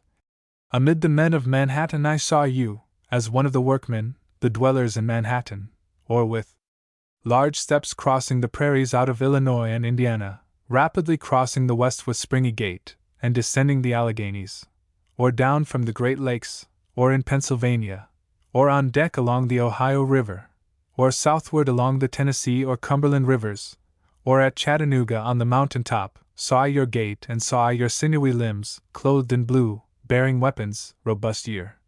Heard your determined voice, launched forth again and again, year that suddenly sang by the mouths of the round-lipped cannon, I repeat you, hurrying, crashing, sad, distracted year. The uprising. 1. Rise, O days, from your fathomless deeps, till you loftier and fiercer sweep. Long from my soul, hungering gymnastic, I devoured what the earth gave me. Long I roamed the woods of the north. Long I watched Niagara pouring. I traveled the prairies over, and slept on their breast. I crossed the Nevadas. I crossed the plateaus. I ascended the towering rocks along the Pacific. I sailed out to sea. I sailed through the storm. I was refreshed by the storm. I watched with joy the threatening maws of the waves. I marked the white combs where they careered so high, curling over. I heard the wind piping. I saw the black clouds, saw from below what arose and mounted, oh superb! Oh wild as my heart, and powerful, heard the continuous thunder, as it bellowed after the lightning, noted the slender and jagged threads of lightning, as sudden and fast amid the din they chased each other across the sky. These, and such as these, I, elate, saw with wonder, yet pensive and masterful, all the menacing might of the globe uprisen around me, yet therewith my soul I fed content, supercilious. 2. 'Twas well, O soul! 'Twas a good preparation you gave me. Now we advance our latent and ample hunger to fill. Now we go forth to receive what the earth and the sea never gave us. Not through the mighty woods we go, but through the mightier cities. Something for us is pouring now, more than Niagara pouring. Torrents of men, sources and rills of the Northwest, are you indeed inexhaustible? What, to pavements and homesteads here, what were those storms of the mountains and sea? What, to passions I witness around me today, was the sea risen? Was the wind piping the pipe of death under the black clouds? Lo! From deeps more unfathomable, something more deadly and savage, Manhattan, rising, advancing with menacing front, Cincinnati, Chicago, unchained. What was that swell I saw on the ocean? Behold what comes here! How it climbs with daring feet and hands! How it dashes! How the true thunder bellows after the lightning! How bright the flashes of lightning! How democracy with desperate vengeful port strides on, shone through the dark by those flashes of lightning. Yet a mournful wail and low sob I fancied I heard through the dark, in a lull of the deafening confusion. 3. Thunder on! Stride on, democracy! Strike with vengeful stroke! And do you rise higher than ever yet, O days, O cities! Crash heavier, heavier yet, O storms! You have done me good. My soul, prepared in the mountains, absorbs your immortal strong nutriment. Long had I walked my cities, my country roads, through farms, only half satisfied. One doubt, nauseous, undulating like a snake, crawled on the ground before me, continually preceding my steps, turning upon me oft, ironically hissing low. The cities I loved so well I abandoned and left. I sped to the certainties suitable to me, hungering for primal energies, and nature's dauntlessness. I refreshed myself with it only, I could relish it only. I waited the bursting forth of the pent fire, on the water and air I waited long. But now I no longer wait. I am fully satisfied. I am glutted. I have witnessed the true lightning. I have witnessed my cities electric. I have lived to behold man burst forth, and warlike America rise. Hence I will seek no more the food of the northern solitary wilds, no more on the mountains roam, or sail the stormy sea. Beat! Beat! Drums! 1. Beat! Beat! Drums, blow! Bugles! Blow! Through the windows, through doors, burst like a force of ruthless men, into the solemn church, and scatter the congregation, into the school where the scholar is studying. Leave not the bridegroom quiet, no happiness must he have now with his bride, nor the peaceful farmer any peace, ploughing his field or gathering his grain, so fierce you were and pound, you drums, so shrill you bugles blow. 2. Beat! Beat!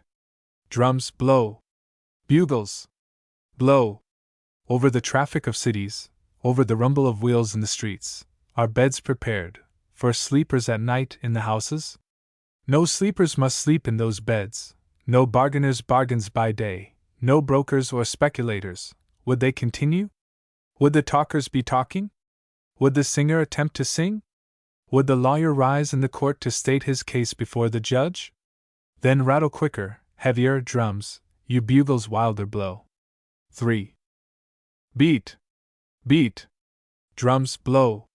Bugles! Blow! Make no parley, stop for no expostulation, mind not the timid, mind not the weeper or prayer, mind not the old man beseeching the young man, let not the child's voice be heard, nor the mother's entreaties. Make even the trestles to shake the dead, where they lie awaiting the hearses, so strong you thump, O terrible drums, so loud you bugles blow. Song of the Banner at Daybreak. Poet. Oh, a new song, a free song, flapping, flapping, flapping, flapping, by sounds, by voices clearer, by the wind's voice and that of the drum, by the banner's voice, and child's voice, and sea's voice, and father's voice, low on the ground and high in the air, on the ground where father and child stand, in the upward air where their eyes turn, where the banner at daybreak is flapping. Words. Book words. What are you?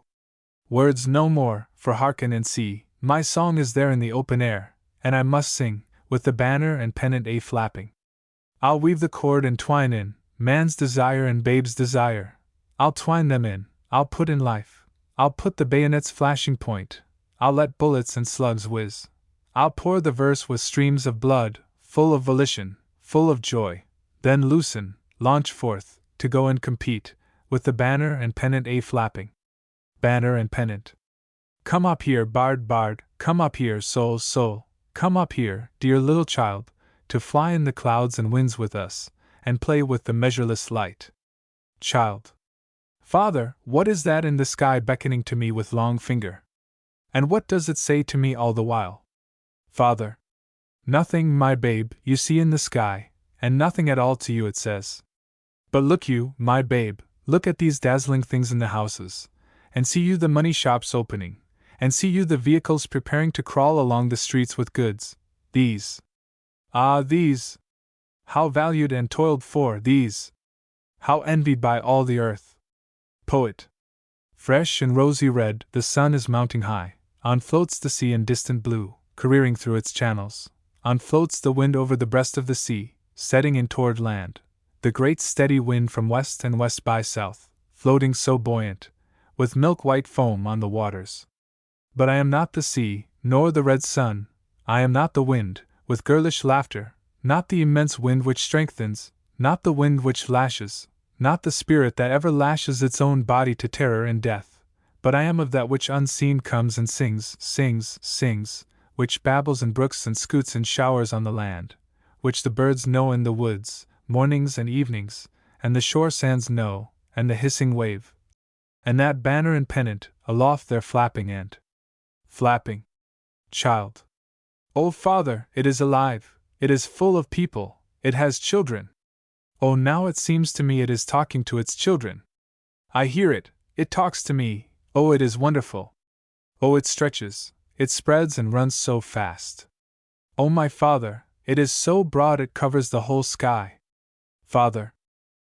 Cease, cease, my foolish babe, what you are saying is sorrowful to me, much it displeases me.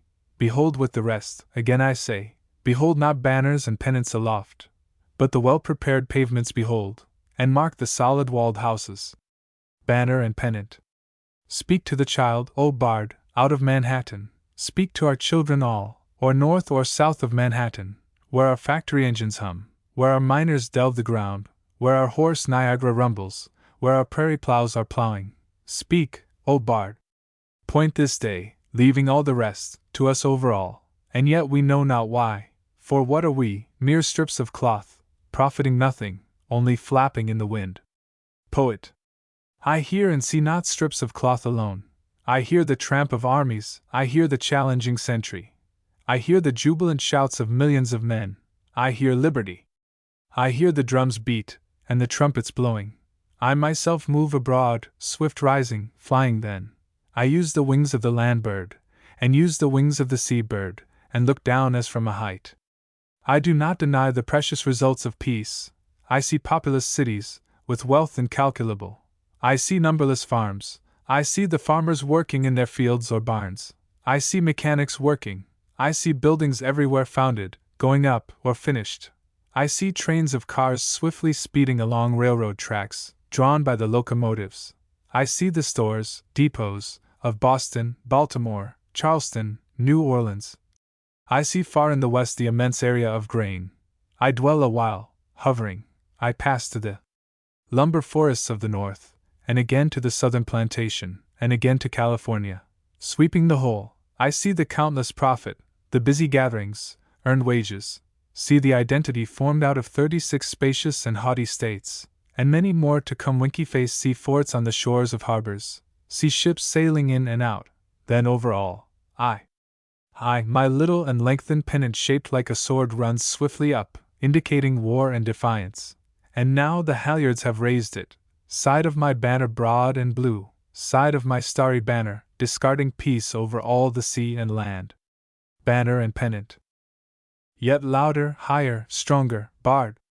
Yet farther, wider cleave. No longer let our children deem us riches and peace alone. We can be terror and carnage also, and are so now.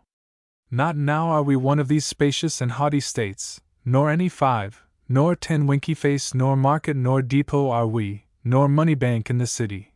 But these, and all, and the brown and spreading land, and the mines below, are ours, and the shores of the sea are ours, and the rivers great and small, and the fields they moisten are ours, and the crops, and the fruits are ours, bays and channels, and ships sailing in and out, are ours, and we over all. Over the area spread below, the 3 millions of square miles, the capitals, the 35 millions of people, O Bard.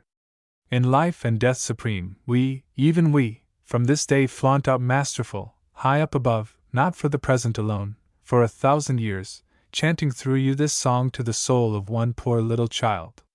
Child. O my father, I like not the houses. They will never to me be anything, nor do I like money. But to mount up there I would like, O father dear, that banner I like, that pennant I would be, and must be. Father. Child of mine, you fill me with anguish, to be that pennant would be too fearful. Little you know what it is this day, and henceforth forever. It is to gain nothing, but risk and defy everything, forward to stand in front of wars. And oh, such wars, what have you to do with them? With passions of demons, slaughter, premature death? Poet.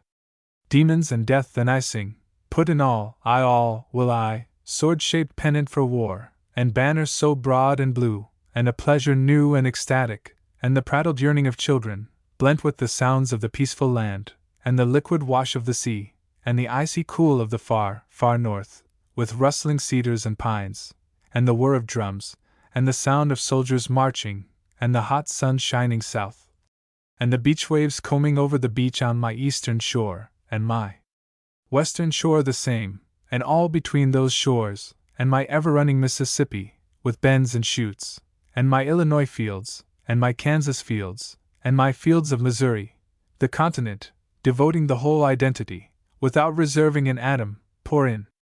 Whelm that which asks, which sings, with all, and the yield of all. Banner and pennant. I all. Forever, for all.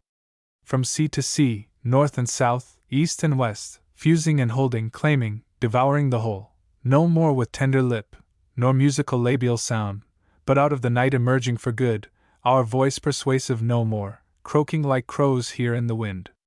Poet. My limbs, my veins dilate. The blood of the world has filled me full, my theme is clear at last.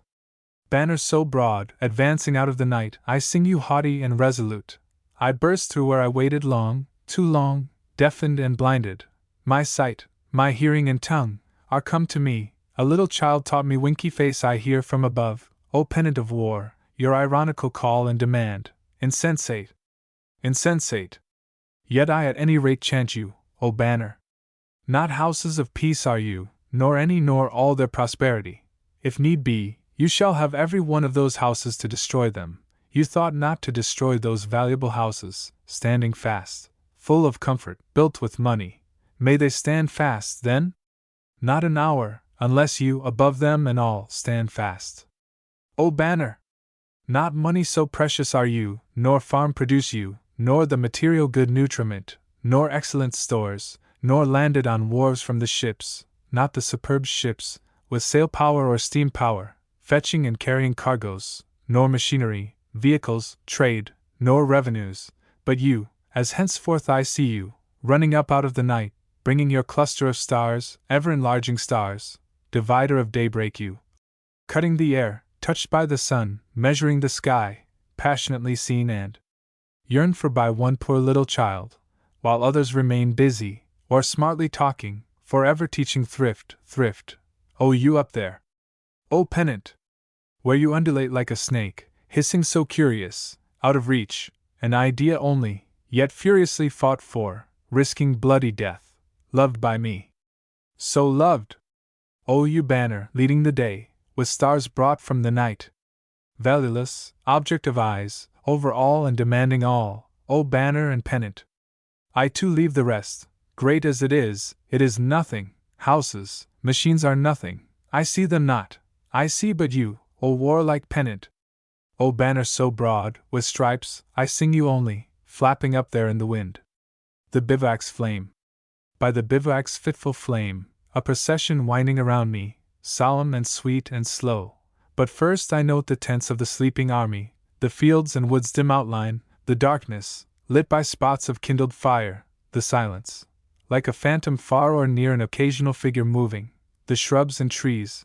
As I lift my eyes they seem to be stealthily watching me winky face while wind in procession thoughts, O tender and wondrous thoughts, of life and death, of home and the past and loved, and of those that are far away, a solemn and slow procession there as I sit on the ground, by the bivouac's fitful flame. Bivouac on a mountainside. I see before me now a traveling army halting, below, a fertile valley spread, with barns, and the orchards of summer. Behind, the terraced sides of a mountain, abrupt in places, rising high, broken with rocks, with clinging cedars, with tall shapes, dingily seen. The numerous campfires scattered near and far, some away up on the mountain. The shadowy forms of men and horses, looming, large-sized, flickering, and over all, the sky. The sky. Far, far out of reach, studded with the eternal stars. City of ships. City of ships! Oh, the black ships! Oh, the fierce ships!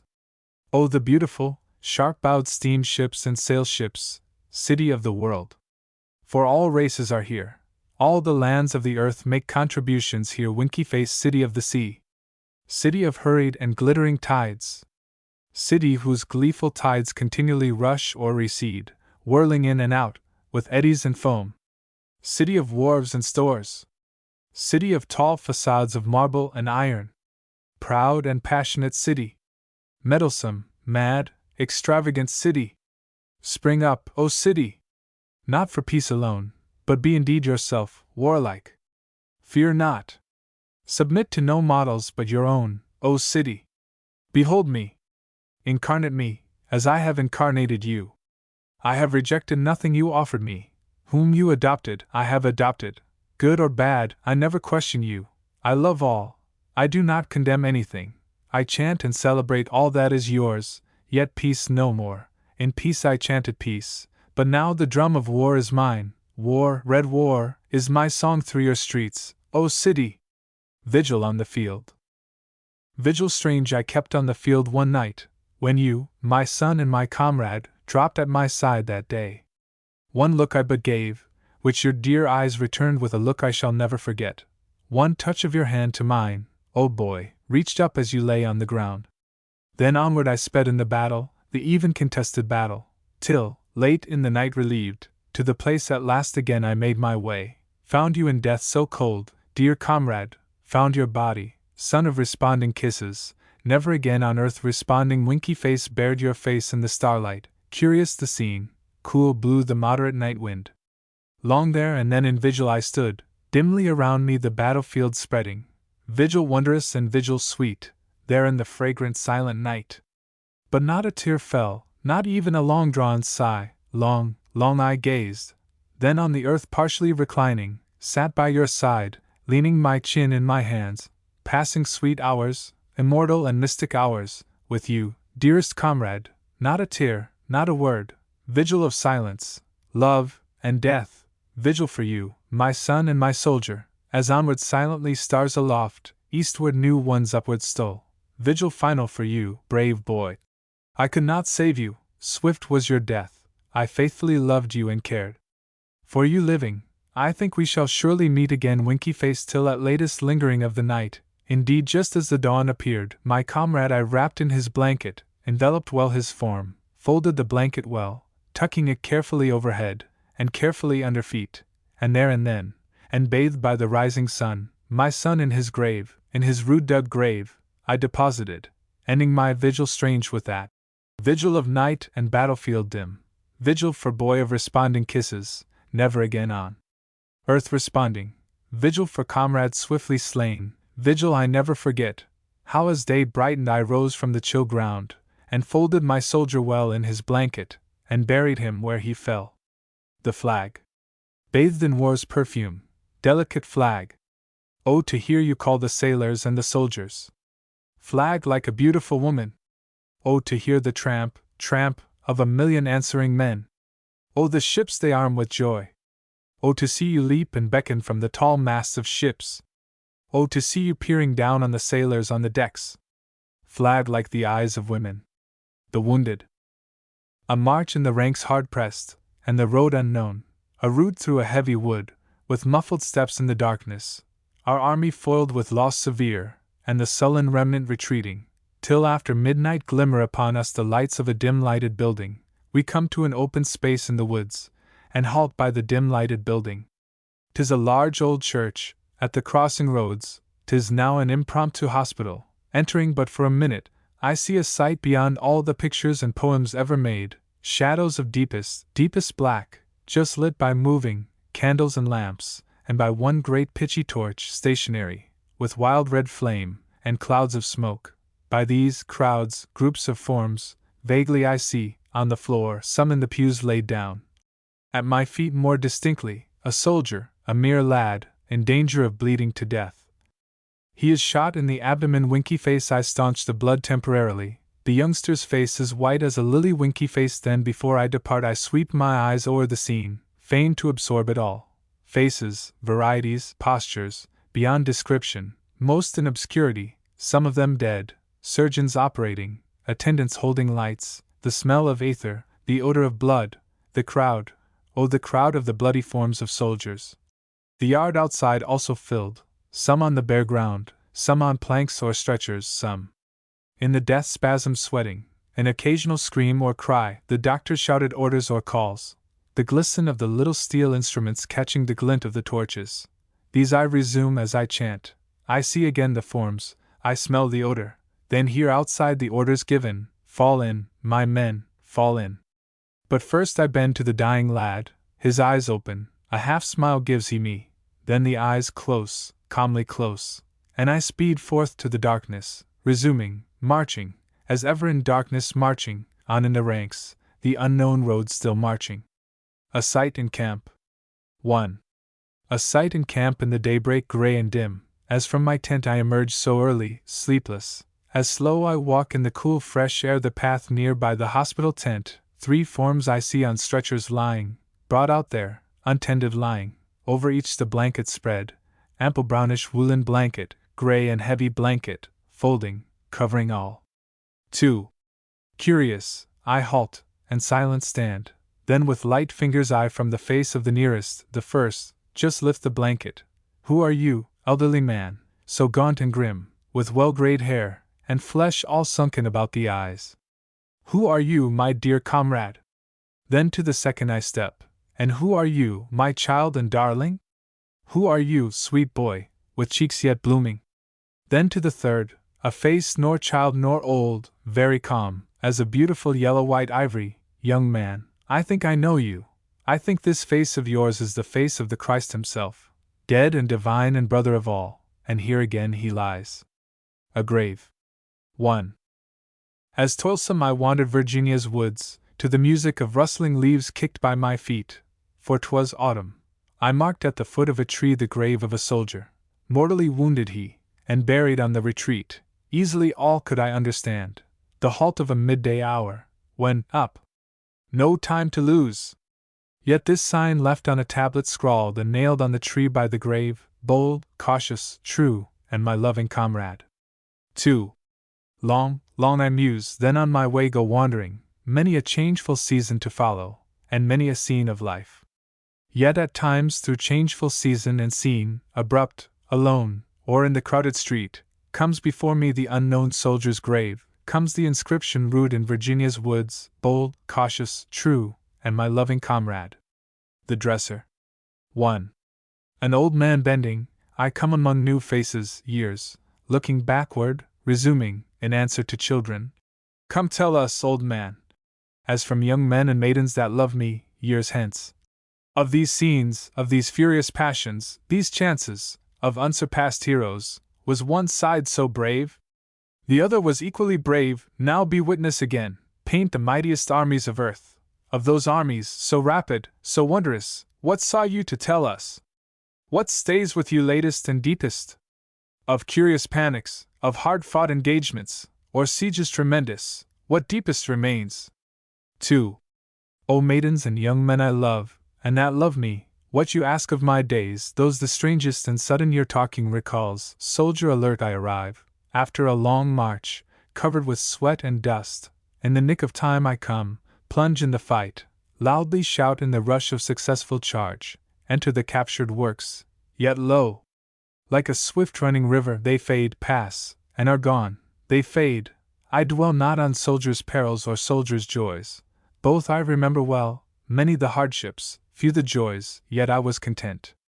But in silence, in dreams' projections, while the world of gain and appearance and mirth goes on, so soon what is over forgotten, and waves wash the imprints off the sand, in nature's reverie sad, with hinged knees returning, I enter the doors, while for you up there, whoever you are, follow me without noise, and be of strong heart, bearing the bandages, water, and sponge. Straight and swift to my wounded I go, where they lie on the ground, after the battle brought in, where their priceless blood reddens the grass, the ground, or to the rows of the hospital tent, or under the roofed hospital, to the long rows of cots, up and down, each side, I return.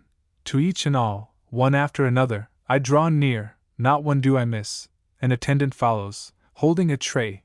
He carries a refuse pail, soon to be filled with clotted rags and blood, emptied, and filled again. I onward go, I stop, with hinged knees and steady hand, to dress wounds. I am firm with each, the pangs are sharp yet unavoidable. One turns to me his appealing eyes. Poor boy! I never knew you, yet I think I could not refuse this moment to die for you if that would save you. On I go, open, doors of time.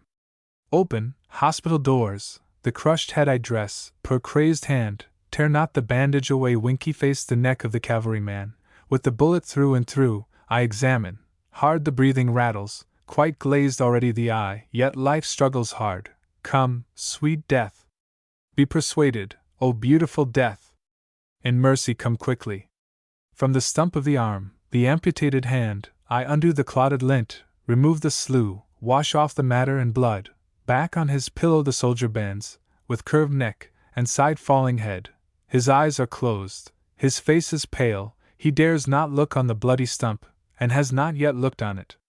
I dress a wound in the side deep, deep, but a day or two more, for see, the frame all wasted and sinking, and the yellow-blue countenance see. I dress the perforated shoulder, the foot with the bullet wound, cleanse the one with a gnawing and putrid gangrene, so sickening, so offensive, while the attendant stands behind beside me, holding the tray and pail. I am faithful, I do not give out, the fractured thigh, the knee, the wound in the abdomen, these and more I dress with impassive hand, yet deep in my breast a fire, a burning flame. 3. Thus in silence, in dreams projections, returning, resuming, I thread my way through the hospitals. The hurt and the wounded I pacify with soothing hand. I sit by the restless all the dark night. Some are so young, some suffer so much. I recall the experience sweet and sad. Many a soldier's loving arms about this neck have crossed and rested. Many a soldier's kiss dwells on these bearded lips. A letter from camp. 1. Come up from the fields, father, here's a letter from our Pete, and come to the front door, mother, here's a letter from thy dear son. 2. Lo, 'tis autumn, lo, where the trees, deeper green, yellower and redder, cool and sweet in Ohio's villages, with leaves fluttering in the moderate wind, where apples ripe in the orchards hang, and grapes on the trellised vines. Smell you the smell of the grapes on the vines? Smell you the buckwheat, where the bees were lately buzzing? Above all, lo, the sky, so calm, so transparent after the rain, and with wondrous clouds. Below, too, all calm, all vital and beautiful, and the farm prospers well. 3. Down in the fields all prospers well. But now from the fields come, father, come at the daughter's call, and come to the entry, mother, to the front door come, right away. Fast as she can she hurries, something ominous, her steps trembling. She does not tarry to smooth her white hair, nor adjust her cap. 4. Open the envelope quickly. Oh, this is not our son's writing, yet his name is signed. Oh, a strange hand writes for our dear son. Oh, stricken mother's soul! All swims before her eyes, flashes with black. She catches the main words only, sentences broken. Gunshot wound in the breast, cavalry skirmish, taken to hospital, at present low, but will soon be better. 5. Ah, now the single figure to me, amid all teeming and wealthy Ohio, with all its cities and farms, sickly white in the face and dull in the head, very faint, by the jamb of a door leans. 6. Grieve not so, dear mother. The just grown daughter speaks through her sobs. The little sisters huddle around, speechless and dismayed. See, dearest mother, the letter says Pete will soon be better. 7. Alas! Poor boy, he will never be better, nor maybe needs to be better. That brave and simple soul winky face while they stand at home at the door. He is dead already. The only son is dead. But the mother needs to be better. She, with thin form, presently dressed in black. By day her meals untouched, then at night fitfully sleeping, often waking, in the midnight waking, weeping, longing with one deep longing, oh that she might withdraw unnoticed, silent from life escape and withdraw, to follow, to seek, to be with her dear dead son. War Dreams. 1. In clouds descending, in midnight sleep, of many a face in battle, of the look at first of the mortally wounded, of that indescribable look of the dead on their backs, with arms extended wide, I dream, I dream, I dream. 2. Of scenes of nature, the fields and the mountains, of the skies so beauteous after the storm, and at night the moon so unearthly bright, shining sweetly, shining down, where we dig the trenches, and gather the heaps. I dream, I dream, I dream. 3. Long have they passed, long lapsed, faces, and trenches, and fields. Long through the carnage I moved with a callous composure, or away from the fallen onward I sped at the time. But now of their faces and forms, at night, I dream, I dream, I dream. The Veteran's Vision. While my wife at my side lies slumbering, and the wars are over long, and my head on the pillow rests at home, and the mystic midnight passes, and through the stillness, through the dark, I hear, just hear, the breath of my infant, there in the room. As I wake from sleep, this vision presses upon me. The engagement opens there and then, in my busy brain unreal. The skirmishers begin. They crawl cautiously ahead. I hear the irregular snap. Snap! I hear the sound of the different missiles, the short THT. THT. Of the rifle balls. I see the shells exploding, leaving small white clouds. I hear the great shells shrieking as they pass. The grape, like the hum and whir of wine through the trees, quick, tumultuous. Now the contest rages. All the scenes at the batteries themselves rise in detail before me again. The crashing and smoking, the pride of the men in their pieces. The chief gunner ranges and sights his piece, and selects a fuse of the right time. After firing, I see him lean aside, and look. eagerly off to note the effect. Elsewhere I hear the cry of a regiment charging. The young colonel leads himself this time, with brandished sword. I see the gaps cut by the enemy's volleys, quickly filled up, no delay.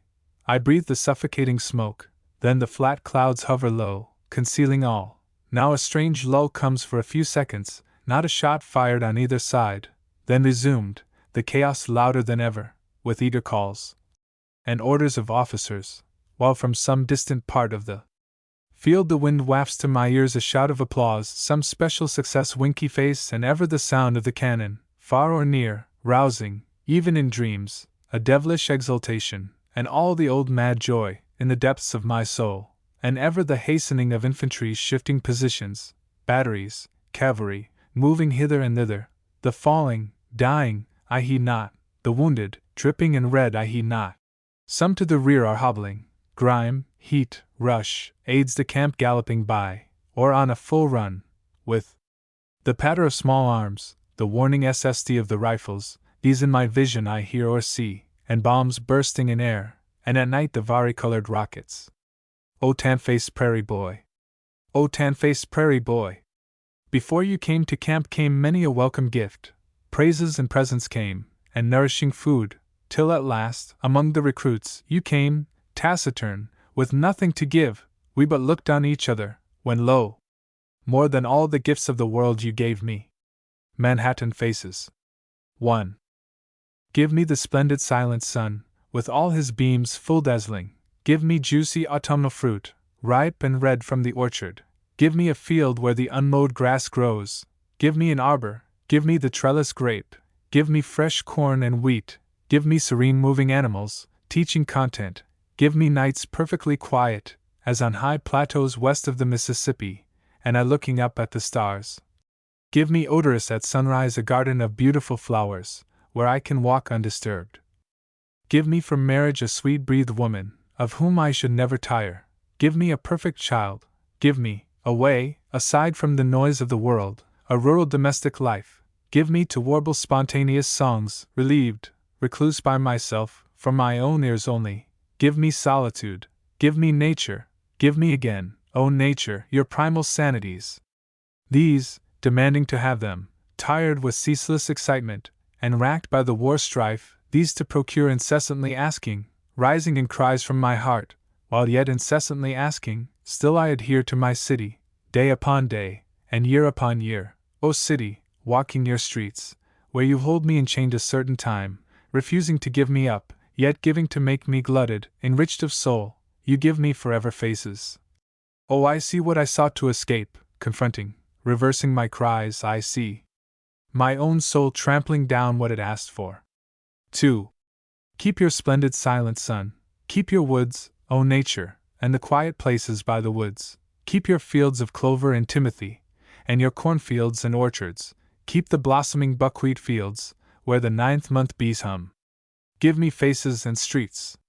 Give me these phantoms incessant and endless along the trottoirs. Give me interminable eyes. Give me women. Give me comrades and lovers by the thousand. Let me see new ones every day. Let me hold new ones by the hand every day. Give me such shows. Give me the streets of Manhattan. Give me Broadway, with the soldiers marching. Give me the sound of the trumpets and drums.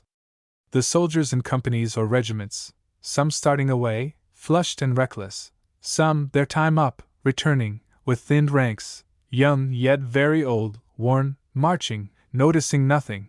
Give me the shores and the wharves heavy fringed with the black ships. Oh, such for me! Oh, an intense life! Oh, full to repletion, and varied. The life of the theater, barroom, huge hotel, for me. The saloon of the steamer, the crowded excursion, for me. The torchlight procession. The dense brigade, bound for the war, with high-piled military wagons following. People, endless, streaming, with strong voices, passions, pageants. Manhattan streets, with their powerful throbs, with the beating drums, as now, the endless and noisy chorus, the rustle and clank of muskets, even the sight of the wounded. Manhattan crowds, with their turbulent musical chorus, with varied chorus and light of the sparkling eyes. Manhattan faces and eyes forever for me. Over the carnage. 1. Over the carnage rose prophetic a voice, "Be not disheartened, affection shall solve the problems of freedom yet. Those who love each other shall become invincible. They shall yet make Columbia victorious. Sons of the mother of all, you shall yet be victorious. You shall yet laugh to scorn the attacks of all the remainder of the earth. No danger shall balk Columbia's lovers. If need be, 1,000 shall sternly immolate themselves for one. One from Massachusetts shall be a Missourian's comrade, from Maine and from hot Carolina, and another an Oregonese, shall be friends triune, more precious to each other than all the riches of the earth. To Michigan, Florida perfumes shall tenderly come, not the perfumes of flowers, but sweeter, and wafted beyond death. It shall be customary in the houses and streets to see manly affection. The most dauntless and rude shall touch face to face lightly. The dependents of liberty shall be lovers. The continuance of equality shall be comrades. These shall tie you and band you stronger than hoops of iron. Aye, ecstatic, O partners! O lands! With the love of lovers tie you. 2. Were you looking to be held together by the lawyers? Or by an agreement on a paper? Or by arms? Nay, nor the world nor any living thing will so cohere. The mother of all. Pensive, on her dead gazing, I heard the mother of all, desperate, on the torn bodies, on the forms covering the battlefields, gazing, as she called to her earth with mournful voice while she stalked. "Absorb them well, O my earth!" she cried. "I charge you, lose not my sons! Lose not an atom, and you, streams, absorb them well, taking their dear blood, and you local spots, and you airs that swim above lightly, and all you essences of soil and growth, and you, O my river's depths, and you mountainsides, and the woods where my dear children's blood, trickling, reddened, and you trees, down in your roots, to bequeath to all future trees, my dead absorb, my young men's beautiful bodies absorb, and their precious, precious, precious blood, which, holding in trust for me, faithfully back again give me, many a year hence, in unseen essence and odor of surface and grass, centuries hence, in blowing airs from the fields, back again give me my darlings, give my immortal heroes, exhale me them centuries hence, breathe me their breath, let not an atom be lost. O years and graves! O air and soil! O my dead, an aroma sweet! Exhale them, perennial, sweet death, years, centuries hence. Camps of green. 1. Not alone our camps of white, O soldiers, when, as ordered forward, after a long march, footsore and weary, soon as the light lessens, we halt for the night, some of us so fatigued, carrying the gun and knapsack, dropping asleep in our tracks, others pitching the little tents, and the fires lit up begin to sparkle, outposts of pickets posted, surrounding, alert through the dark, and a word provided for countersign. Careful for safety, till to the call of the drummers at daybreak loudly beating. The drums, we rise up refreshed, the night and sleep passed over, and resume our journey, or proceed to battle. 2. Lo! The camps of the tents of green, which the days of peace keep filling, and the days of war keep filling, with a mystic army, is it too ordered forward? Is it too only halting a while, till night and sleep pass over? Now in those camps of green, in their tents dotting the world, in the parents, children, husbands, wives, in them, in the old and young, sleeping under the sunlight, sleeping under the moonlight, content and silent there at last, behold the mighty bivouac field and waiting camp of us and ours and all, of our corps and generals all, and the President over the corps and generals all, and of each of us, O soldiers. And of each and all in the ranks we fight, there without hatred we shall all meet. For presently, O soldiers, we too camp in our place in the bivouac camps of green, but we need not provide for outposts, nor word for the countersign, nor drummer to beat the morning drum. Dirge for 2 veterans. 1. The last sunbeam lightly falls from the finished Sabbath on the pavement here, and there beyond, it is looking down a new-made double grave. 2. Lo! The moon ascending. Up from the east, the silvery round moon, beautiful over the housetops, ghastly, phantom moon, immense and silent moon. 3. I see a sad procession, and I hear the sound of coming full-keyed bugles, all the channels of the city streets they're flooding, as with voices and with tears. 4. I hear the great drums pounding, and the small drums steady whirring, and every blow of the great convulsive drums strikes me through and through. 5. For the son is brought with the father, in the foremost ranks of the fierce assault they fell. 2 veterans, son and father, drop together, and the double grave awaits them. 6. Now nearer blow the bugles, and the drums strike more convulsive, and the daylight o'er the pavement quite has faded, and the strong dead march enwraps me. 7. In the eastern sky upbuoying, the sorrowful vast phantom moves illumined, 'tis some mother's large, transparent face, in heaven brighter growing. 8. O strong dead march, you please me. O moon immense, with your silvery face you soothe me. O my soldiers twain! O my veterans, passing to burial! What I have I also give you. 9. The moon gives you light, and the bugles and the drums give you music, and my heart, O my soldiers, my veterans, my heart gives you love. Survivors. How solemn, as one by one, as the ranks returning, all worn and sweaty, as the men file by where I stand, as the faces, the masks appear, as I glance at the faces, studying the masks, as I glance upward out of this page, studying you, dear friend, whoever you are, how solemn the thought of my whispering soul, to each in the ranks, and to you. I see, behind each mask, that wonder, a kindred soul. Oh, the bullet could never kill what you really are, dear friend, nor the bayonet stab what you really are.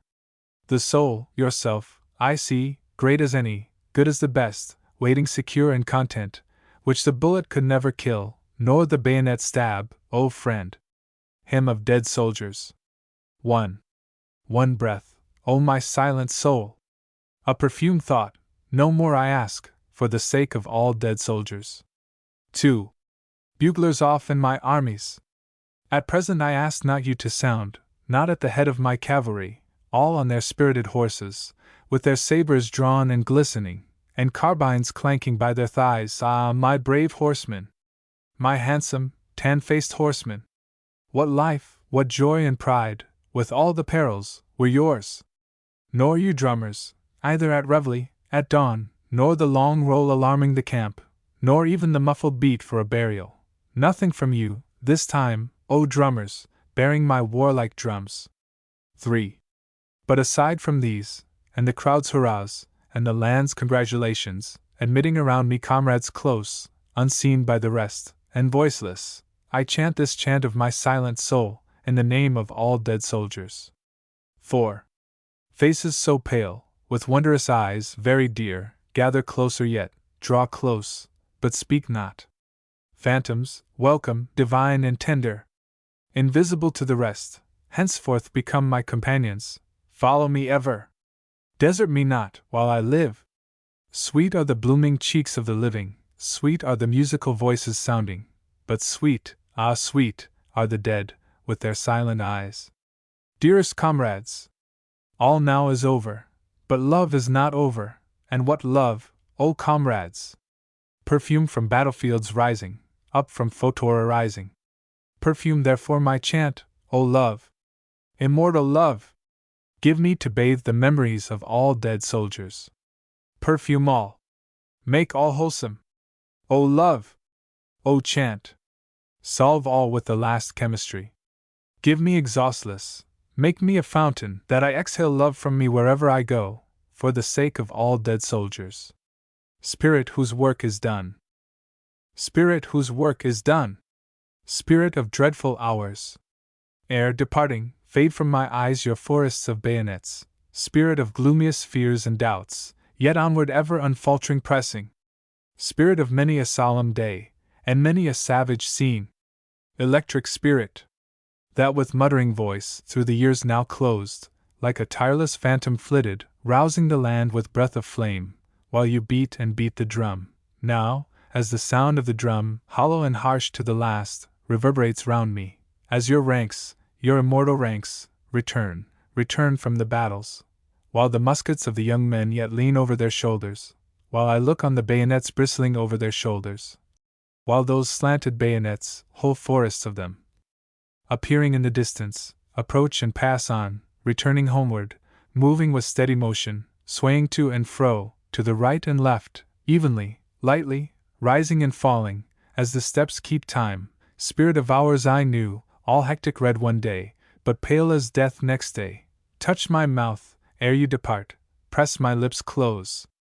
Leave me your pulses of rage. Bequeath them to me. Fill me with currents convulsive. Let them scorch and blister out of my chance. When you are gone, let them identify you to the future in these songs. Reconciliation. Word over all, beautiful as the sky. Beautiful that war, and all its deeds of carnage, must in time be utterly lost, that the hands of the sisters death and night incessantly, softly wash again, and ever again, this soiled world. For my enemy is dead, a man divine as myself is dead. I look where he lies, white-faced and still, in the coffin. I draw near, I bend down and touch lightly with my lips the white face in the coffin. After the war. To the leavened soil they trod, calling, I sing, for the last, not cities, nor man alone, nor war, nor the dead, but forth from my tent emerging for good, loosing, untying the tent ropes, in the freshness, the forenoon air, in the far-stretching circuits and vistas, again to peace restored, to the fiery fields emanative, and the endless vistas beyond, to the south and the north, to the leavened soil of the general western world. To attest my songs, to the average earth, the wordless earth. Witness of war and peace, to the Alleghanian hills, and the tireless Mississippi, to the rocks I, calling, sing, and all the trees in the woods, to the plain of the poems of heroes, to the prairie spreading wide, to the far-off sea, and the unseen winds, and the sane impalpable air.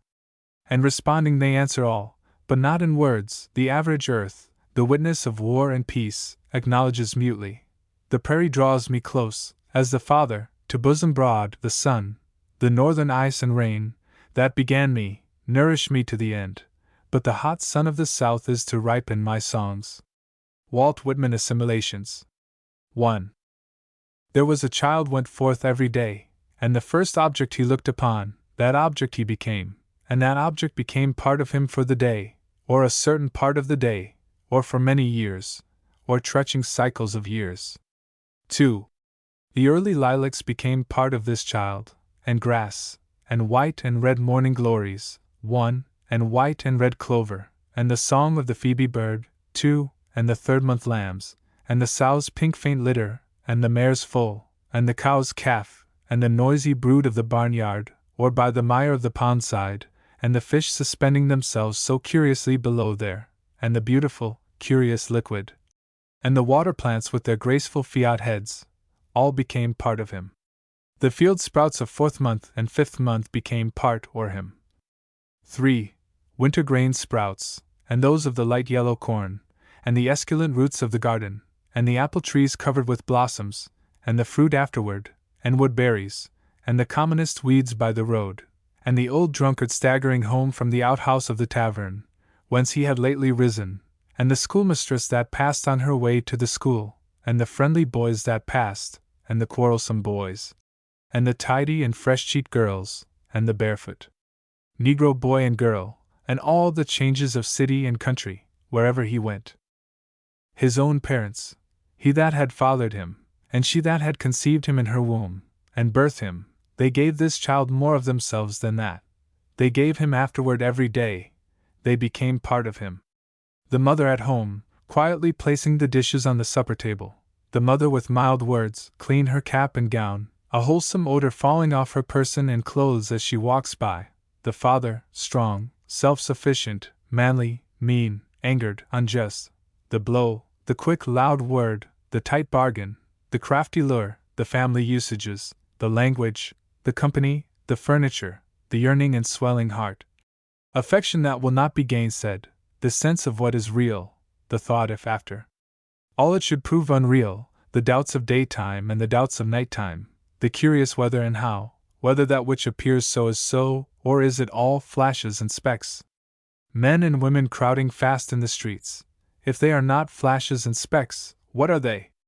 The streets themselves, and the facades of houses, and goods in the windows, vehicles, teams, the heavy planked wharves, the huge crossing at the ferries, the village on the highland, seen from afar at sunset, the river between, shadows, aureola and mist, light falling on roofs and gables of white or brown, 3 miles off, the schooner near by, sleepily dropping down the tide, the little boat slack-towed astern.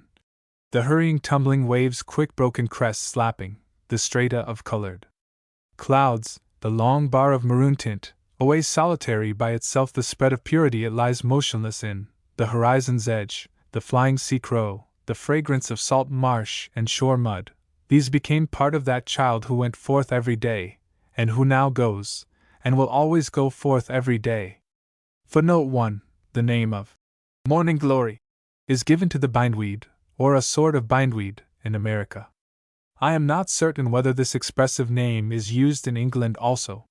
Footnote 2. A dun-colored little bird with a cheerful note, sounding like the word Phoebe. A word out of the sea. 1. Out of the rocked cradle, out of the mockingbird's throat, the musical shuttle, out of the 9th month midnight, over the sterile sands, and the fields beyond, where the child, leaving his bed, wandered alone, bareheaded, barefoot, down from the showered halo, up from the mystic play of shadows, twining and twisting, as if they were alive, out from the patches of briars and blackberries, from the memories of the birds that chanted to me. From your memories, sad brother, from the fitful risings and fallings I heard, from under that yellow half-moon, late risen, and swollen as if with tears, from those beginning notes of sickness and love, there in the transparent mist, from the thousand responses of my heart, never to cease, from the myriad thence aroused words, from the words stronger and more delicious than any, from such, as now they start, the scene revisiting, as a flock, twittering, rising, or overhead passing. Borne hither, ere all eludes me, hurriedly, a man, yet by these tears. A little boy again, throwing myself on the sand, confronting the waves, I, chanter of pains and joys, uniters of here and hereafter, taking all hints to use them, but swiftly leaping beyond them, a reminiscence sing. 2. Once, Paumanok, when the snows had melted, and the 5th month grass was growing, up this seashore, in some briars, 2 guests from Alabama, 2 together, and their nest, and 4 light green eggs spotted with brown, and every day the he-bird, to and fro, near at hand, and every day the she-bird, crouched on her nest, silent, with bright eyes, and every day I, a curious boy, never too close, never disturbing them, cautiously peering, absorbing, translating. 3. Shine. Shine. Shine. Pour down your warmth, great sun. While we bask, we 2 together. 2 together. Winds blow south, or winds blow north, day come white or night come black, home, or rivers and mountains from home, singing all time, minding no time, if we 2 but keep together. 4. Till of a sudden may be killed, unknown to her mate, one forenoon the she-bird crouched not on the nest, nor returned that afternoon, nor the next, nor ever appeared again. And thenceforward, all summer, in the sound of the sea, and at night, under the full of the moon, in calmer weather, over the hoarse surging of the sea, or flitting from briar to briar by day, I heard at intervals, the remaining one, the he-bird, the solitary guest from Alabama. 5. Blow. Blow. Blow. Blow up, sea winds, along Paumanok's shore. I wait and I wait, till you blow my mate to me. 6. Yes, when the stars glistened. All night long, on the prong of a moss-scalloped stake, down, almost amid the slapping waves, sat the lone singer, wonderful, causing tears. He called on his mate. He poured forth the meanings which I, of all men, know. Yes, my brother, I know, the rest might not, but I have treasured every note, for once, and more than once, dimly, down to the beach gliding, silent, avoiding the moonbeams, blending myself with the shadows, recalling now the obscure shapes, the echoes, the sounds and sights after their sorts, the white arms out in the breakers tirelessly tossing, I, with bare feet, a child, the wind wafting my hair, listened long and long. Listened, to keep, to sing, now translating the notes, following you, my brother. 7. Soothe. Soothe. Soothe. Close on its wave soothes the wave behind, and again another behind, embracing and lapping, every one close, but my love soothes not me, not me. Low hangs the moon, It rose late. Oh, it is lagging. Oh, I think it is heavy with love, with love. Oh, madly the sea pushes, pushes upon the land, with love, with love. Oh, night! Do I not see my love fluttering out there among the breakers? What is that little black thing I see there in the white? Loud! Loud! Loud! Loud! I call to you, my love! High and clear I shoot my voice over the waves. Surely you must know who is here, is here. You must know who I am, my love. Low-hanging moon! What is that dusky spot in your brown yellow? Oh, it is the shape of my mate. Oh, moon, do not keep her from me any longer. Land! Land! Oh, land! Whichever way I turn, oh, I think you could give me my mate back again, if you only would, for I am almost sure I see her dimly whichever way I look. Oh, rising stars! Perhaps the one I want so much will rise with some of you. Oh, throat! Oh, trembling throat! Sound clearer through the atmosphere. Pierce the woods, the earth, somewhere, listening to catch you, must be the one I want. Shake out carols! Solitary here, the night's carols. Carols of lonesome love. Death's carols. Carols under that lagging, yellow, waning moon. Oh, under that moon, where she droops almost down into the sea. Oh, reckless, despairing carols. But soft. Sink low, soft. Let me just murmur, and do you wait a moment, you husky-noised sea, for somewhere I believe I heard my mate responding to me, so faint, I must be still to listen, but not altogether still, for then she might not come immediately to me. Hither, my love! Here I am. Here. With this just sustained note I announce myself to you. This gentle call is for you, my love, for you. Do not be decoyed elsewhere. That is the whistle of the wind, it is not my voice. That is the fluttering, the flattering of the spray, those are the shadows of leaves. O darkness! Oh, in vain! Oh, I am very sick and sorrowful. O brown halo in the sky, near the moon, drooping upon the sea. O troubled reflection in the sea. O throat! O throbbing heart! O all, and I singing uselessly all the night. Yet I murmur on. O murmurs, you yourselves make me continue to sing, I know not why. O past! O life! O songs of joy! In the air, in the woods, over fields, loved, loved, loved, loved, loved. But my love no more with me. We two together no more. 8. The aria sinking, all else continuing, the stars shining, the winds blowing, the notes of the bird continuous echoing, with angry moans the fierce old mother incessantly moaning, on the sands of Paumanok's shore, grey and rustling, the yellow half-moon enlarged, sagging down, drooping, the face of the sea almost touching, the boy ecstatic, with his bare feet the waves, with his hair the atmosphere, dallying, the love in the heart long pent, now loose, now at last tumultuously bursting, the areas, meaning the ears, the soul, swiftly depositing, the strange tears down the cheeks coursing, the colloquy there, the trio, each uttering, the undertone, the savage old mother, incessantly crying, to the boy's soul's questions sullenly timing, some drowned secret hissing to the outsetting bard of love. 9. Demon or bird? Said the boy's soul, is it indeed toward your mate you sing? Or is it mostly to me? For I, that was a child, my tongue's used sleeping, now I have heard you, now in a moment I know what I am for I awake, and already 1,000 singers, 1,000 songs, clearer, louder, and more sorrowful than yours, 1,000 warbling echoes, have started to life within me, never to die.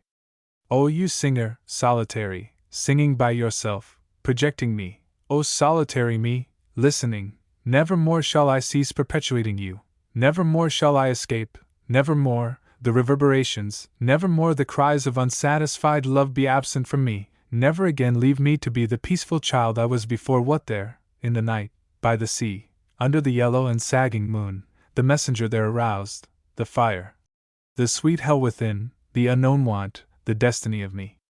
Oh, give me the clue! It lurks in the night here somewhere, winky face. Oh, if I am to have so much, let me have more. Oh, a word! Oh, what is my destination? I fear it is henceforth chaos. Oh, how joys, dreads, convolutions, human shapes and all shapes spring as from graves around me. Oh, phantoms! You cover all the land, and all the sea. Oh, I cannot see in the dimness whether you smile or frown upon me. Oh, vapor, a look, a word! Oh, well-beloved! Oh, you dear women's and men's phantoms! A word then, for I will conquer it, the word final, superior to all, subtle, send up. What is it? I listen. Are you whispering it, and have been all the time, you sea waves?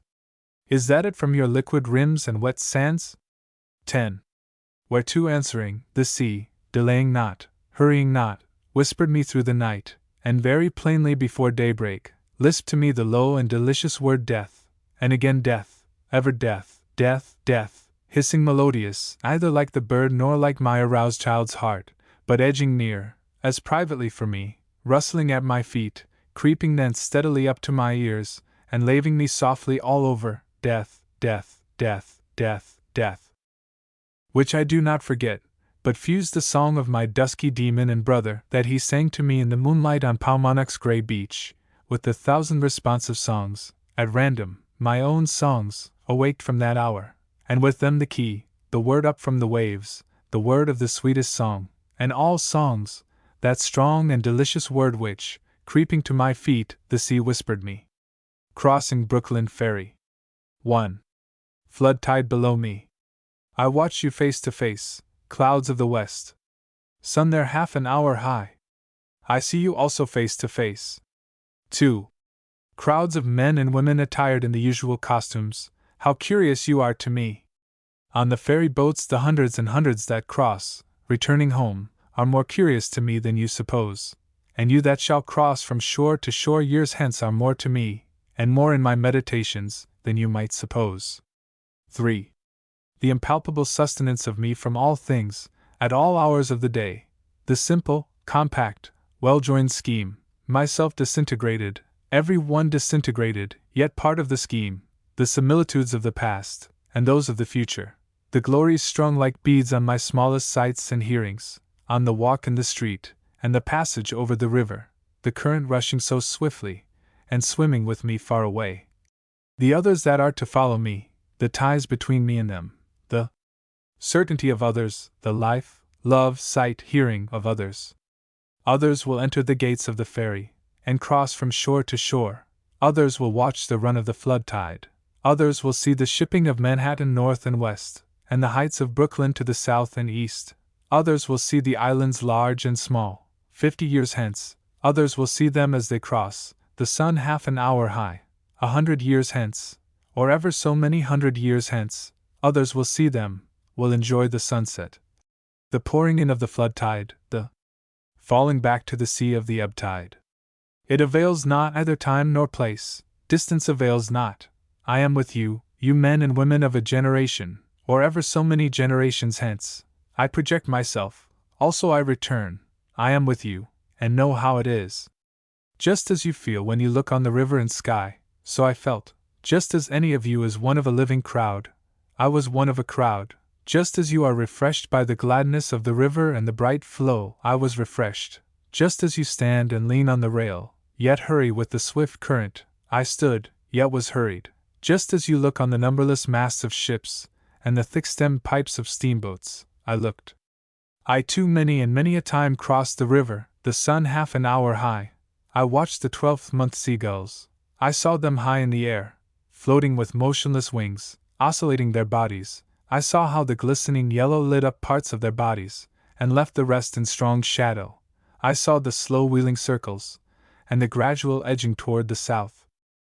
I too saw the reflection of the summer sky in the water, had my eyes dazzled by the shimmering track of beams, looked at the fine centrifugal spokes of light round the shape of my head in the sunlit water, looked on the haze on the hills southward and southwestward, looked on the vapor as it flew in fleeces tinged with violet, looked toward the lower bay to notice the arriving ships, saw their approach, saw aboard those that were near me, saw the white sails of schooners and sloops, saw the ships at anchor, the sailors at work in the rigging, or out astride the spars, the round masts, the swinging motion of the hulls, the slender serpentine pennants, the large and small steamers in motion, the pilots in their pilot houses, the white wake left by the passage, the quick tremulous whirl of the wheels, the flags of all nations, the falling of them at sunset, the scallop-edged waves in the twilight, the ladled cups, the frolicsome crests and glistening, the stretch afar growing dimmer and dimmer, the gray walls of the granite storehouses by the docks, on the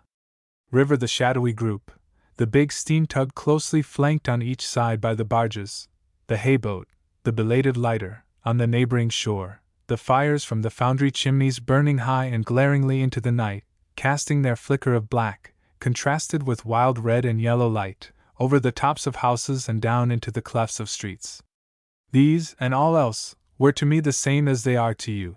I project myself a moment to tell you, also I return. I loved well those cities. I loved well the stately and rapid river. The men and women I saw were all near to me, others the same, others who look back on me because I looked forward to them. The time will come, though I stop here today and tonight. What is it then between us? What is the count of the scores or hundreds of years between us? Whatever it is, it avails not, distance avails not, and place avails not.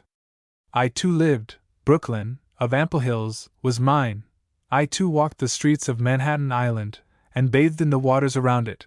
I too felt the curious abrupt questionings stir within me. In the day, among crowds of people, sometimes they came upon me, in my walks home late at night, or as I lay in my bed, they came upon me.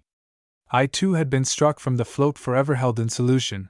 I too had received identity by my body. That I knew, was of my body, and what I should be, I knew, I should be of my body. It is not upon you alone the dark patches fall, the dark threw patches down upon me also. The best I had done seemed to me blank and suspicious. My great thoughts, as I supposed them, were they not in reality meager? Would not people laugh at me? It is not you alone who know what it is to be evil. I am he who knew what it was to be evil. I too knitted the old knot of contrariety, blabbed, blushed, resented, lied, stole, grudged, had guile, anger, lust, hot wishes I dared not speak, was wayward, vain, greedy, shallow, sly, cowardly, malignant, the wolf, the snake, the hog, not wanting in me, the cheating look, the frivolous word, the adulterous wish, not wanting. Refusals, hates, postponements, meanness, laziness, none of these wanting. But I was Manhattanese, friendly and proud. I was called by my nighest name by clear, loud voices of young men as they saw me approaching or passing, felt their arms on my neck as I stood, or the negligent leaning of their flesh against me as I sat, saw many I loved in the street, or ferry boat, or public assembly, yet never told them a word, lived the same life with the rest, the same old laughing, gnawing, sleeping, played the part that still looks back on the actor or actress. The same old role, the role that is what we make it, as great as we like, or as small as we like, or both great and small. Closer yet I approach you. What thought you have of me? I had as much of you. I laid in my stores in advance. I considered long and seriously of you before you were born. Who was to know what should come home to me? Who knows but I am enjoying this? Who knows but I am as good as looking at you now, for all you cannot see me? It is not you alone, nor I alone, not a few races, nor a few generations, nor a few centuries. It is that each came or comes or shall come from its due emission, without fail, either now or then or henceforth. Everything indicates, the smallest does, and the largest does, a necessary film envelopes all, and envelopes the soul for a proper time.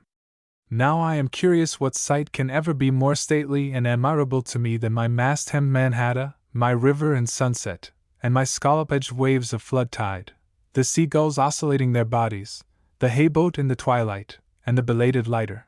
Curious what gods can exceed these that clasp me by the hand, and with voices I love call me promptly and loudly by my nighest name as I approach. Curious what is more subtle than this which ties me to the woman or man that looks in my face, which fuses me into you now, and pours my meaning into you. We understand, then, do we not? What I promised without mentioning it have you not accepted? What the study could not teach, what the preaching could not accomplish, is accomplished, is it not? What the push of reading could not start, is started by me personally, is it not? 4. Flow on river.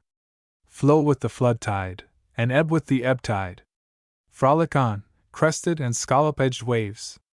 Gorgeous clouds of the sunset, drench with your splendor me, or the men and women generations after me. Cross from shore to shore, countless crowds of passengers. Stand up, tall masts of Mannahatta, stand up, beautiful hills of Brooklyn. Bully for you! You proud, friendly, free Manhattanese. Throb, baffled and curious brain. Throw out questions and answers. Suspend here and everywhere, eternal float of solution. Blab, blush, lie, steal, you or I or any one after us. Gaze, loving and thirsting eyes, in the house, or street, or public assembly. Sound out, voices of young men. Loudly and musically call me by my nighest name. Live, old life. Play the part that looks back on the actor or actress. Play the old role, the role that is great or small, according as one makes it. Consider, you who peruse me, whether I may not in unknown ways be looking upon you. Be firm, rail over the river, to support those who lean idly, yet haste with the hasting current. Fly on, seabirds.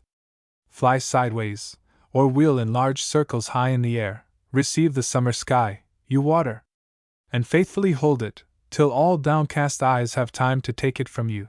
Diverge, fine spokes of light, from the shape of my head, or any one's head, in the sunlit water. Come on, ships from the lower bay. Pass up or down, white-sailed schooners, sloops, lighters. Flaunt away, flags of all nations. Be duly lowered at sunset. Burn high your fires, foundry chimneys. Cast black shadows at nightfall. Cast red and yellow light over the tops of the houses. Appearances, now or henceforth, indicate what you are. You necessary film, continue to envelop the soul. About my body for me, and your body for you, be hung our divinest aromas. Thrive, cities. Bring your freight, bring your shows, ample and sufficient rivers. Expand, being than which none else is perhaps more spiritual. Keep your places, objects than which none else is more lasting. We descend upon you in all things, we arrest you all, we realize the soul only by you, you faithful solids and fluids.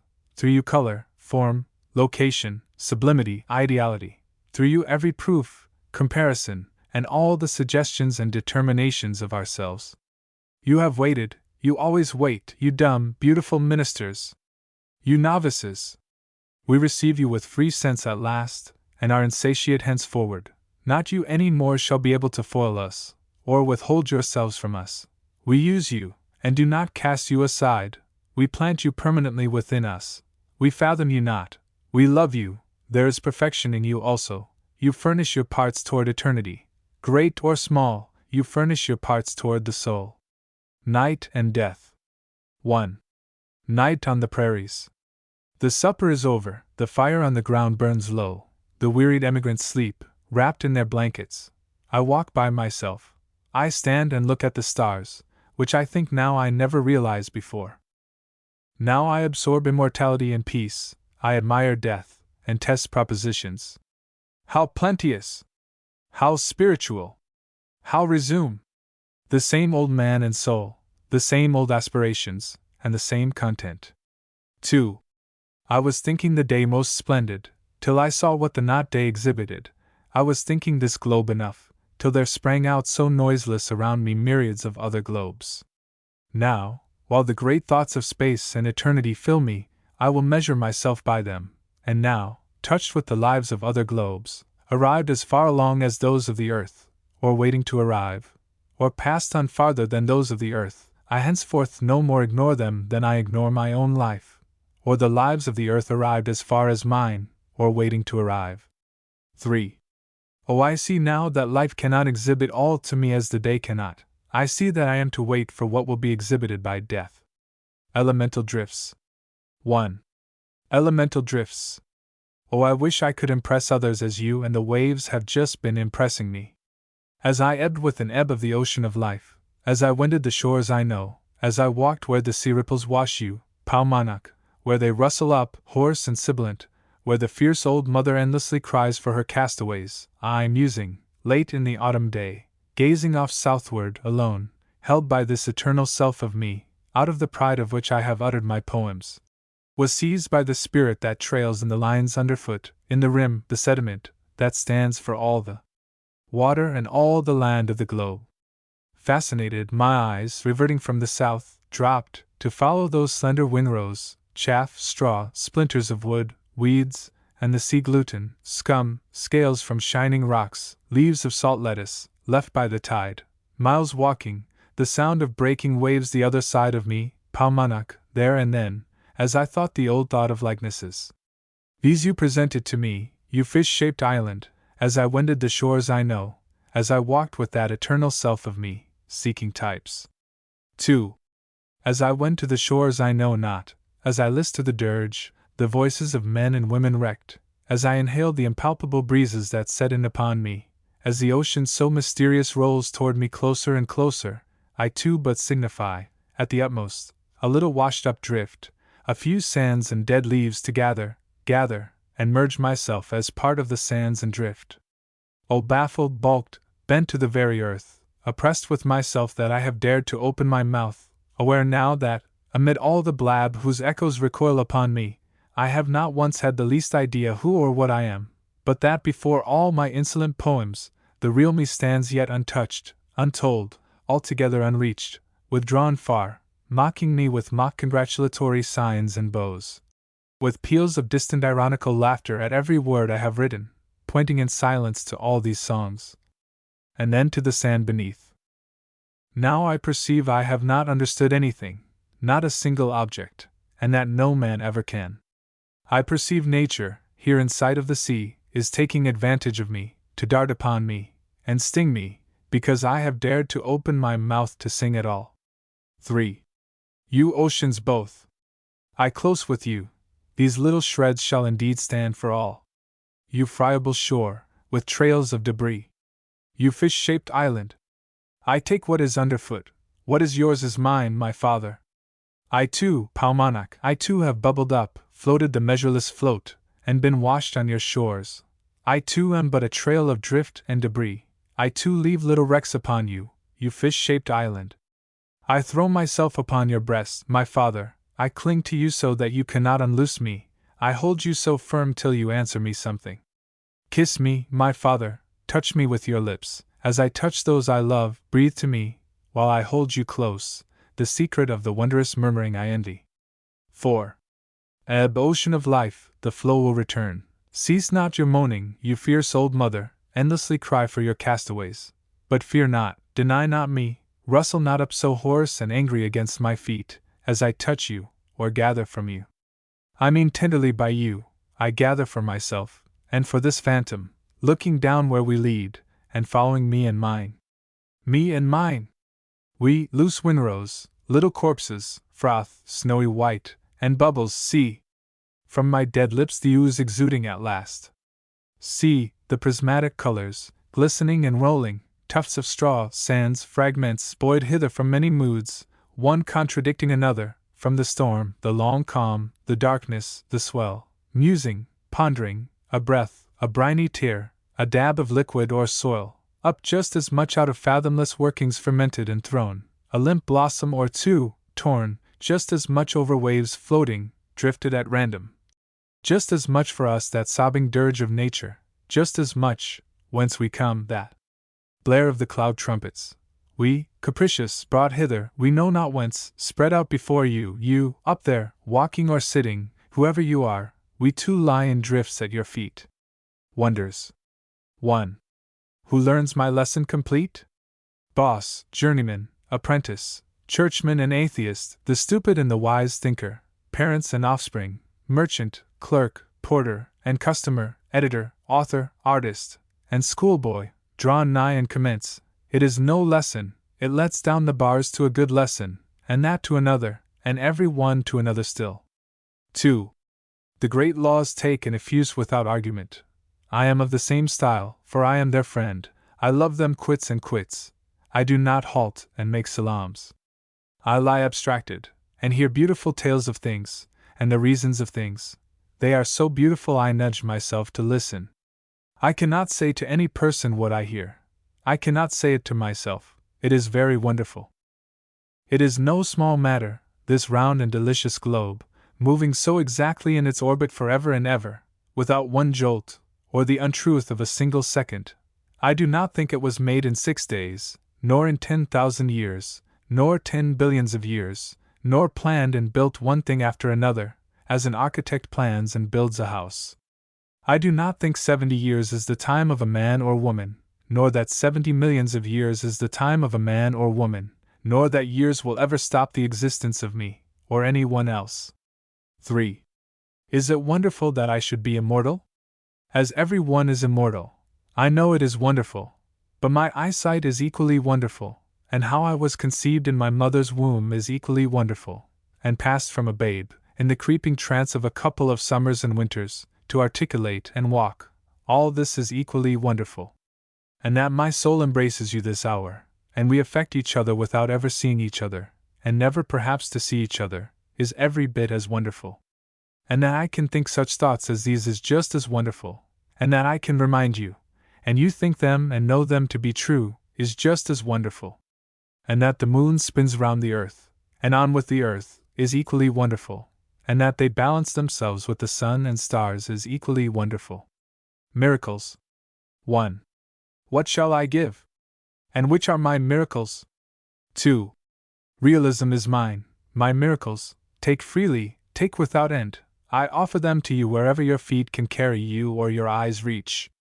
3. Why? Who makes much of a miracle?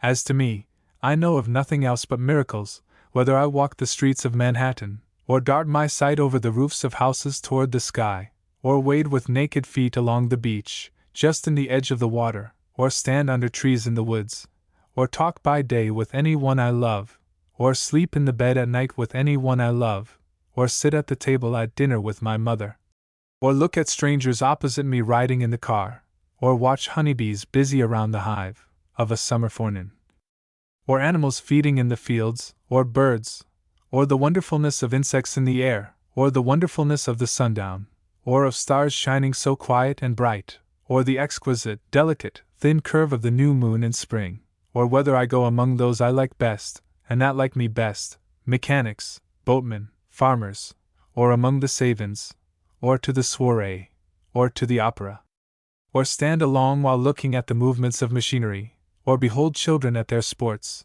or the admirable sight of the perfect old man, or the perfect old woman, or the sick in hospitals, or the dead carried to burial, or my own eyes and figure in the glass, these, with the rest, one and all, are to me miracles, the whole referring, yet each distinct and in its place. 4. To me, every hour of the light and dark is a miracle, every inch of space is a miracle, every square yard of the surface of the earth is spread with the same, every cubic foot of the interior swarms with the same, every spear of grass, the frames, limbs, organs, of men and women, and all that concerns them, all these to me are unspeakably perfect miracles. To me the sea is a continual miracle, the fishes that swim, the rocks, the motion of the waves, the ships, with men in them, what stranger miracles are there? Visages. Of the visages of things, and of piercing through to the accepted hells beneath. Of ugliness, to me there is just as much in it as there is in beauty, and now the ugliness of human beings is acceptable to me. Of detected persons, to me, detected persons are not, in any respect, worse than undetected persons, and are not in any respect worse than I am myself. Of criminals, to me, any judge or any juror is equally criminal, and any reputable person is also, and the president is also. The dark side. I sit and look out upon all the sorrows of the world, and upon all oppression and shame. I hear secret convulsive sobs from young men, at anguish with themselves, remorseful after deeds done. I see, in low life, the mother misused by her children, dying, neglected, gaunt, desperate. I see the wife misused by her husband. I see the treacherous seducer of young women. I mark the ranklings of jealousy and unrequited love, attempted to be hid. I see these sights on the earth. I see the workings of battle, pestilence, tyranny. I see martyrs and prisoners. I observe a famine at sea. I observe the sailors casting lots who shall be killed, to preserve the lives of the rest. I observe the slights and degradations cast by arrogant persons upon laborers, the poor, and upon Negroes, and the like. All these, all the meanness and agony without end, I, sitting, look out upon, see, hear, and am silent. Music. I heard you, solemn sweet pipes of the organ, as last Sunday morn I passed the church. Winds of autumn, as I walked the woods at dusk, I heard your long-stretched sighs up above, so mournful. I heard the perfect Italian tenor, singing at the opera. I heard the soprano in the midst of the quartet singing. Heart of my love! You too I heard, murmuring low through one of the wrists around my head. Heard the pulse of you, when all was still, ringing little bells last night under my ear. Wherefore? O me! O life! Of the questions of these recurring, of the endless trains of the faithless, of cities filled with the foolish, of myself forever reproaching myself, for who more foolish than I, and who more faithless?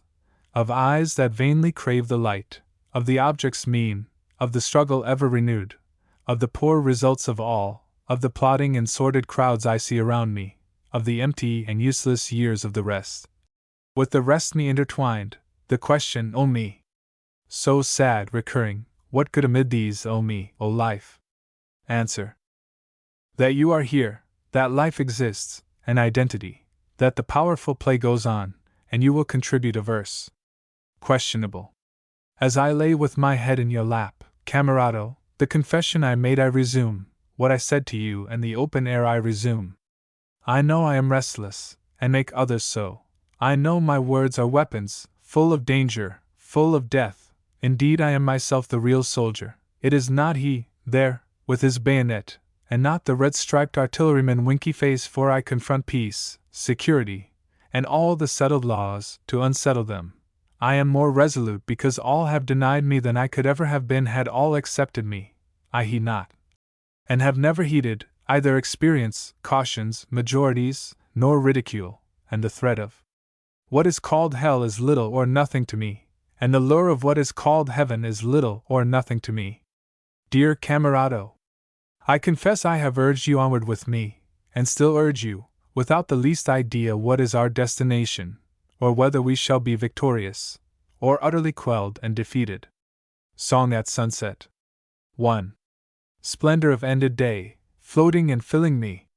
Hour prophetic, hour resuming the past, inflating my throat, you, divine average.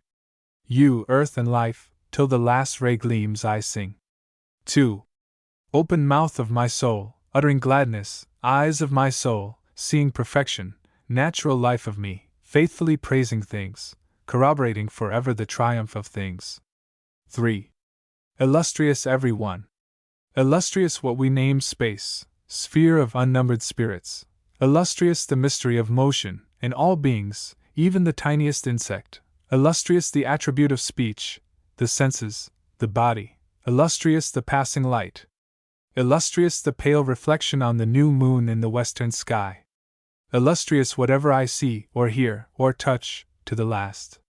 Good in all, in the satisfaction and aplomb of animals, in the annual return of the seasons, in the hilarity of youth, in the strength and flush of manhood, in the grandeur and exquisiteness of old age, in the superb vistas of death. Wonderful to depart, wonderful to be here. The heart, to jet the all alike and innocent blood, to breathe the air, how delicious!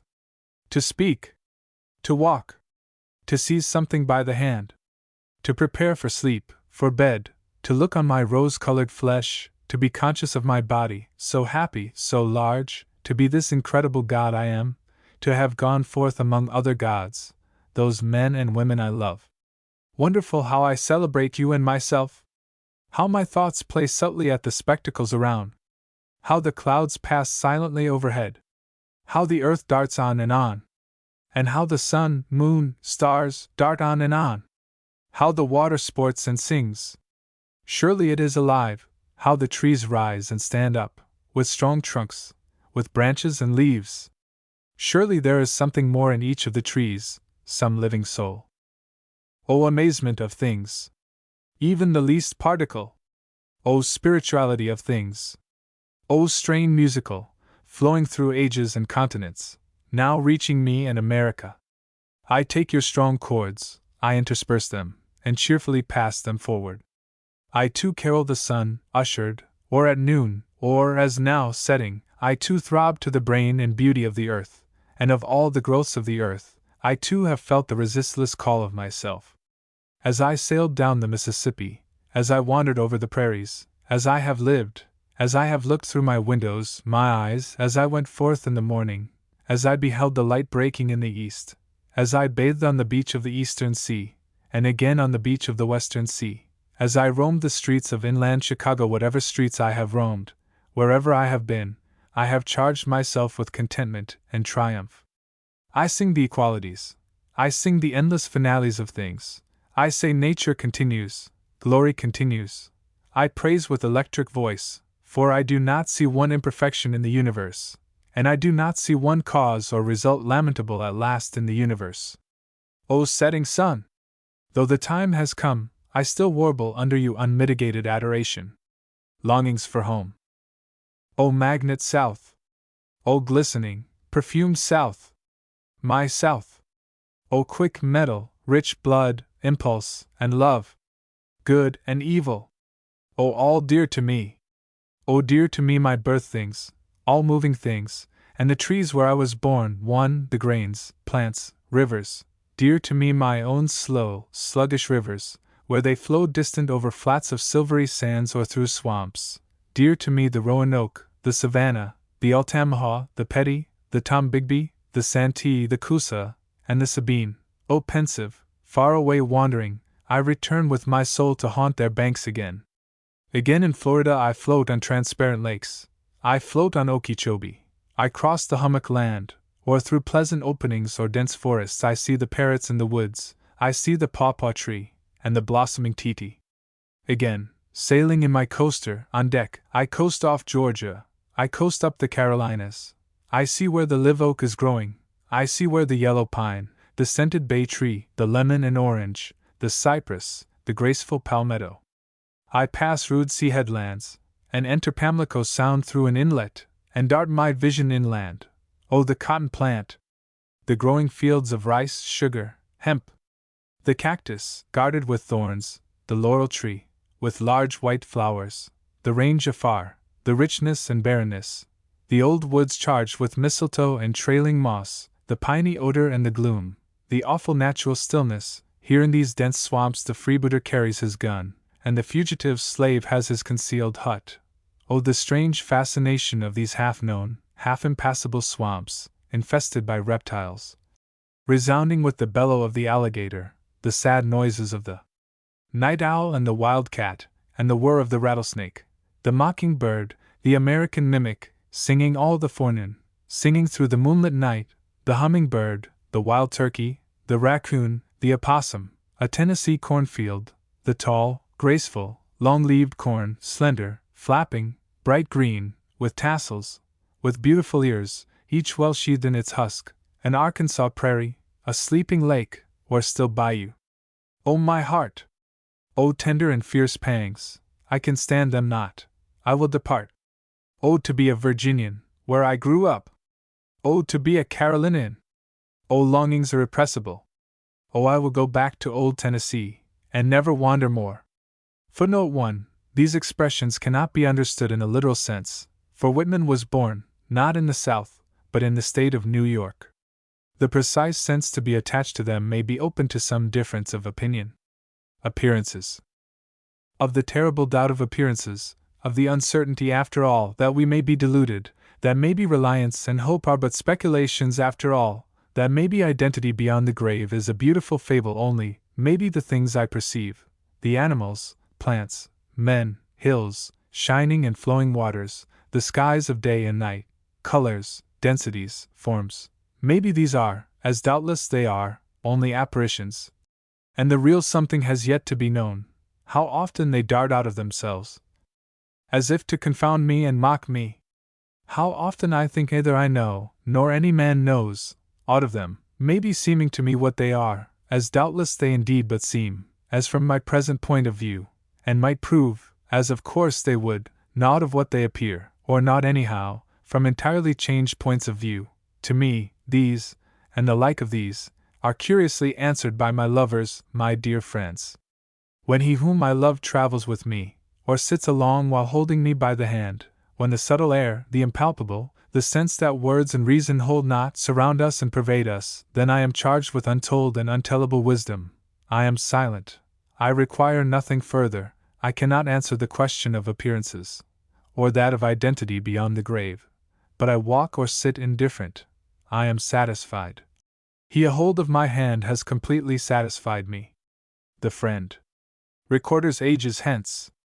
Come, I will take you down underneath this impassive exterior. I will tell you what to say of me.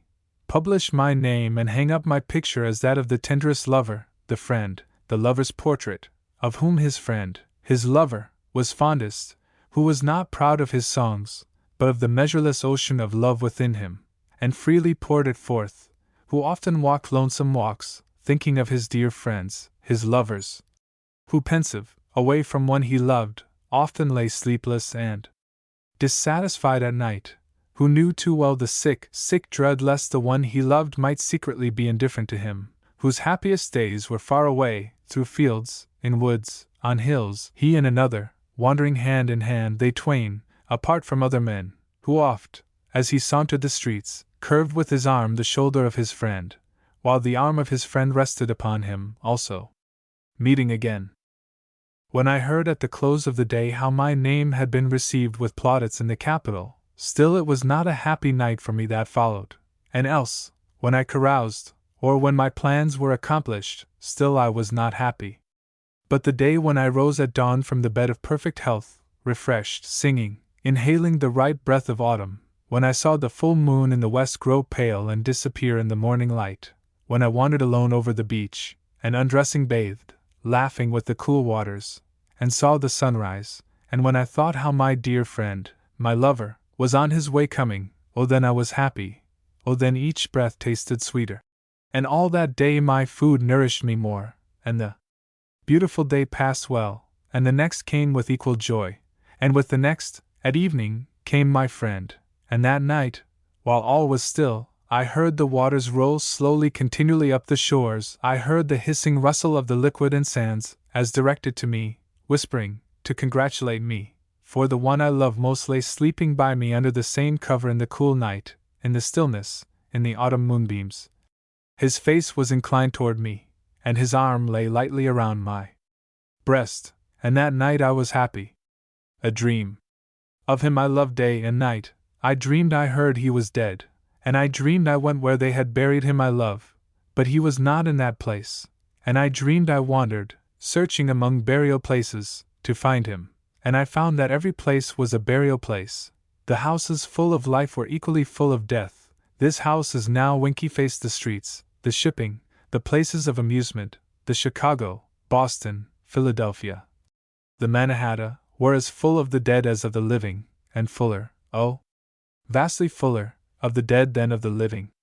And what I dreamed I will henceforth tell to every person and age, and I stand henceforth bound to what I dreamed, and now I am willing to disregard burial places, and dispense with them, and if the memorials of the dead were put up indifferently everywhere, even in the room where I eat or sleep, I should be satisfied, and if the corpse of any one I love, or if my own corpse, be duly rendered to powder, and poured in the sea, I shall be satisfied, or if it be distributed to the winds I shall be satisfied.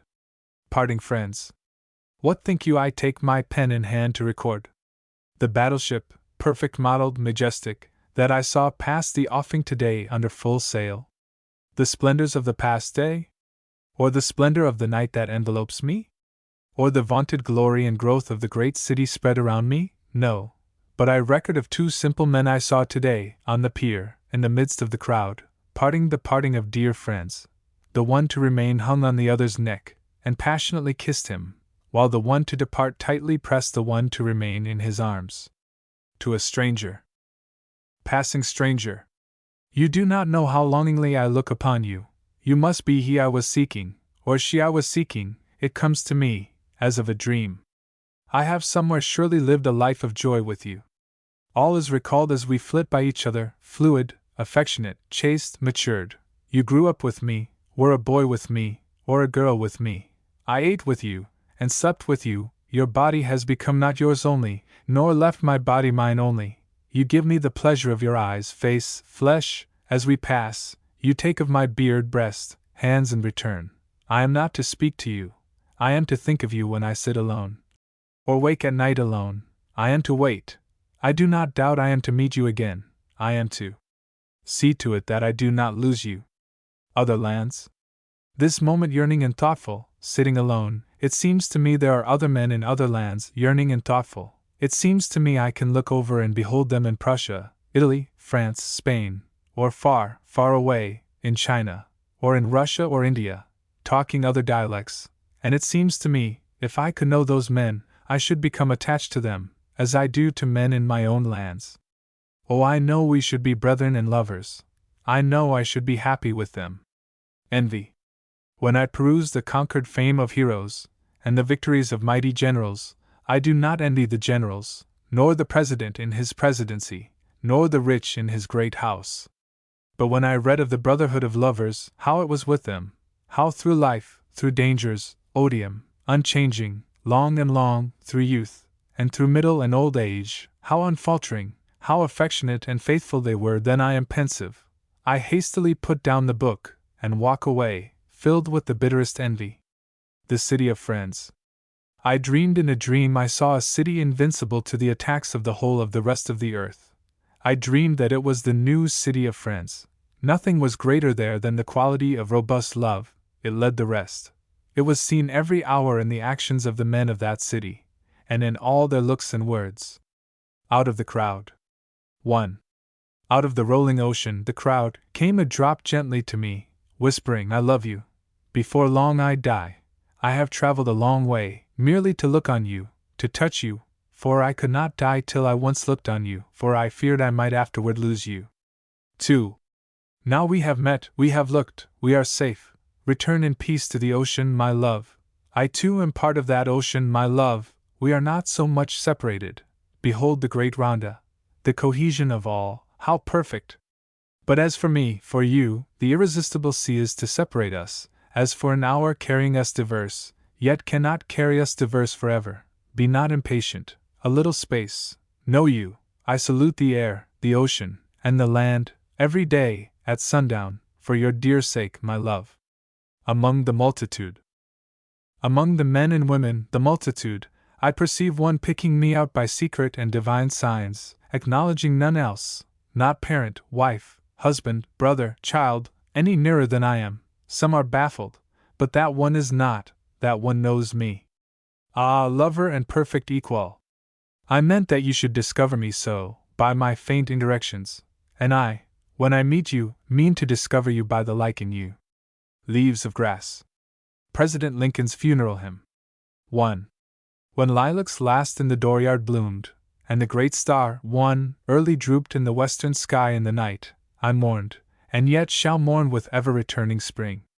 O ever-returning spring! Trinity sure to me you bring, lilac blooming perennial, and drooping star in the west, and thought of him I love. 2. O powerful, western, fallen star! O shades of night! O moody, tearful night!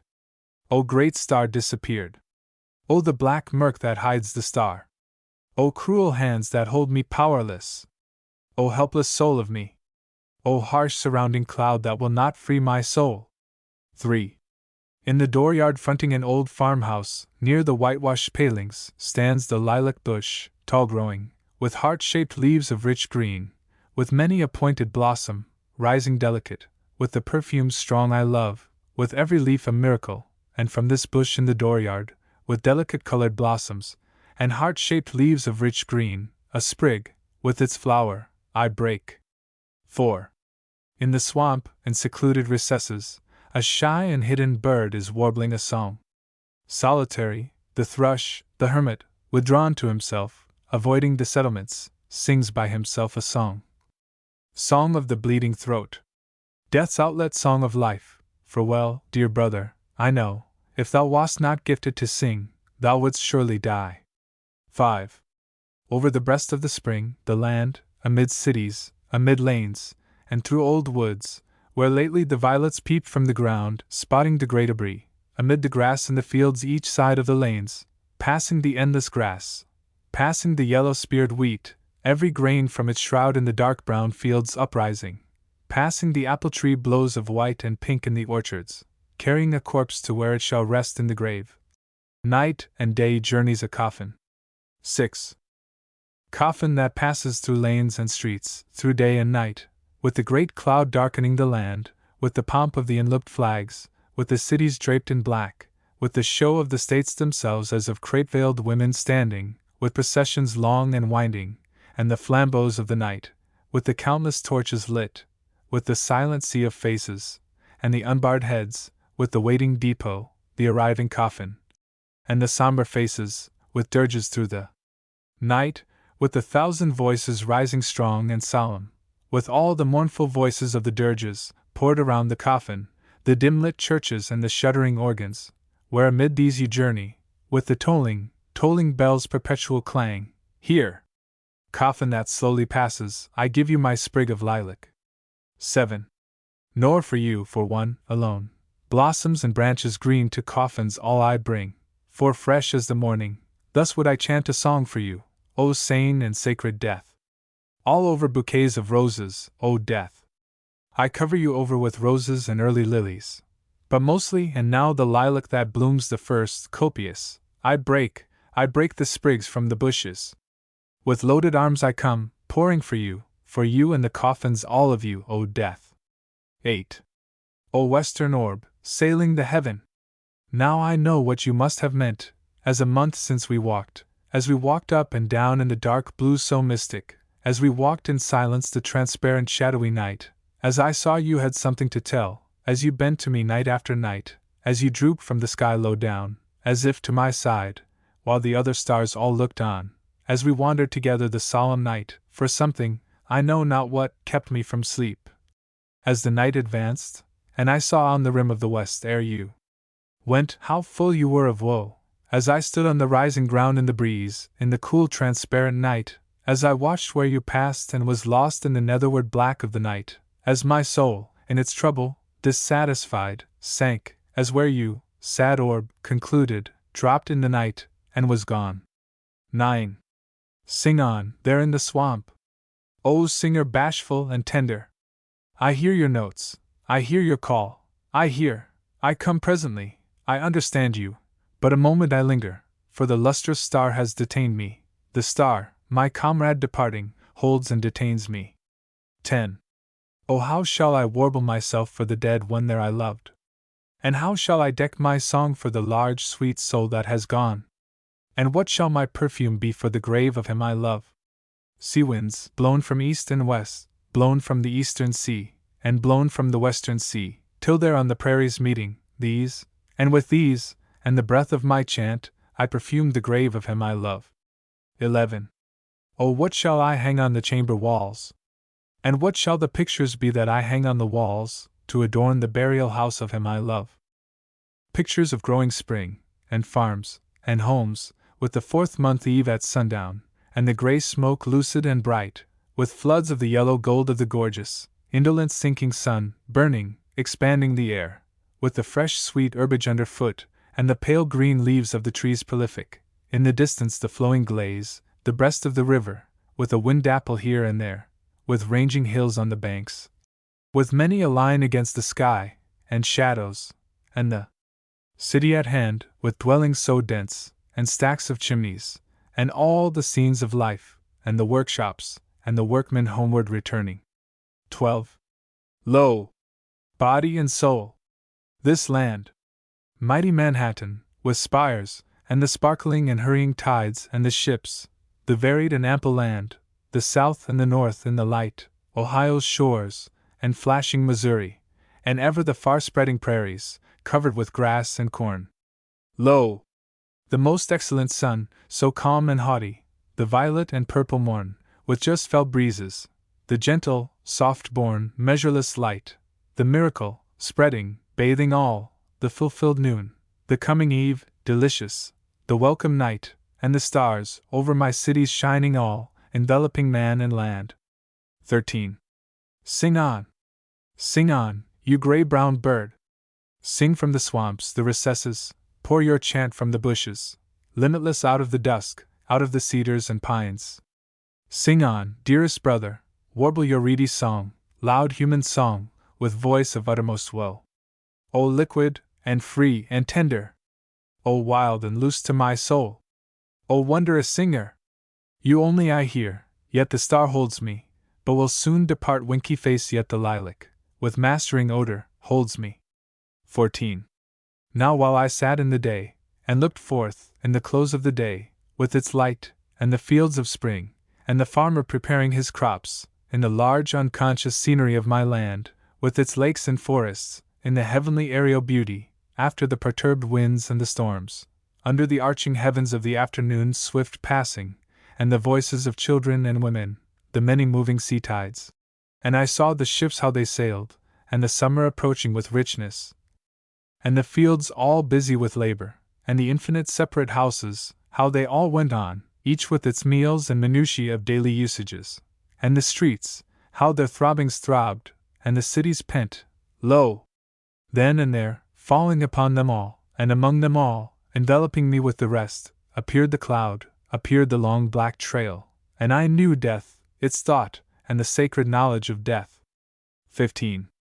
And the thought of death close walking the other side of me, and I in the middle, as with companions, and as holding the hands of companions, I fled forth to the hiding receiving night, that talks not, down to the shores of the water, the path by the swamp in the dimness, to the solemn shadowy cedars, and ghostly pines so still.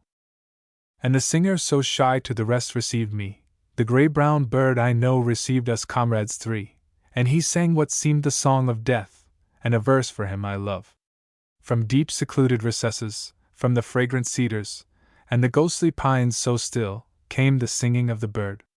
And the charm of the singing wrapped me, as I held, as if by their hands, my comrades in the night, and the voice of my spirit tallied the song of the bird. 16. Come, lovely and soothing death, undulate round the world, serenely arriving, in the day, in the night, to all, to each, sooner or later, delicate death. Praise be the fathomless universe, for life and joy, and for objects and knowledge curious, and for love, sweet love, but praise, oh praise and praise, for the sure enwinding arms of cool enfolding death. Dark mother, always gliding near, with soft feet, have none chanted for thee a chant of fullest welcome? Then I chanted for thee, I glorify thee above all, I bring thee a song that, when thou must indeed come unfalteringly.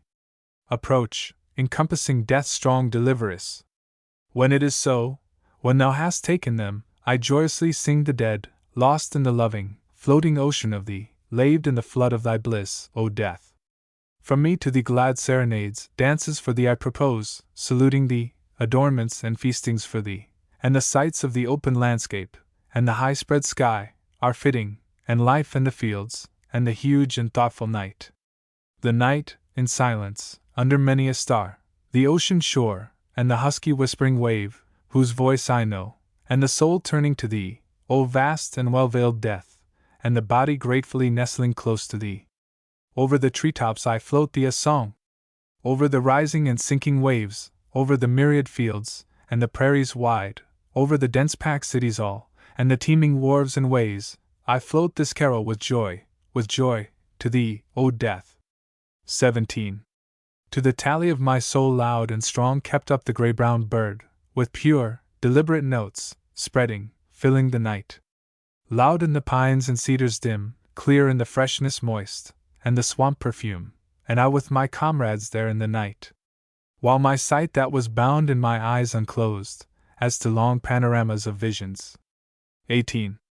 I saw the vision of armies, and I saw, as in noiseless dreams, hundreds of battle flags, borne through the smoke of the battles, and pierced with missiles, I saw them, and carried hither and yon through the smoke, and torn and bloody, and at last but a few shreds of the flags left on the staffs, and all in silence, and the staffs all splintered and broken. I saw battle corpses, myriads of them, and the white skeletons of young men, I saw them, I saw the debris of all dead soldiers. But I saw they were not as was thought, they themselves were fully at rest, they suffered not, The living remained and suffered, the mother suffered, and the wife and the child, and the musing comrades suffered, and the armies that remained suffered. 19. Passing the visions, passing the night, passing, unloosing the hold of my comrades' hands, passing the song of the hermit bird, and the tallying song of my soul, victorious song, death's outlet song, yet varying, ever-altering song, as low and wailing, yet clear, the notes, rising and falling, flooding the night, sadly sinking and fainting, as warning and warning, and yet again bursting with joy, covering the earth, and filling the spread of the heaven, as that powerful psalm in the night, I heard from recesses. 20. Must I leave thee, lilac with heart-shaped leaves? Must I leave thee there in the dooryard, blooming, returning with spring? Must I pass from my song for thee, from my gaze on thee in the west, fronting the west, communing with thee, O comrade lustrous, with silver face in the night?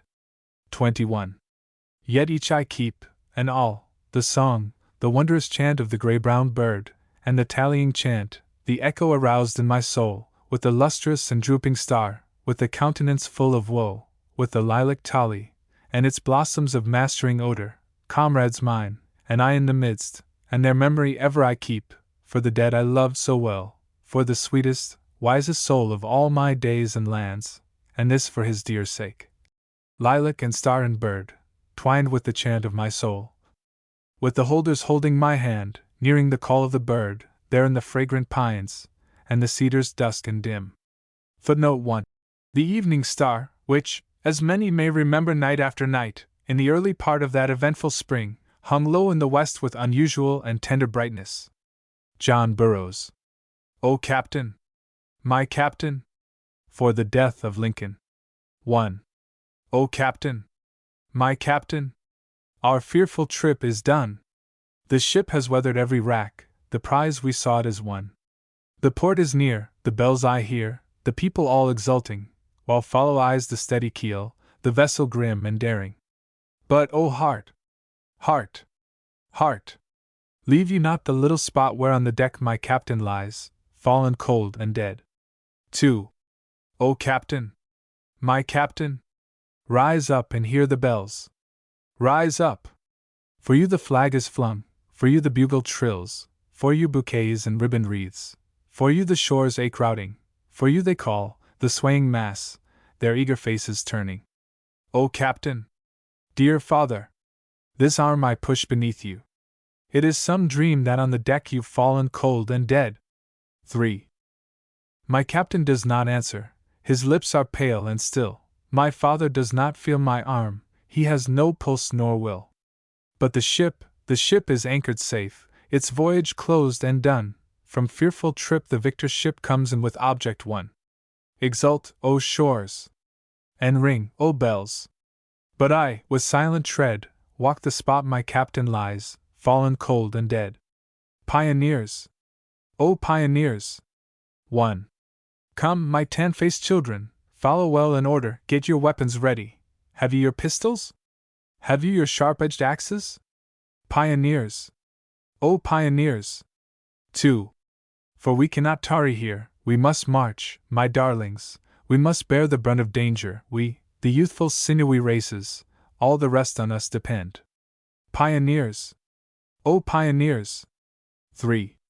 O you youths, western youths, so impatient, full of action, full of manly pride and friendship, plain I see you, western youths, see you tramping with the foremost, pioneers. O pioneers! 4. Have the elder races halted? Do they droop and end their lesson, wearied, over there beyond the seas?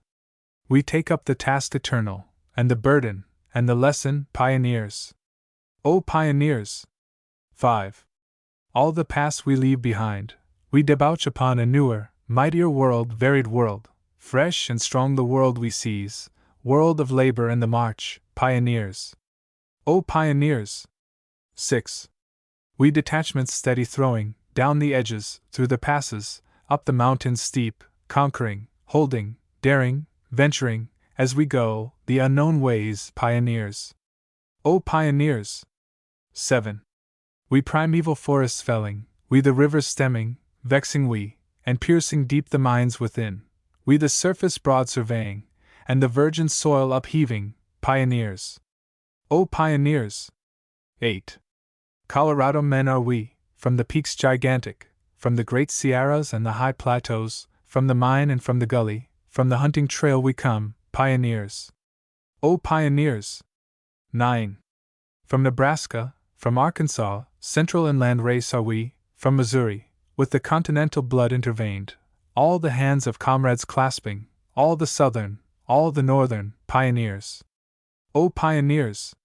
10. O resistless, restless race! O beloved race in all! O my breast aches with tender love for all! O I mourn and yet exult, I am rapt with love for all, pioneers! O pioneers! 11. Raise the mighty mother mistress, waving high the delicate mistress, over all the starry mistress, bend your heads all, raise the fanged and warlike mistress, stern, impassive, weapon mistress, pioneers. O pioneers! 12. See, my children, resolute children, by those swarms upon our rear, we must never yield or falter, ages back in ghostly millions, frowning there behind us urging, pioneers. O pioneers! 13. On and on, the compact ranks, with accessions ever waiting, with the places of the dead quickly filled, through the battle, through defeat, moving yet and never stopping, pioneers. O pioneers! 14. Oh, to die advancing on! Are there some of us to droop and die? Has the hour come? Then upon the march we fittest die, soon and sure the gap is filled, pioneers. O pioneers! 15. All the pulses of the world, falling in, they beat for us, with the Western movement beat, holding single or together, steady moving, to the front, all for us, pioneers. O pioneers! 16. Life's involved in varied pageants, all the forms and shows, all the workmen at their work, all the seamen and the landsmen, all the masters with their slaves, pioneers, O pioneers! 17. All the hapless silent lovers, all the prisoners in the prisons, all the righteous and the wicked, all the joyous, all the sorrowing, all the living, all the dying, pioneers. O pioneers! 18.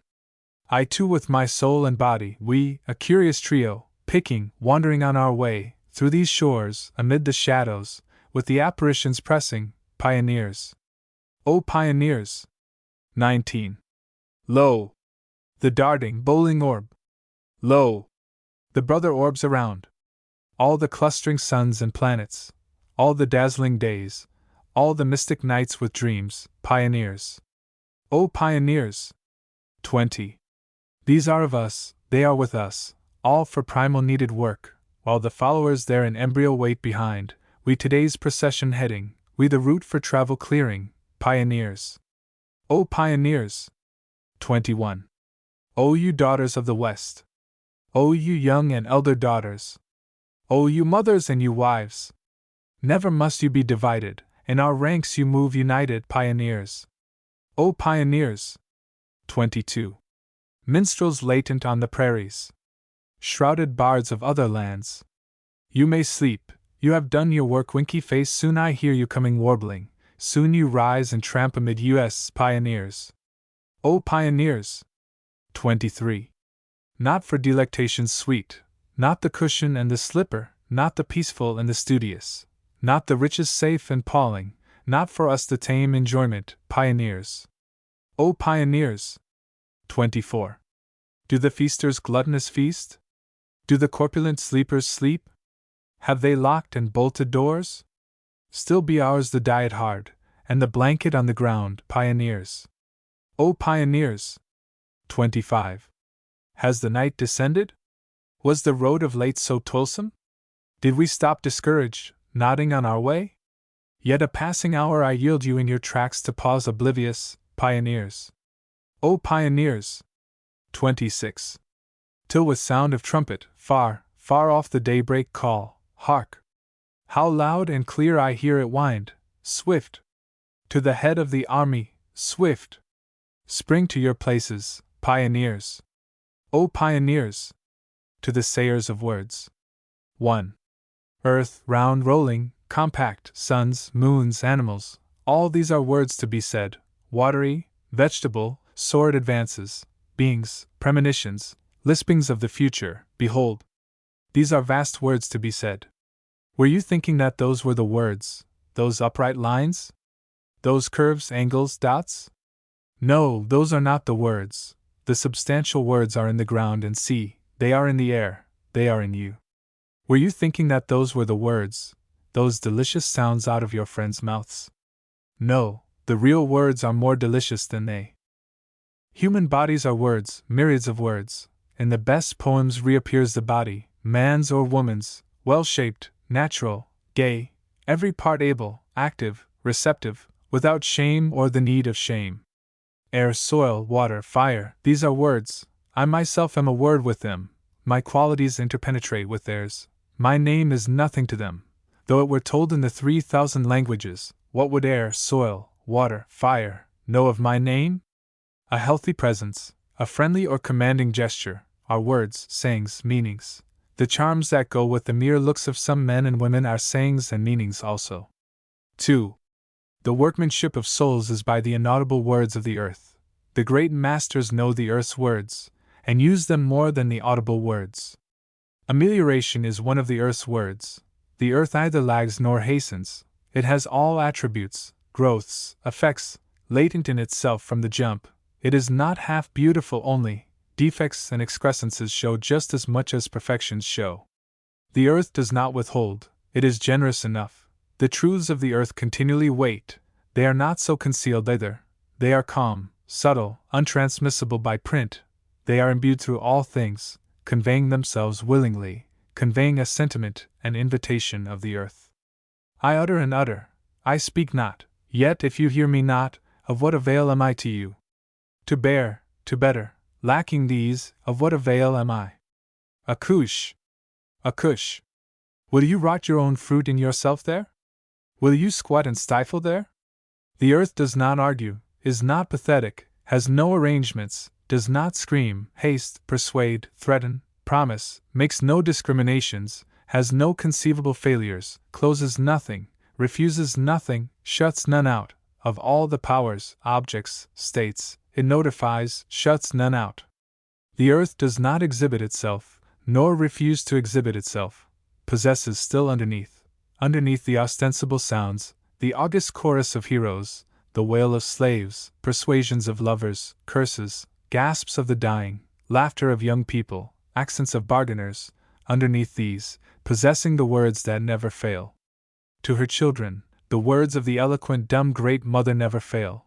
The true words do not fail, for motion does not fail, and reflection does not fail. Also the day and night do not fail, and the voyage we pursue does not fail. 3. Of the interminable sisters, of the ceaseless cotyledons of sisters, of the centripetal and centrifugal sisters, the elder and younger sisters, the beautiful sister we know dances on with the rest.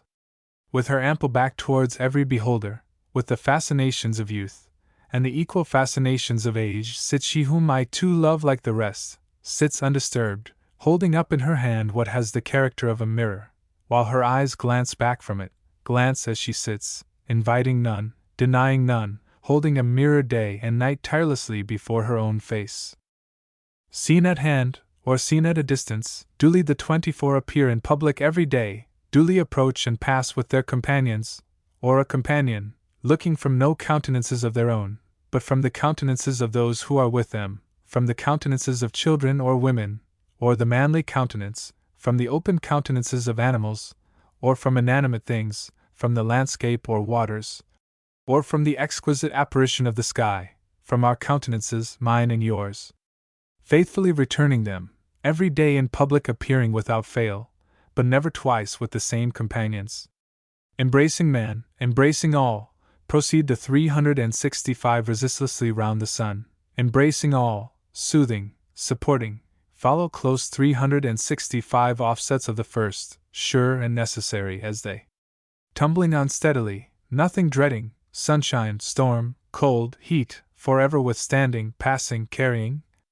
The soul's realization and determination still inheriting, the fluid vacuum around and ahead still entering and dividing, no bulk retarding, no anchor anchoring, on no rock striking, swift, glad, content, unbereaved, nothing losing, of all able and ready at any time to give strict account, the divine ship sails the divine sea.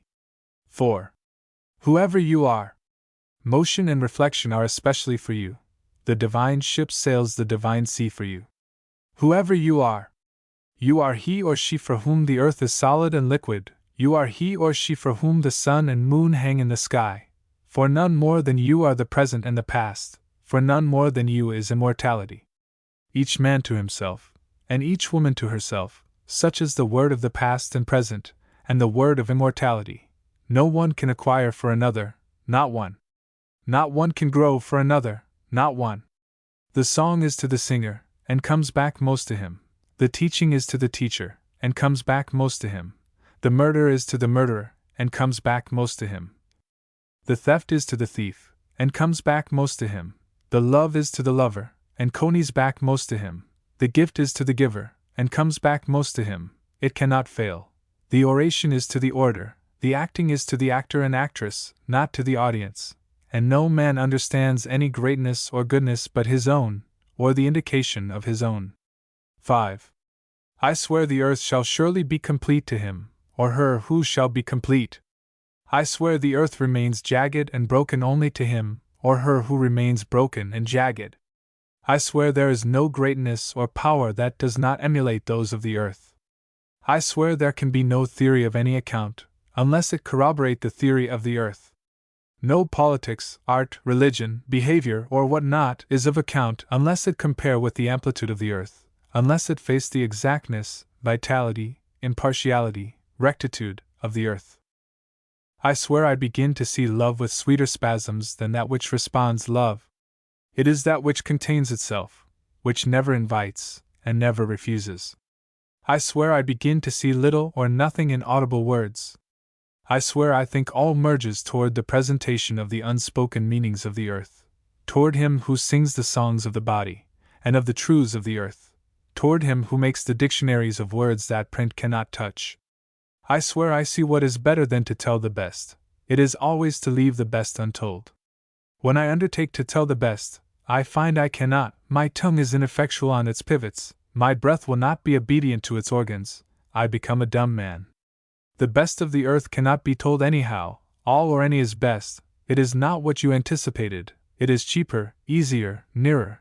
Things are not dismissed from the places they held before. The earth is just as positive and direct as it was before. Facts, religions, improvements, politics, trades are as real as before. But the soul is also real, it too is positive and direct. No reasoning, no proof has established it, undeniable growth has established it. 6. This is a poem for the sayers of words. These are hints of meanings. These are they that echo the tones of souls, and the phrases of souls. If they did not echo the phrases of souls, what were they then? If they had not reference to you in especial, what were they then?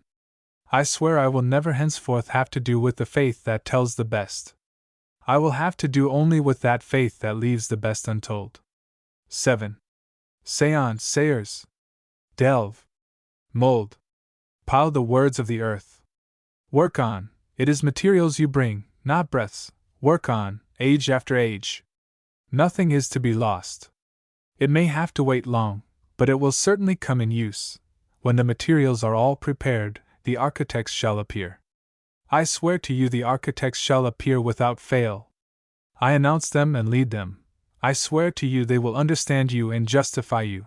I swear to you the greatest among them shall be he who best knows you, and encloses all, and is faithful to all. I swear to you, he and the rest shall not forget you, they shall perceive that you are not an iota less than they. I swear to you, you shall be glorified in them. Voices. 1. Now I make a leaf of voices, for I have found nothing mightier than they are, and I have found that no word spoken but is beautiful in its place. 2. Oh, what is it in me that makes me tremble so at voices? Surely, whoever speaks to me in the right voice, him or her I shall follow, as the water follows the moon, silently, with fluid steps anywhere around the globe. All waits for the right voices. Where is the practiced and perfect organ? Where is the developed soul? For I see every word uttered thence has deeper, sweeter, new sounds, impossible on less terms. I see brains and lips closed, tympans and temples unstruck, until that comes which has the quality to strike and to unclose, until that comes which has the quality to bring forth what lies slumbering, forever ready, in all words. Whoever you are, I fear you are walking the walks of dreams. I fear those supposed realities are to melt from under your feet and hands. Even now your features, joys, speech, house, trade, manners, troubles, follies, costume, crimes, dissipate away from you. Your true soul and body appear before me. They stand forth out of affairs, out of commerce, shops, law, science, work, farms, clothes, the house, medicine, print, buying, selling, eating, drinking, suffering, dying. Whoever you are, now I place my hand upon you, that you be my poem. I whisper with my lips close to your ear, I have loved many women and men, but I love none better than you. Oh! I have been dilatory and dumb. I should have made my way straight to you long ago. I should have blabbed nothing but you. I should have chanted nothing but you. I will leave all, and come and make the hymns of you. None have understood you, but I understand you. None have done justice to you. You have not done justice to yourself.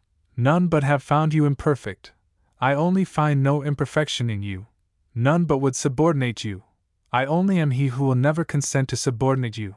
I only am he who places over you no master, owner, better, God, beyond what waits intrinsically in yourself. Painters have painted their swarming groups, and the center figure of all, from the head of the center figure spreading a nimbus of gold-colored light. But I paint myriads of heads, but paint no head without its nimbus of gold-colored light. From my hand, from the brain of every man and woman, it streams, effulgently flowing forever.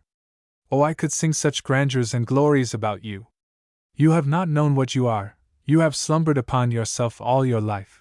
Your eyelids have been the same as closed most of the time. What you have done returns already in mockeries.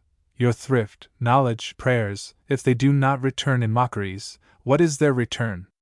The mockeries are not you. Underneath them, and within them, I see you lurk. I pursue you where none else has pursued you. Silence, the desk, the flippant expression, the night, the accustomed routine, if these conceal you from others, or from yourself, they do not conceal you from me. The shaved face, the unsteady eye, the impure complexion, if these balk others, they do not balk me. The pert apparel, the deformed attitude, drunkenness, greed, premature death, all these I part aside. There is no endowment in man or woman that is not tallied in you. There is no virtue, no beauty, in man or woman, but as good is in you. No pluck, no endurance in others, but as good is in you. No pleasure waiting for others, but an equal pleasure waits for you. As for me, I give nothing to anyone, except I give the like carefully to you. I sing the songs of the glory of none, not God, sooner than I sing the songs of the glory of you. Whoever you are, claim your own at any hazard. These shows of the east and west are tame compared to you. These immense meadows, these interminable rivers, you are immense and interminable as they. These furies, elements, storms, motions of nature, throes of apparent dissolution, you are he or she who is master or mistress over them, master or mistress in your own right over nature, elements, pain, passion, dissolution. The hopples fall from your ankles, you find an unfailing sufficiency, old or young, male or female, rude, low, rejected by the rest, whatever you are promulgates itself. Through birth, life, death, burial, the means are provided, nothing is scant. Through angers, losses, ambition, ignorance, ennui, what you are picks its way. Beginners. How they are provided for upon the earth, appearing at intervals. How dear and dreadful they are to the earth. How they inure to themselves as much as to any. What a paradox appears their age. How people respond to them, yet know them not. How there is something relentless in their fate, all times. How all times mischoose the objects of their adulation and reward, and how the same inexorable price must still be paid for the same great purchase. To a pupil. 1. Is reform needed? Is it through you?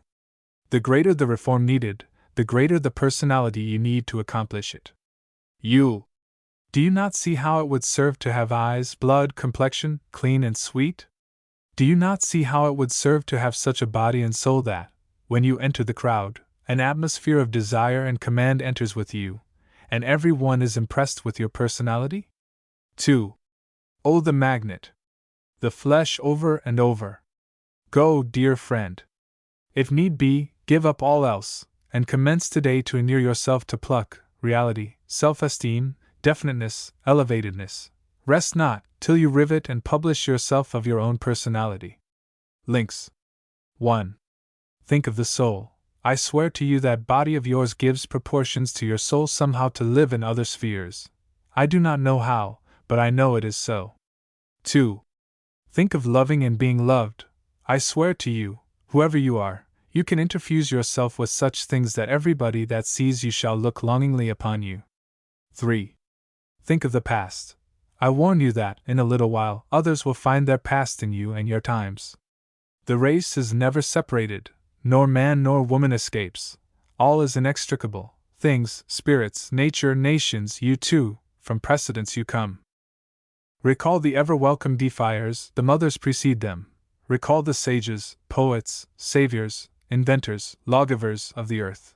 Recall Christ, brother of rejected persons, brother of slaves, felons, idiots, and of insane and diseased persons. 4. Think of the time when you was not yet born. Think of times you stood at the side of the dying. Think of the time when your own body will be dying.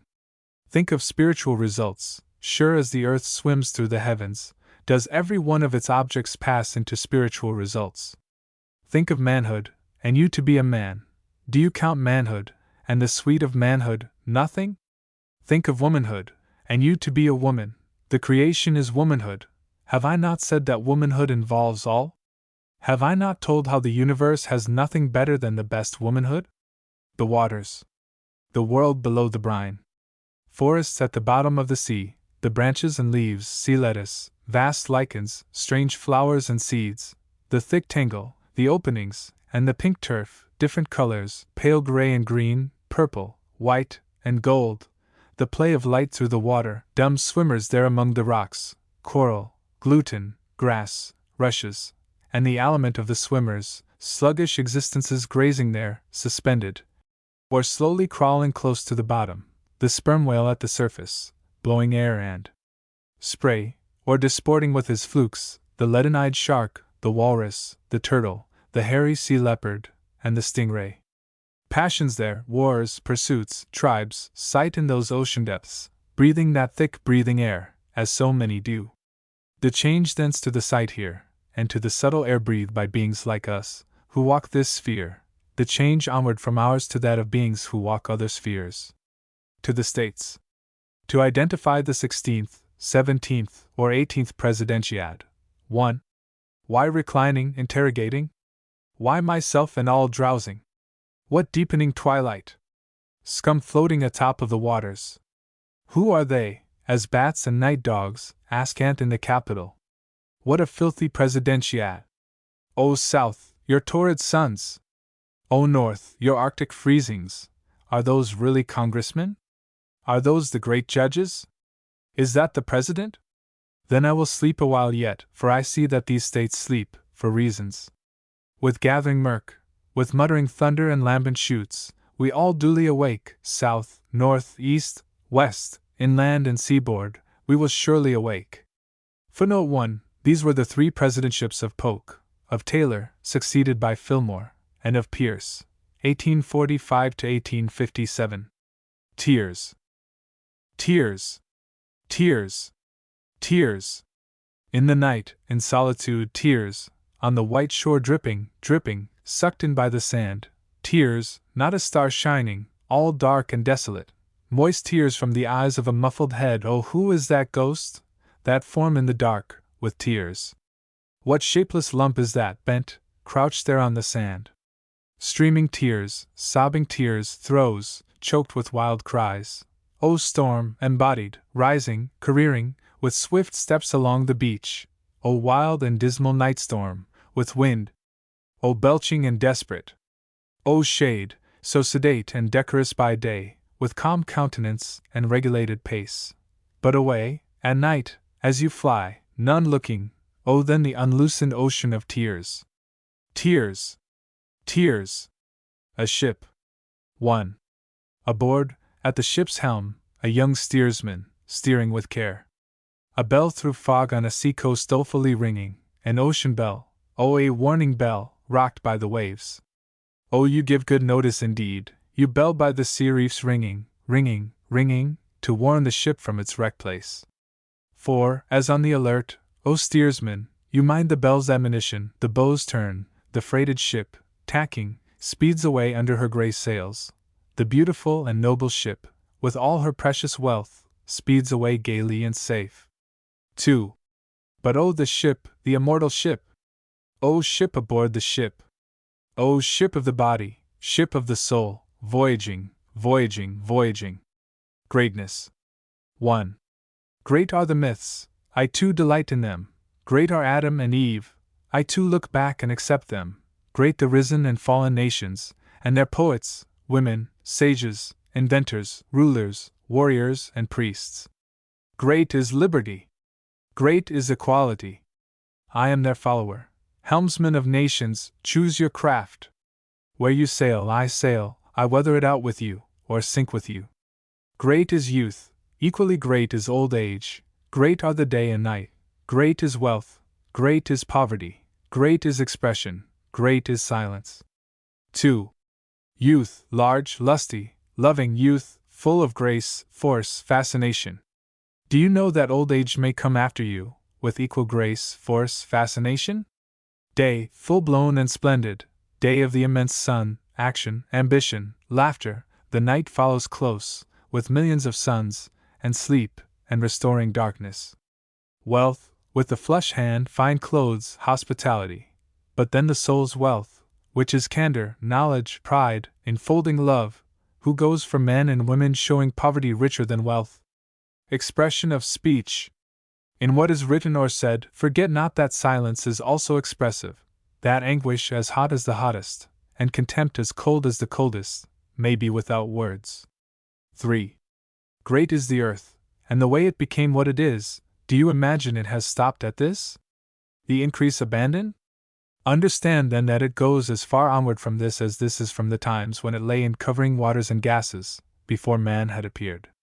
4. Great is the quality of truth in man. The quality of truth in man supports itself through all changes. It is inevitably in the man. He and it are in love, and never leave each other. The truth in man is no dictum, it is vital as eyesight. If there be any soul, there is truth. If there be man or woman, there is truth. If there be physical or moral, there is truth. If there be equilibrium or volition, there is truth. If there be things at all upon the earth, there is truth. O truth of the earth! O truth of things! I am determined to press my way toward you. Sound your voice. I scale mountains, or dive in the sea, after you. 5. Great is language. It is the mightiest of the sciences, it is the fullness, color, form, diversity of the earth, and of men and women, and of all qualities and processes. It is greater than wealth, it is greater than buildings, ships, religions, paintings, music. Great is the English speech. What speech is so great as the English? Great is the English brood. What brood has so vast a destiny as the English? It is the mother of the brood that must rule the earth with the new rule. The new rule shall rule as the soul rules, and as the love, justice, equality in the soul rule. 6. Great is law, great are the old few landmarks of the law, they are the same in all times, and shall not be disturbed. Great is justice. Justice is not settled by legislators and laws, it is in the soul. It cannot be varied by statutes, any more than love, pride, the attraction of gravity, can. It is immutable. It does not depend on majorities. Majorities or what not come at last before the same passionless and exact tribunal. For justice are the grand natural lawyers, and perfect judges, it is in their souls, it is well assorted, they have not studied for nothing, the great includes the less, they rule on the highest grounds, they oversee all eras, states, administrations. The perfect judge fears nothing, he could go front to front before God. Before the perfect judge all shall stand back. Life and death shall stand back. heaven and hell shall stand back. 7. Great is life, real and mystical, wherever and whoever. Great is death, sure as life holds all parts together, death holds all parts together. Has life much purport? Ah! Death has the greatest purport. The Poet. 1.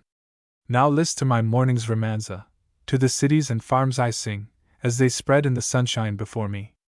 2. A young man came to me bearing a message from his brother. How should the young man know the weather and when of his brother? Tell him to send me the signs. And I stood before the young man face to face, and took his right hand in my left hand, and his left hand in my right hand, and I answered for his brother, and for men, and I answered for the poet, and sent these signs. Him all wait for, him all yield up to, his word is decisive and final, him they accept, in him lave, in him perceive themselves, as amid light, him they immerse, and he immerses them. Beautiful women, the haughtiest nations, laws, the landscape, people, animals, the profound earth and its attributes, and the unquiet ocean, so tell I my morning's romanza, all enjoyments and properties, and money, and whatever money will buy, the best farms, others toiling and planting, and he unavoidably reaps, the noblest and costliest cities, others grading and building, and he domiciles there. Nothing for any one but what is for him, near and far are for him, the ships in the offing, the perpetual shows and marches on land are for him, if they are for anybody. He puts things in their attitudes, he puts today out of himself, with plasticity and love. He places his own city, times, reminiscences, parents, brothers and sisters, associations, employment, politics, so that the rest never shame them afterward, nor assume to command them. He is the answerer. What can be answered he answers, and what cannot be answered, he shows how it cannot be answered. 3. A man is a summons and challenge. It is vain to skulk. Do you hear that mocking and laughter? Do you hear the ironical echoes? Books, friendships, philosophers, priests, action, pleasure, pride, beat up and down, seeking to give satisfaction. He indicates the satisfaction, and indicates them that beat up and down also. Whichever the sex, whatever the season or place, he may go freshly and gently and safely, by day or by night. He has the passkey of hearts, to him the response of the prying of hands on the knobs. His welcome is universal. The flow of beauty is not more welcome or universal than he is. The person he favors by day or sleeps with at night is blessed. Every existence has its idiom. Everything has an idiom and tongue. He resolves all tongues into his own, and bestows it upon men, and any man translates himself also. One part does not counteract another part. He is the joiner. He sees how they join. He says indifferently and alike, "How are you, friend?" to the president at his levee, and he says, "Good day, my brother," to Cudge that hoes in the sugar field, and both understand him, and know that his speech is right. He walks with perfect ease in the Capitol, he walks among the Congress, and one representative says to another, "Here is our equal, appearing and new." 4. Then the mechanics take him for a mechanic, and the soldiers suppose him to be a soldier, and the sailors that he has followed the sea, and the authors take him for an author, and the artists for an artist, and the laborers perceive he could labor with them and love them, no matter what the work is, that he is the one to follow it, or has followed it, no matter what the nation, that he might find his brothers and sisters there. The English believe he comes of their English stock, a Jew to the Jew he seems, a Russ to the Russ, usual and near, removed from none. Whoever he looks at in the traveler's coffee house claims him. The Italian or Frenchman is sure, and the German is sure, and the Spaniard is sure, and the island Cuban is sure, the engineer, the deckhand on the Great Lakes, or on the Mississippi, or St. Lawrence, or Sacramento, or Hudson, or Paumanok Sound claims him. The gentleman of perfect blood acknowledges his perfect blood. The insulter, the prostitute, the angry person, the beggar, see themselves in the ways of him. He strangely transmutes them. They are not vile any more. They hardly know themselves, they are so grown. Burial. 1. To think of it. To think of time, of all that retrospection. To think of today, and the ages continued henceforward. Have you guessed you yourself would not continue? Have you dreaded these earth beetles? Have you feared the future would be nothing to you? Is today nothing? Is the beginningless past nothing? If the future is nothing, they are just as surely nothing. To think that the sun rose in the east. That men and women were flexible, real, alive. That everything was alive. To think that you and I did not see, feel, think, nor bear our part. To think that we are now here, and bear our part. 2. Not a day passes, not a minute or second, without an accouchement. Not a day passes, not a minute or second, without a corpse. The dull nights go over, and the dull days also. The soreness of lying so much in bed goes over. The physician, after long putting off, gives the silent and terrible look for an answer. The children come hurried and weeping, and the brothers and sisters are sent for. Medicines stand unused on the shelf. The camphor smell has long pervaded the rooms. The faithful hand of the living does not desert the hand of the dying. The twitching lips press lightly on the forehead of the dying. The breath ceases, and the pulse of the heart ceases. The corpse stretches on the bed, and the living look upon it. It is palpable as the living are palpable. The living look upon the corpse with their eyesight, but without eyesight lingers a different living, and looks curiously on the corpse. 3. To think that the rivers will flow, and the snow fall, and the fruits ripen, and act upon others as upon us now, yet not act upon us. To think of all these wonders of city and country, and others taking great interest in them, and we taking no interest in them. To think how eager we are in building our houses. To think others shall be just as eager, and we quite indifferent. I see one building the house that serves him a few years, or 70 or 80 years at most. I see one building the house that serves him longer than that. Slow-moving and black lines creep over the whole earth. They never cease. They are the burial lines. He that was president was buried, and he that is now president shall surely be buried. 4. Gold dash of waves at the ferry wharf, posh and ice in the river, half-frozen mud in the streets, a grey discouraged sky overhead, the short last daylight of 12th month, a hearse and stages.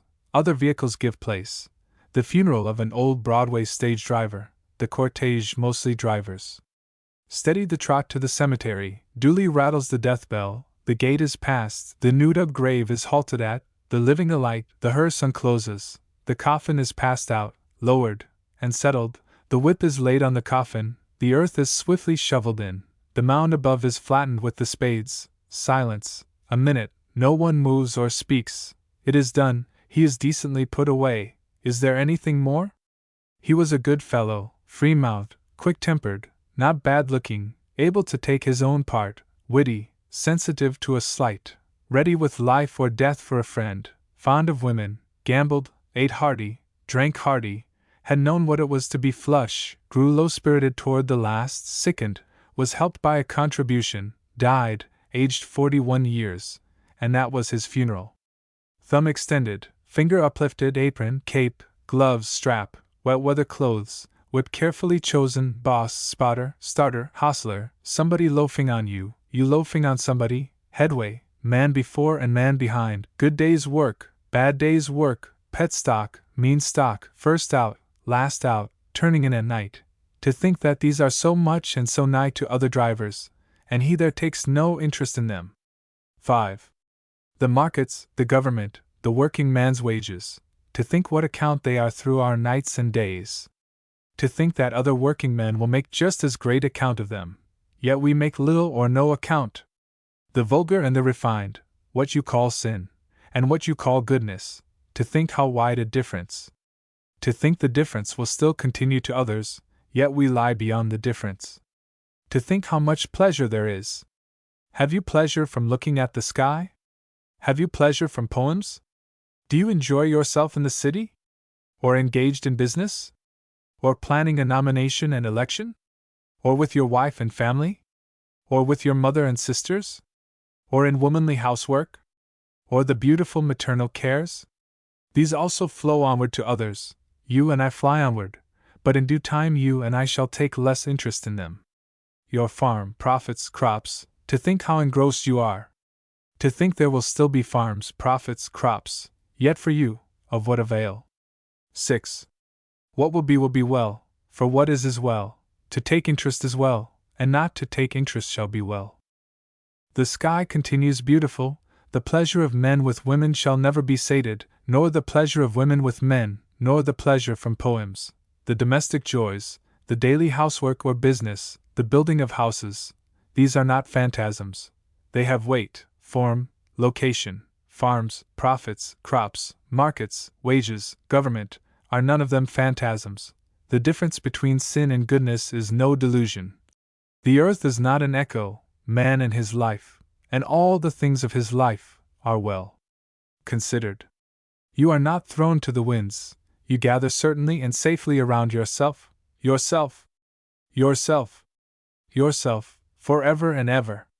7. It is not to diffuse you that you were born of your mother and father, it is to identify you.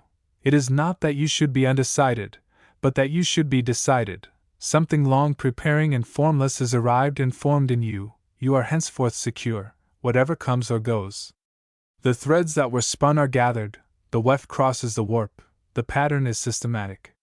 The preparations have every one been justified, the orchestra have sufficiently tuned their instruments. The baton has given the signal. The guest that was coming, he waited long, for reasons, he is now housed. He is one of those who are beautiful and happy. He is one of those that to look upon and be with is enough. The law of the past cannot be eluded, the law of the present and future cannot be eluded, the law of the living cannot be eluded, it is eternal. The law of promotion and transformation cannot be eluded, the law of heroes and good doers cannot be eluded, the law of drunkards, informers, mean persons, not one iota thereof can be eluded. 8.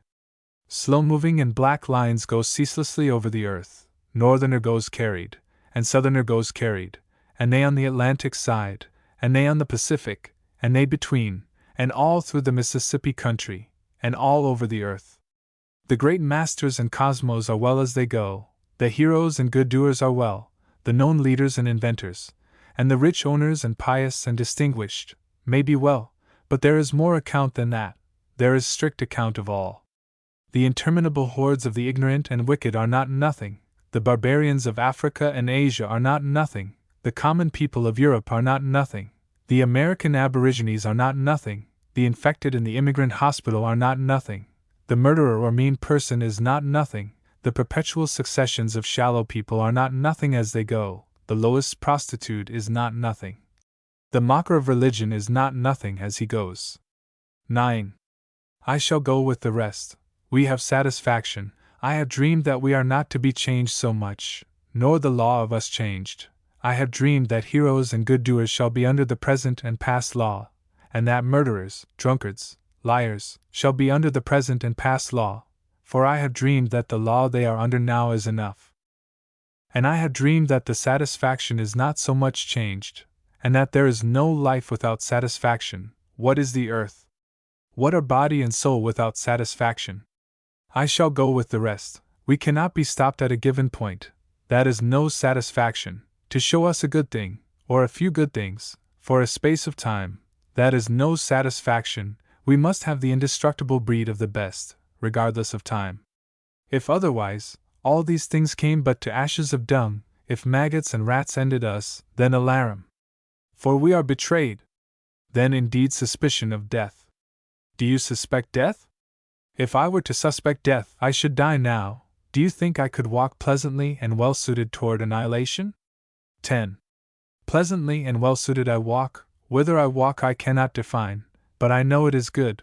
The whole universe indicates that it is good, the past and the present indicate that it is good. How beautiful and perfect are the animals! How perfect is my soul! How perfect the earth, and the minutest thing upon it! What is called good is perfect, and what is called bad is just as perfect. The vegetables and minerals are all perfect, and the imponderable fluids are perfect. Slowly and surely they have passed on to this, and slowly and surely they yet pass on. My soul! If I realize you, I have satisfaction, animals and vegetables. If I realize you, I have satisfaction, laws of the earth and air. If I realize you, I have satisfaction. I cannot define my satisfaction, yet it is so.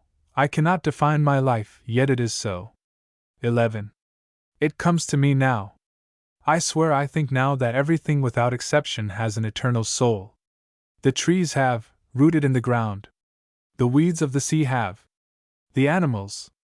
I swear I think there is nothing but immortality. That the exquisite scheme is for it, and the nebulous float is for it, and the cohering is for it, and all preparation is for it. And identity is for it. And life and death are altogether for it. This compost. 1. Something startles me where I thought I was safest. I withdraw from the still woods I loved. I will not go now on the pastures to walk. I will not strip the clothes from my body to meet my lover the sea. I will not touch my flesh to the earth, as to other flesh, to renew me. 2. Oh, how can the ground not sicken? How can you be alive, you growths of spring? How can you furnish health, you blood of herbs, roots, orchards, grain?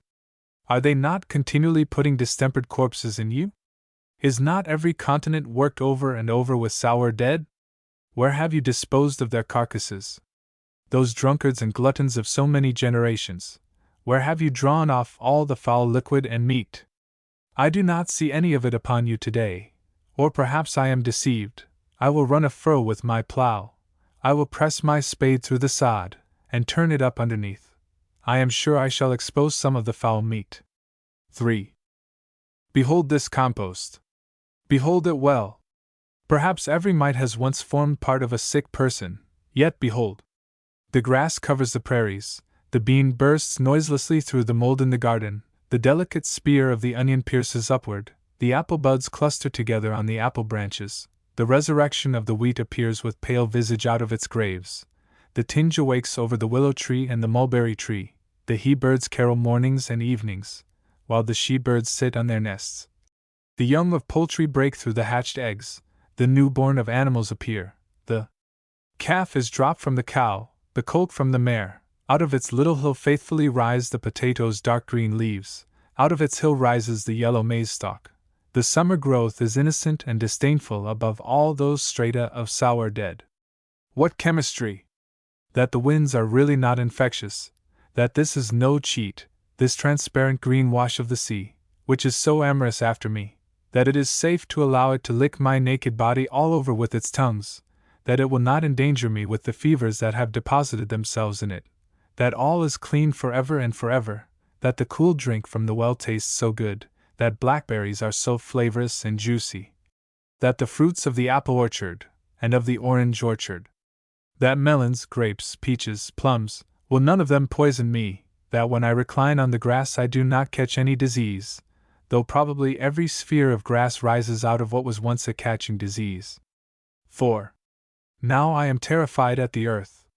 It is that calm and patient, it grows such sweet things out of such corruptions, it turns harmless and stainless on its axis, with such endless successions of diseased corpses, it distills such exquisite winds out of such infused vapor, it renews with such unwitting looks its prodigal, annual, sumptuous crops, it gives such divine materials to men, and accepts such leavings from them at last. Despairing cries. 1. Despairing cries float ceaselessly toward me, day and night, the sad voice of death, the call of my nearest lover, putting forth, alarmed, uncertain. The sea I am quickly to sail, come tell me where I am speeding, tell me my destination. 2. I understand your anguish, but I cannot help you. I approach, here, behold, the sad mouth, the look out of the eyes, your mute inquiry. Whither I go from the bed I recline on, come tell me. Old age, alarmed, uncertain, a young woman's voice, appealing to me for comfort, a young man's voice. Shall I not escape? The city dead house. By the city dead house, by the gate, as idly sauntering, wending my way from the clangor, I curious pause, for lo! An outcast form, a poor dead prostitute brought, her corpse they deposit unclaimed, it lies on the damp brick pavement. The divine woman, her body, I see the body, I look on it alone, that house once full of passion and beauty, all else I notice not, nor stillness so cold, nor running water from faucet, nor odors morbific impress me, but the house alone, that wondrous house, that delicate fair house, that ruin, that immortal house, more than all the rows of dwellings ever built, or white-domed capital itself, with majestic figure surmounted, or all the old high-spired cathedrals, that little house alone, more than them all, poor, desperate house. Fair, fearful wreck. Tenement of a soul. Itself a soul. Unclaimed, avoided house. Take one breath from my tremulous lips, take one tear, dropped aside as I go, for thought of you, dead house of love. House of madness and sin, crumbled. Crushed. House of life, erewhile talking and laughing, but ah, poor house! Dead even then, months, years, an echoing, garnished house, but dead, dead, dead! To one shortly to die. 1. From all the rest I single out you, having a message for you, you are to die.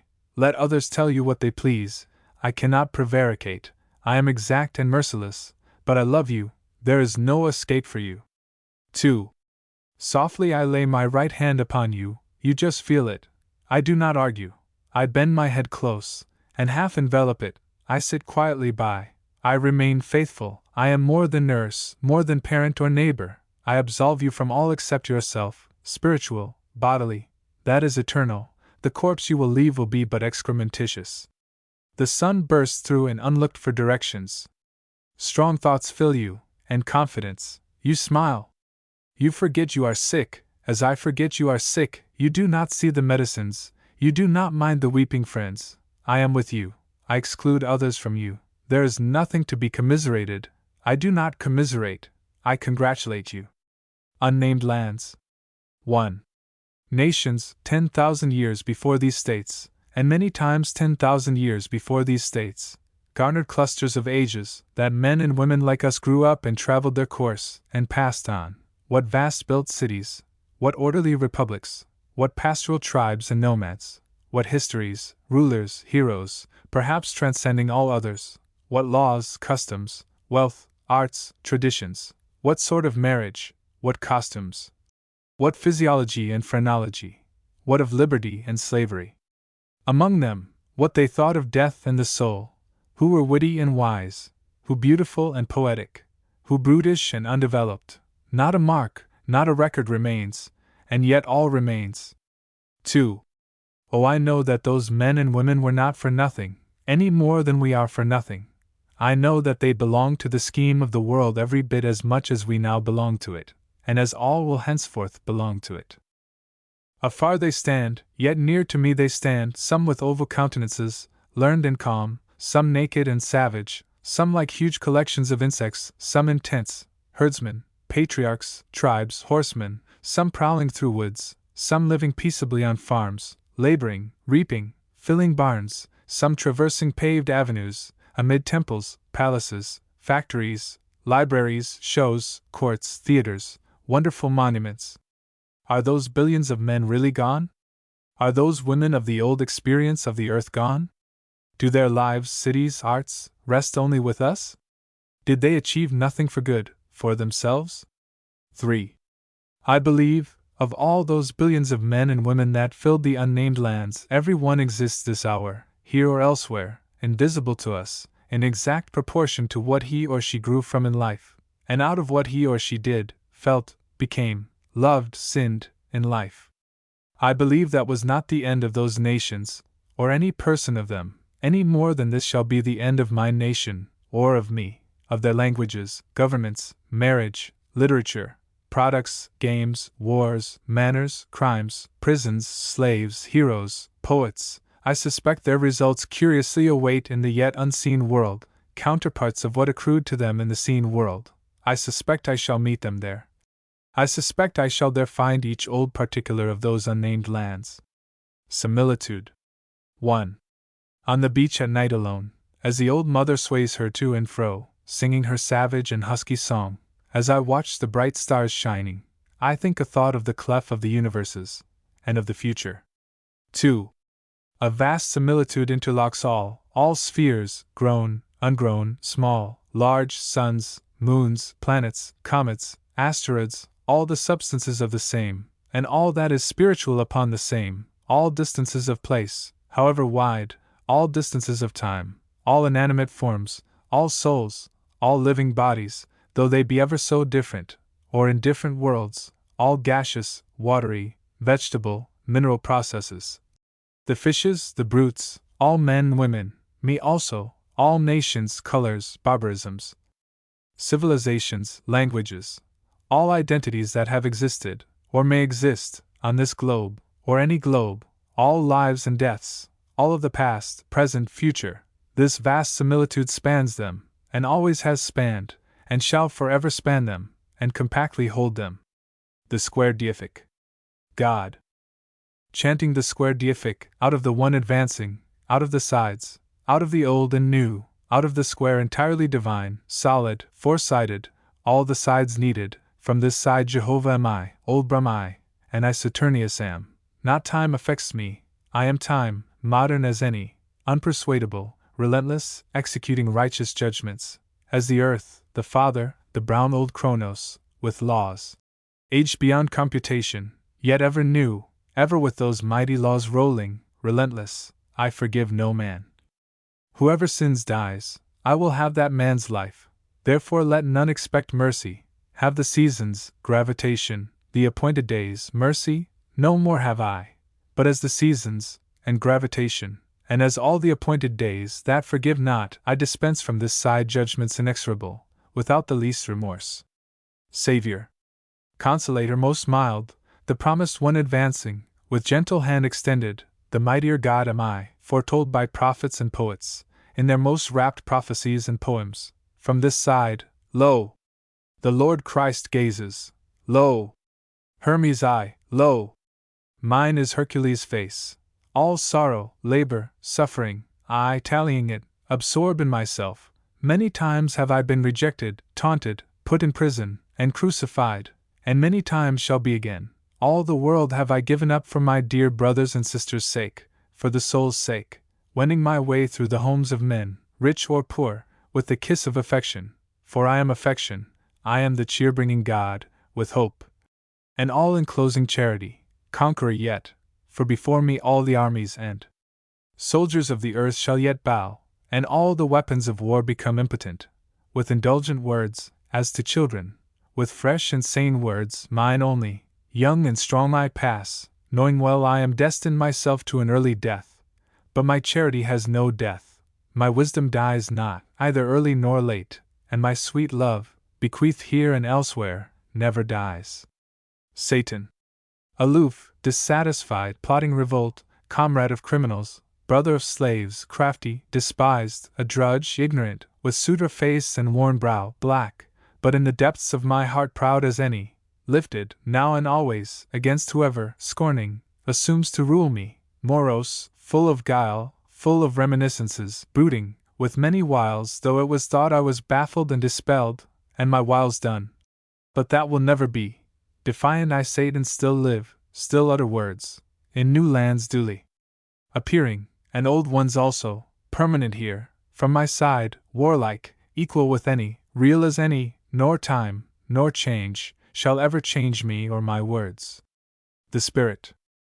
Santa Spirita, one breather, life, beyond the light, lighter than light, beyond the flames of hell, joyous, leaping easily above hell, beyond paradise, perfumed solely with mine own perfume, including all life on earth, touching, including God, including Savior and Satan, ethereal, pervading all, for, without me, what were all? What were God?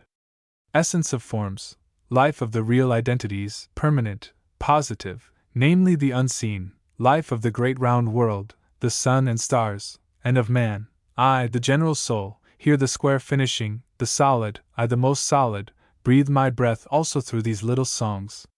Footnote 1. The reader will share my wish that Whitman had written Sanctus Spiritus, which is right, instead of Santa Spirita, which is methodically wrong. Songs of Parting. Singers and Poets. 1. The indications and tally of time. Perfect sanity shows the master among philosophes. Time, always without flaw, indicates itself in parts. What always indicates the poet is the crowd of the pleasant company of singers, and their words. The words of the singers are the hours or minutes of the light or dark, but the words of the maker of poems are the general light and dark. The maker of poems settles justice, reality, immortality. His insight and power encircle things in the human race. He is the glory and extract, thus far, of things and of the human race. 2. The singers do not beget, only the poet begets. The singers are welcomed, understood, appear often enough, but rare has the day been, likewise the spot, of the birth of the maker of poems. Not every century, or every 5 centuries, has contained such a day, for all its names. The singers of successive hours of centuries may have ostensible names, but the name of each of them is one of the singers. The name of each is eye singer, ear singer, head singer, sweet singer, echo singer, parlor singer, love singer, or something else. 3. All this time, and at all times, wait the words of poems. The greatness of sons is the exuding of the greatness of mothers and fathers. The words of poems are the tuft and final applause of science. Divine instinct, breadth of vision, the law of reason, health, rudeness of body, withdrawnness, gaiety, suntan, air sweetness, such are some of the words of poems. 4. The sailor and traveler underlie the maker of poems, the builder, geometer, chemist, anatomist, phrenologist, artist, all these underlie the maker of poems. 5. The words of the true poems give you more than poems, they give you, to form for yourself, poems, religions, politics, war, peace, behavior, histories, essays, romances, and everything else. They balance ranks, colors, races, creeds, and the sexes. They do not seek beauty, they are sought, forever touching them, or close upon them, follows beauty, longing, fain, love-sick. They prepare for death, yet are they not the finish, but rather the outset. They bring none to his or her terminus, or to be content and full. Whom they take into space, to behold the birth of stars, to learn one of the meanings, to launch off with absolute faith, to sweep through the ceaseless rings, and never be quiet again. To a historian, you who celebrate bygones, who have explored the outward, the surfaces of the races, the life that has exhibited itself, who have treated of man as the creature of politics, aggregates, rulers, and priests. I, habitue of the Alleghanies, treating man as he is in himself, in his own rights, pressing the pulse of the life that has seldom exhibited itself, the great pride of man in himself, chanter of personality, outlining what is yet to be, I project the history of the future. Fit audience. 1. Whoever you are, holding me now in hand, without one thing, all will be useless. I give you fair warning, before you attempt me further, I am not what you supposed, but far different. 2. Who is he that would become my follower? Who would sign himself a candidate for my affections? The way is suspicious, the result uncertain, perhaps destructive. You would have to give up all else. I alone would expect to be your God, sole and exclusive. Your novitiate would even then be long and exhausting. The whole past theory of your life, and all conformity to the lives around you, would have to be abandoned. Therefore release me now, before troubling yourself any further. Let go your hand from my shoulders, put me down, and depart on your way. Or else, by stealth, in some wood, for trial, or back of a rock, in the open air, for in any roofed room of a house I emerge not, nor in company, and in libraries I lie as one dumb magog or unborn, or dead, but just possibly with you on a high hill, first watching lest any person, for miles around, approach unawares, or possibly with you sailing at sea, or on the beach of the sea, or some quiet island. Here to put your lips upon mine I permit you, with a comrade's long-dwelling kiss, or the new husband's kiss, for I am the new husband, and I am the comrade. Or, if you will, thrusting me beneath your clothing, where I may feel the throbs of your heart, or rest upon your hip, carry me when you go forth over land or sea, for thus, merely touching you, is enough, is best, and thus, touching you, would I silently sleep, and be carried eternally. 3. But these leaves conning, you con at peril, for these leaves, and me, you will not understand, they will elude you at first, and still more afterward. I will certainly elude you, even while you should think you had unquestionably caught me. Behold, already you see I have escaped from you. For it is not for what I have put into it that I have written this book, nor is it by reading it you will acquire it, nor do those know me best who admire me, and vauntingly praise me, nor will the candidates for my love, unless at most a very few, prove victorious, nor will my poems do good only, they will do just as much evil, perhaps more, for all is useless without that which you may guess at many times and not hit. That which I hinted at, therefore release me, and depart on your way. Singing in Spring. These I, singing in spring, collect for lovers, for who but I should understand lovers, and all their sorrow and joy? And who but I should be the poet of comrades? Collecting, I traverse the garden, the world, but soon I pass the gates, now along the pond side, now waiting in a little, fearing not the wet, now by the post and rail fences, where the old stones thrown there, picked from the fields, have accumulated, wild flowers and vines and weeds come up through the stones, and partly cover them. Beyond these I pass, far, far in the forest, before I think where I go, solitary. Smelling the earthy smell, stopping now and then in the silence, alone, I had thought, yet soon a silent troop gathers around me, some walk by my side, and some behind, and some embrace my arms or neck, they, the spirits of friends, dead or alive, thicker they come, a great crowd, and I in the middle, collecting, dispensing, singing in spring, there I wander with them, plucking something for tokens, tossing toward whoever is near me.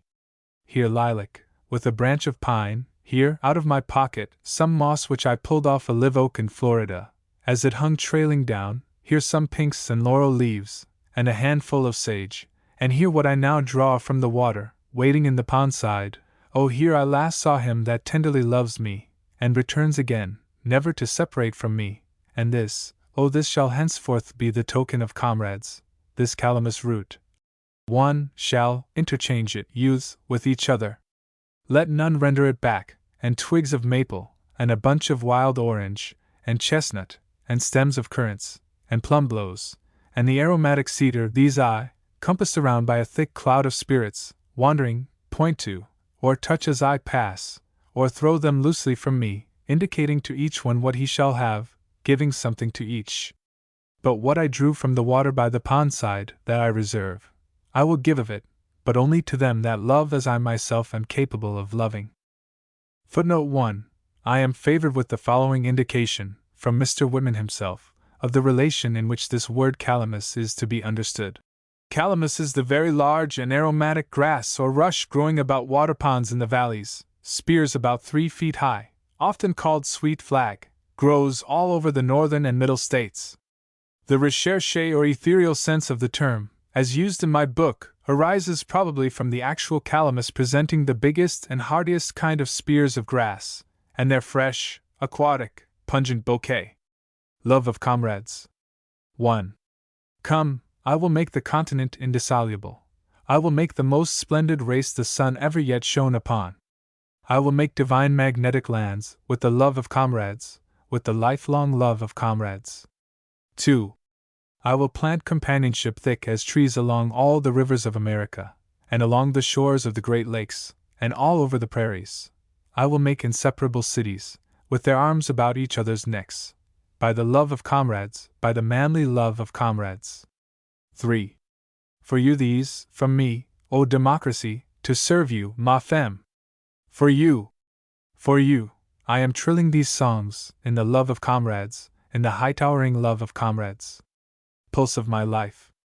Not heaving from my ribbed breast only, not in sighs at night, in rage, dissatisfied with myself, not in those long-drawn, ill-suppressed sighs, not in many an oath and promise broken, not in my willful and savage soul's volition, not in the subtle nourishment of the air, not in this beating and pounding at my temples and wrists, not in the curious systole and diastole within, which will one day cease, not in many a hungry wish, told to the skies only, not in cries, laughter, defiances thrown from me when alone, far in the wilds, not in husky pantings through clenched teeth, not in sounded and resounded words, chattering words, echoes, dead words, not in the murmurs of my dreams while I sleep, nor the other murmurs of these incredible dreams of every day, nor in the limbs and senses of my body, that take you and dismiss you continually, not there, not in any or all of them, O adhesiveness! O pulse of my life! Need I that you exist and show yourself, any more than in these songs? Auxiliaries. What place is besieged, and vainly tries to raise the siege? Lo! I send to that place a commander, swift, brave, immortal, and with him horse and foot, and parks of artillery, and artillerymen, the deadliest that ever fired gun. Realities. 1. As I walk solitary, unattended, around me I hear that eclat of the world, politics, produce, the announcements of recognized things, science, the approved growth of cities, and the spread of inventions. I see the ships, they will last a few years, the vast factories, with their foremen and workmen, and hear the endorsement of all, and do not object to it. 2. But I too announce solid things. Science, ships, politics, cities, factories are not nothing, they serve, they stand for realities. All is as it should be. 3. Then my realities, what else is so real as mine? Libertad, and the divine average freedom to every slave on the face of the earth, the rapt promises and lumen one of seers, the spiritual world, these centuries-lasting songs, and our visions, the visions of poets, the most solid announcements of any. For we support all, after the rest is done and gone, we remain, there is no final reliance but upon us. Democracy rests finally upon us. I, my brethren, begin it, and our visions sweep through eternity. Footnote 1. I suppose Whitman gets this outward lumen, by a process of his own, out of Illuminati, and intends it to stand for what would be called clairvoyance, intuition. Nearing departure. 1. As nearing departure, as the time draws nigh, glooming, a cloud, a dread beyond, of I know not what, darkens me. 2. I shall go forth, I shall traverse the states, but I cannot tell whither or how long. Perhaps soon, some day or night while I am singing, my voice will suddenly cease. 3. O book and chant! Must all then amount to but this? Must we barely arrive at this beginning of me? And yet it is enough, O soul! O soul! We have positively appeared, that is enough. Poets to come. 1. Poets to come! Not today is to justify me, and democracy, and what we are for, but you, a new brood, native, athletic, continental, greater than before known, you must justify me. 2. I but write one or two indicative words for the future, I but advance a moment, only to wheel and hurry back in the darkness. I am a man who, sauntering along, without fully stopping, turns a casual look upon you, and then averts his face, leaving it to you to prove and define it, expecting the main things from you. Centuries hence. Full of life now, compact, visible, I 40 years old, the 83rd year of the States, to one a century hence, or any number of centuries hence, to you, yet unborn, these seeking you. When you read these, I, that was visible, and become invisible, now it is you, compact, visible, realizing my poems, seeking me, fancying how happy you were, if I could be with you, and become your loving comrade, be it as if I were with you. Be not too certain but I am now with you. So long. 1. To conclude, I announce what comes after me. I announce mightier offspring, orators, days, and then depart. I remember I said, before my leaves sprang at all, I would raise my voice jocund and strong, with reference to consummations. When America does what was promised, when there are plentiful athletic bards, inland and seaboard, when through these states walk 100 millions of superb persons, when the rest part away for superb persons, and contribute to them, when breeds of the most perfect mothers denote America, then to me my due fruition. I have pressed through in my own right, I have offered my style to every one, I have journeyed with confident step. While my pleasure is yet at the full, I whisper, so long, and take the young woman's hand, and the young man's hand for the last time. 2. I announce natural persons to arise, I announce justice triumphant, I announce uncompromising liberty and equality, I announce the justification of candor, and the justification of pride. I announce that the identity of these states is a single identity only, I announce the Union, out of all its struggles and wars, more and more compact, I announce splendors and majesties to make all the previous politics of the earth insignificant. I announce a man or woman coming, perhaps you are the one, so long, I announce the great individual, fluid as nature, chaste, affectionate, compassionate, fully armed. I announce a life that shall be copious, vehement, spiritual, bold, and I announce an old age that shall lightly and joyfully meet its translation. 3. O thicker and faster! So long, oh crowding too close upon me, I foresee too much, it means more than I thought, it appears to me I am dying. Hasten throat, and sound your last. Salute me, salute the days once more. Peal the old cry once more. Screaming electric, the atmosphere using, at random glancing, each as I notice absorbing, swiftly on, but a little while alighting, curious enveloped messages delivering, sparkles hot, seed ethereal, down in the dirt dropping, myself unknowing, my commission obeying, to question it never daring, to ages, and ages yet, the growth of the seed leaving, to troops out of me rising, they the tasks I have set promulging. To women certain whispers of myself bequeathing, their affection me more clearly explaining, to young men my problems offering, no dallier I the muscle of their brains trying, so I pass, a little time vocal, visible, contrary, afterward, a melodious echo, passionately bent for death making me really undying, the best of me then when no longer visible, for toward that I have been incessantly preparing. What is there more, that I lag and pause, and crouch extended with unshut mouth? Is there a single final farewell? 4. My songs cease, I abandon them, from behind the screen where I hid, I advance personally, solely to you. Camerado! This is no book, who touches this touches a man. Is it night? Are we here alone? It is I you hold, and who holds you? I spring from the pages into your arms, decease calls me forth. Oh, how your fingers drowse me!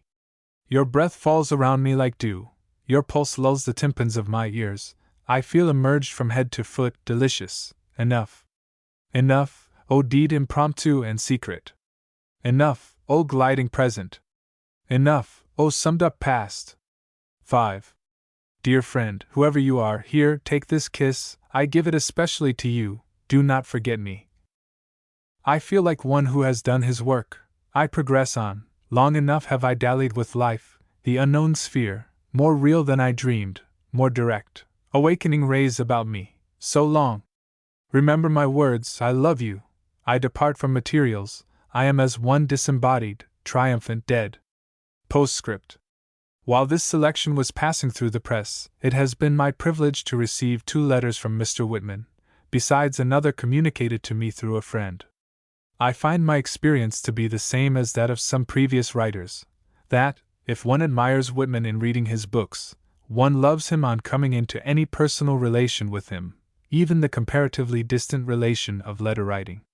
The more I have to thank the poet for the substance and tone of his letters, and some particular expressions in them, the more does it become incumbent upon me to guard against any misapprehension.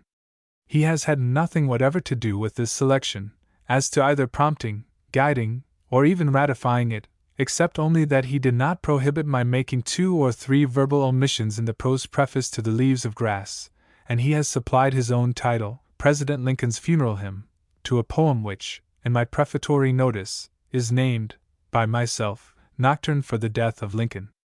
All admirers of his poetry will rejoice to learn that there is no longer any doubt of his adding to his next edition a brief cluster of pieces born of thoughts on the deep themes of death and immortality.